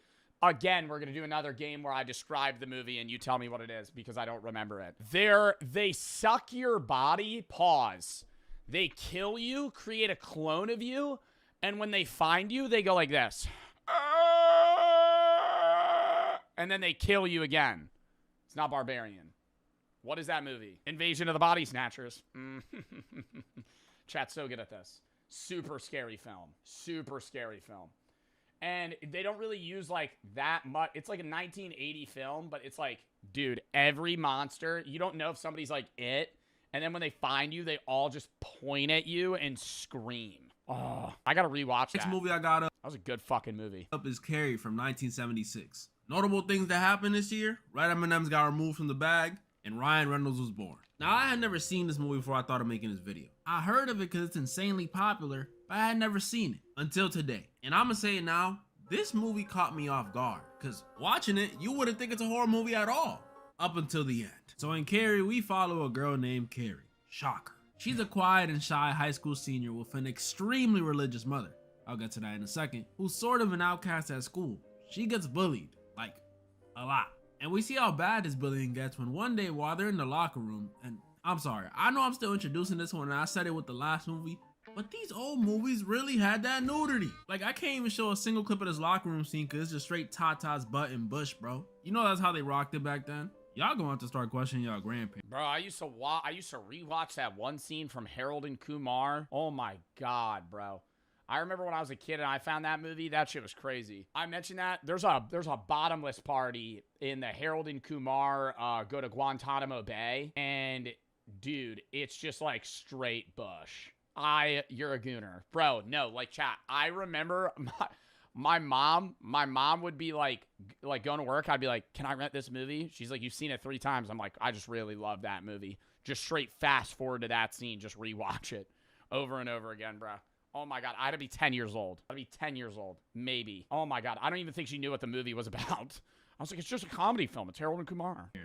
Why were they so freaked out? But yeah, as I was saying, we see exactly how bad the bullying gets when one day while she's in the locker room taking a shower, Carrie out of nowhere gets her first period. And since her mom never told her what a period is, again, I'll get to that in a second, she starts tweaking. And instead of helping her while she panics, all the other girls in the locker room just start throwing tampons and pads at her. Man, I know I've said it. How closeted of a person would you have to be to not know what a period is? To like full panic when you get it and then like, that's crazy. This was before when I went over the black cock meat sandwich. Yeah, that's in Harold and Kumar. Somebody said a child, question mark? Well, I'm saying your parents would teach you about that. Like, she has to be like a religiously closeted family for them to not tell her, hey, you're probably going to get a period at some point. Bullying is bad, but 70s bullying gotta be the dumbest shit I have ever seen. How you gonna bully a girl for something y'all all do? All of y'all. I don't care how crazy she reacted. I'd flip out too if I didn't know I started bleeding on my freaking wee-wee once a month. Thankfully, Carrie's gym teacher, Miss Collins, interferes, telling the other girls to leave Carrie alone. And then she slaps Carrie to calm her down. I'm telling y'all, the 70s was wildin'. But amidst all this chaos, we saw 2 very important things happen. One, while Carrie was panicking about her period, for some reason this light bulb completely shattered. Like, completely. Unless she was hitting some high notes or something, that's a little odd. And 2, we see one of the girls who was bullying Carrie, Sue, start to actually feel bad for her. In fact, she felt so bad that the next day when the gym teacher's punching the girls by making them do all these exercises, she doesn't complain at all. That wasn't the case for everyone though, because this girl Chris was pissed about it. She didn't think they deserved to be punished like this, much less over bullying Carrie. So she confronts the gym teacher, you know, give her a piece of my mind. Oh! 70s wildin'. But yeah, Sue felt very bad. So to make it up to Carrie, bro, ain't that crazy that teachers used to be able to hit students? Decides to ask her boyfriend Tommy to take Carrie to prom instead of her. Fucking smack the shit out of you. I'd be like, bro, what? Used to? Question mark? Yeah. Which is just insanely sweet. I mean, there's people that do it now, but it's not allowed. Truly, truly selfless. That's exactly why I'm not doing that. I'm sorry. I don't care if it's Jimmy from South Park. You think I'm gonna let you take my... Zod said I got beat in high... Oh, I was gonna say. said I'm playing. I was gonna say, you got hit in high school? I was gonna say, bro, you didn't report that shit? I girl to prom just so you can feel better? This ain't like borrowing a pencil, bro. This is my girl. You're not gonna just, I'll give her back to you after prom. No, we're not doing that. I'm sorry. I hope you find a date though. I can do that. But that's what Sue wants to do. So Tommy agrees to ask Carrie, and after saying no the first time, thinking it was some sort of messed up joke, with some encouragement from Miss Collins, Carrie eventually does say yes. She will go to prom with Tommy. But let's not forget, guys, Carrie's mom is extremely religious, like extremely. Like, not only does she never— How does this turn into a horror film though? Does she like kill her kid? Never tell Carrie about her period because she believes getting it is a sin? What? But she also locks Carrie in the closet and makes her pray anytime she thinks she's misbehaving. So it's pretty much safe to say she's a bit strict. So when Carrie tells her about going to prom with a boy, it did not go well. They pretty much start arguing back and forth. Carrie saying that she wants to go and that not everything's a sin. Her mother saying she needs to go to the closet and repent. But just like the light bulb situation from earlier, while they're arguing and Carrie grows increasingly frustrated because her mom's not listening and she's walking away from her and— oh, hell nah. This is when Carrie tells her mom, and us pretty much, that she has telekinesis. Yeah, on top of— What? What? I thought, what a weird plot twist. I thought this was gonna be like, oh, she goes to the prom and the guy kills her or something. Tells her mom, and us pretty much, that she has telekinesis. Yeah, on top of cramps, turns out her first period gave her access to some supernatural abilities. Anytime Carrie gets upset or concentrates, she can move stuff with her mind. Which is like, alright, my puberty gave me voice cracks and random boners, and she gets superpowers. Oh my god, bro. See what y'all doing. And literally just talking, you'd be like, yeah, so I was going the other day. Carrie's mom was obviously terrified. I'm not gonna lie, I would be too. She tells her it's the devil. The same devil. Morning Wood, bro, now that shit was the worst, bro. You're in middle school, you gotta give a speech. Not right now, not right now. That took your father— I can't, no. away. But Carrie tells her, oh mama, it wasn't the devil. He just ran off with a woman, mama. I know that low-key hurt. Then she also tells her mama, I'm going to the Libby, you cannot relate to that. prom, and you can't stop me. Who is she feeling like? Who? Think you cold, Carrie? You know you cold, Carrie. And so Carrie was going to the prom. We even get a cute montage of her and Tommy getting ready for the prom in their own ways. Carrie makes a dress and learns how to do her makeup. Tommy goes with his— I had to get up once though, it was so embarrassing. Just pitching a tent, you just you just stood up and walked into the front of the class. friends to get a suit. I'm telling you, you nearly forget this is a horror movie. You see Carrie all excited to go. Her mom is obviously still being a negative Nancy the night of, saying everyone's gonna laugh at her and freaking hitting herself. All right, calm down, lady. But Carrie just sits her down using her mind powers and leaves. And then Carrie and Tommy arrive at the prom. And not only is this the beginning of the end, but this is also where it gets a little sad for me. Not because of anything Tommy did. No, him and Carrie actually had a blast. Carrie talked with Miss Collins, who was very happy for her. Aww. Tommy and Carrie laughed it up and talked about going to an after party. Okay, I was trying to refrain from saying this, but can this dude not be Joe's cousin or something? Joe, if you watching this, am I tripping or can you not be That cousins? does look like me. That does look like me. I don't know who that is though. Bro. But yeah, he flirted and danced with her. And he even kissed her. Hey Tommy, don't you got a girl? Scandalous. But knowing everything Carrie has been put through, I couldn't help but just be happy for her. No joke, I was smiling ear to ear watching this. Grow that hair? Dude, hell no. Chat, I would look like such a dork if I had long curly blonde hair and I'm wearing my gaming headset, bro. I would be, on my face, it would not work. Man, too, I don't care. But then came the prom king and queen voting. And you see, I mentioned this earlier. Chat, would I rock a man bun? What if I really grew out my hair? Really grew out my hair and I got like a pullback man bun? Like Rhett from Good Mythical Morning. But while Carrie was over here all excited and getting ready for the prom, there were people who were still upset at her. People who were planning on getting revenge for getting— When does this become a horror movie? I'm in trouble. Yeah, that girl Chris from earlier, she was still mad. So she concocted a plan to get some payback. After finding out Carrie was gonna go to the prom with Tommy, she enlisted her boyfriend and some friends to swap out John Travolta the prom votes to make sure Carrie and Tommy win. So while Carrie and Tommy are on stage being crowned, they had no idea this was all Chris is doing. She had them right where she wanted them. And what makes this worse is that not only did Sue arrive to the prom and see what was about to happen and fail to stop it, But if you thought Carrie was happy before, she was happier than ever now. All that bullying, all that time being an outcast, it was over. She was finally being accepted by her peers. This was probably the happiest moment of her life. But then...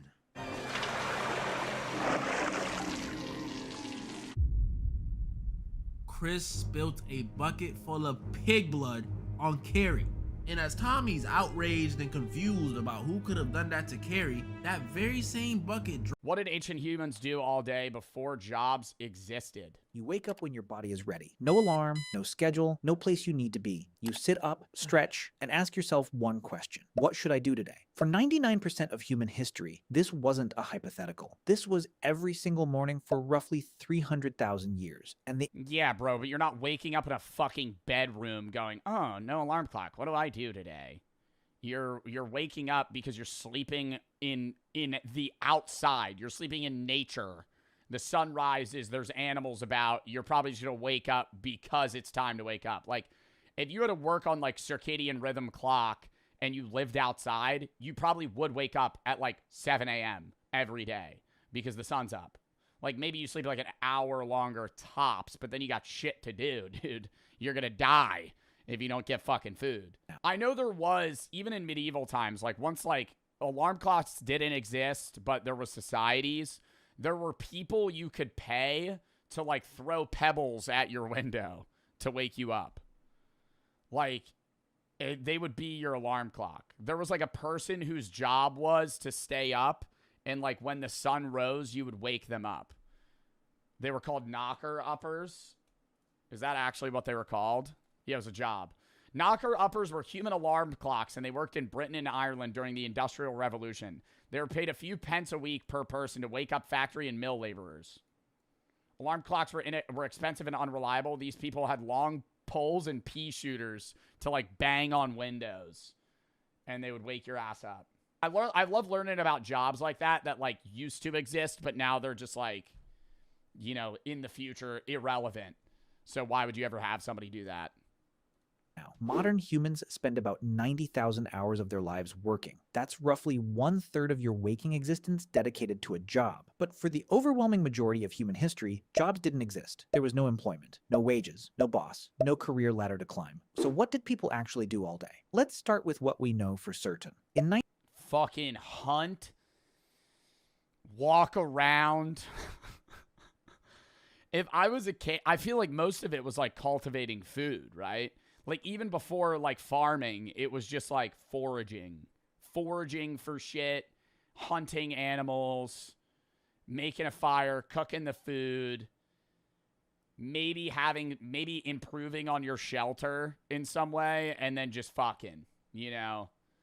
Infant mortality was through the roof. They had to constantly be having kids. 1963, archaeologist Richard Lee conducted a study that would change how we understand prehistoric life. He tracked the daily activities of the Dobeju. When does gooning come in? I don't think they were ever gooning. I think they were just constantly having sex.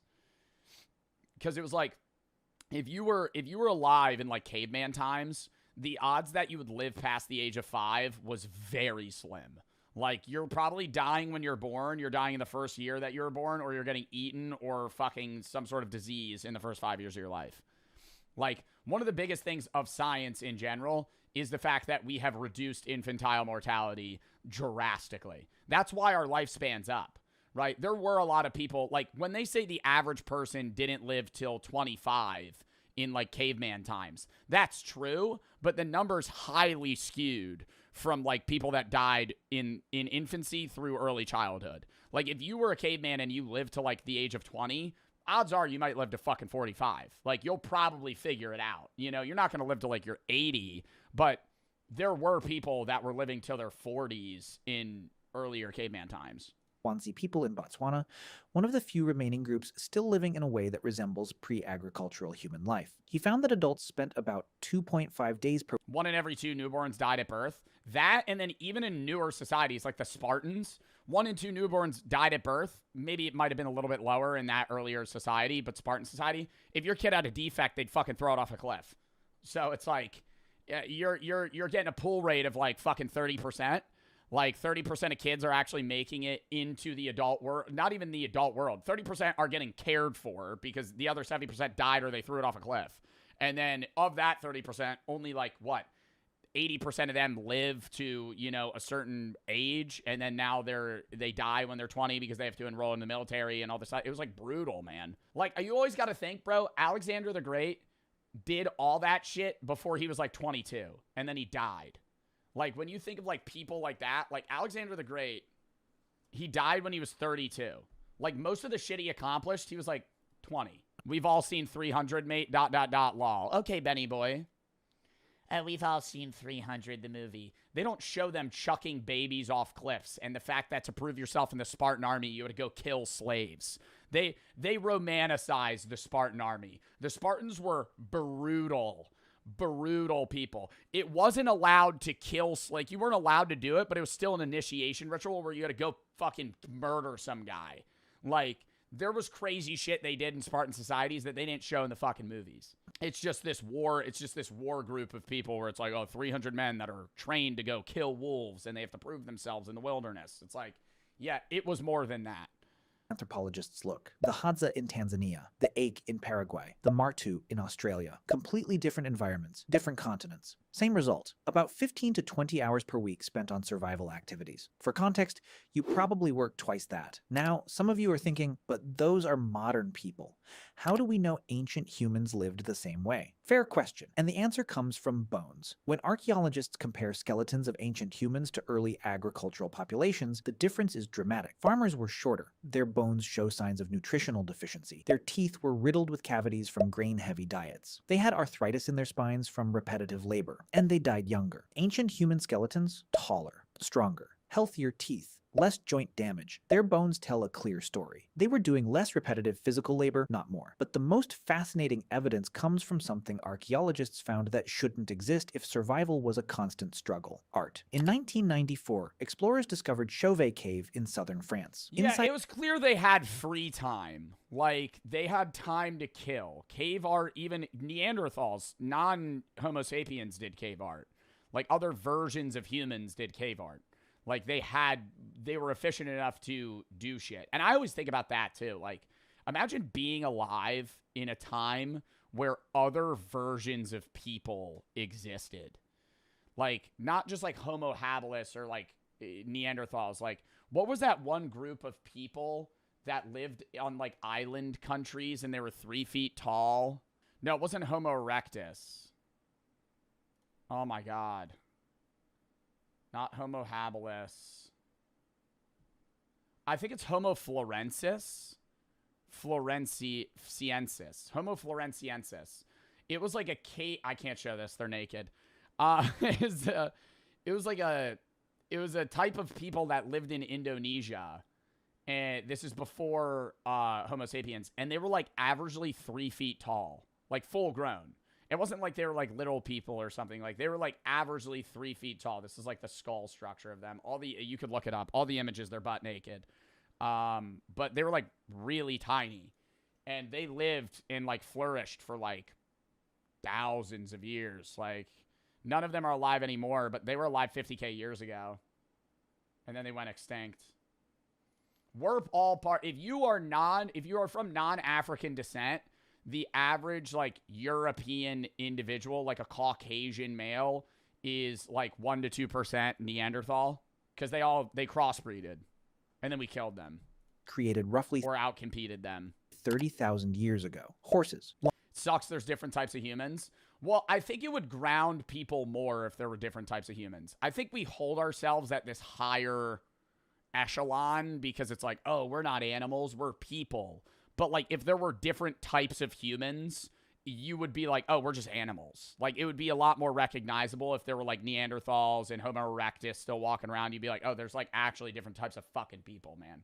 Rendered with perspective, shading, and movement. These weren't crude stick figures. This was sophisticated art that required skill, planning, and most importantly, time. Someone spent hours, maybe days, deep inside a cave by firelight, painting animals on a wall. Not for survival, not for food, for beauty, for meaning, for something to do. In Blombo's cave in South Africa. Well, and then even games. Like, what, like, you could look up, like, I actually always look into this shit. Like, what's the earliest board game? What's the oldest game played?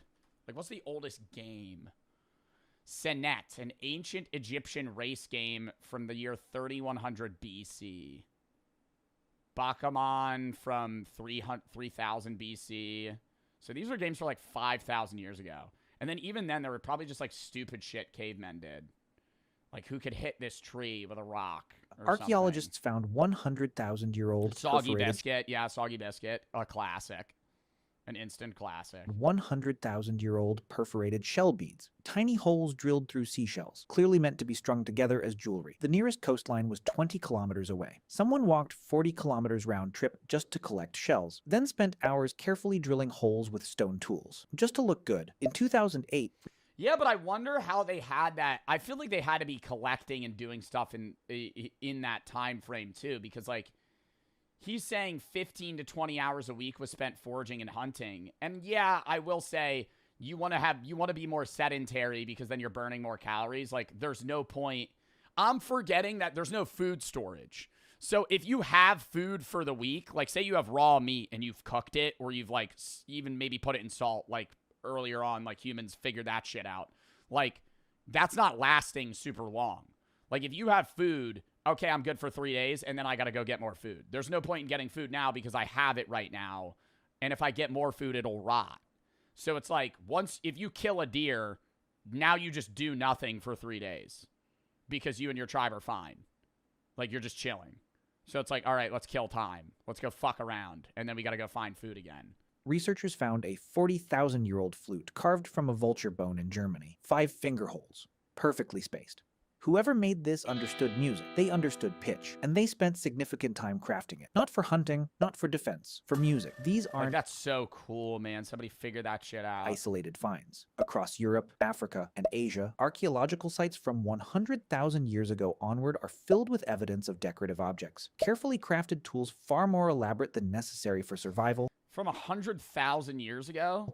And items that required hours of focused work with no immediate practical benefit. This is what people did when they weren't securing food. They created. They decorated. They made things beautiful. So let's reconstruct a day. You wake up around... Bro, I just want to know the first human that went, whoa, what? Who am I? You know? And then I assume that's where, like, it had to be, like, earlier language. Like, once language was made... You know, there were people that were using complex language to question feelings they once had. Like, before language, there might have been some sort of sentience and a feeling of, like, dread, and it's kind of unexplainable. And then now they're able to put it to words once they have language capabilities, like, generations down. And then there had to be a first guy that's like, wait, what are humans? Like, what are we? The fire from last night is still smoldering. Someone adds wood. You eat leftover meat or fish from yesterday. Maybe some nuts or berries collected the day before. Breakfast is social. People talk. They plan loosely for the day. Not because they have... If there was no language, did they have inner voice?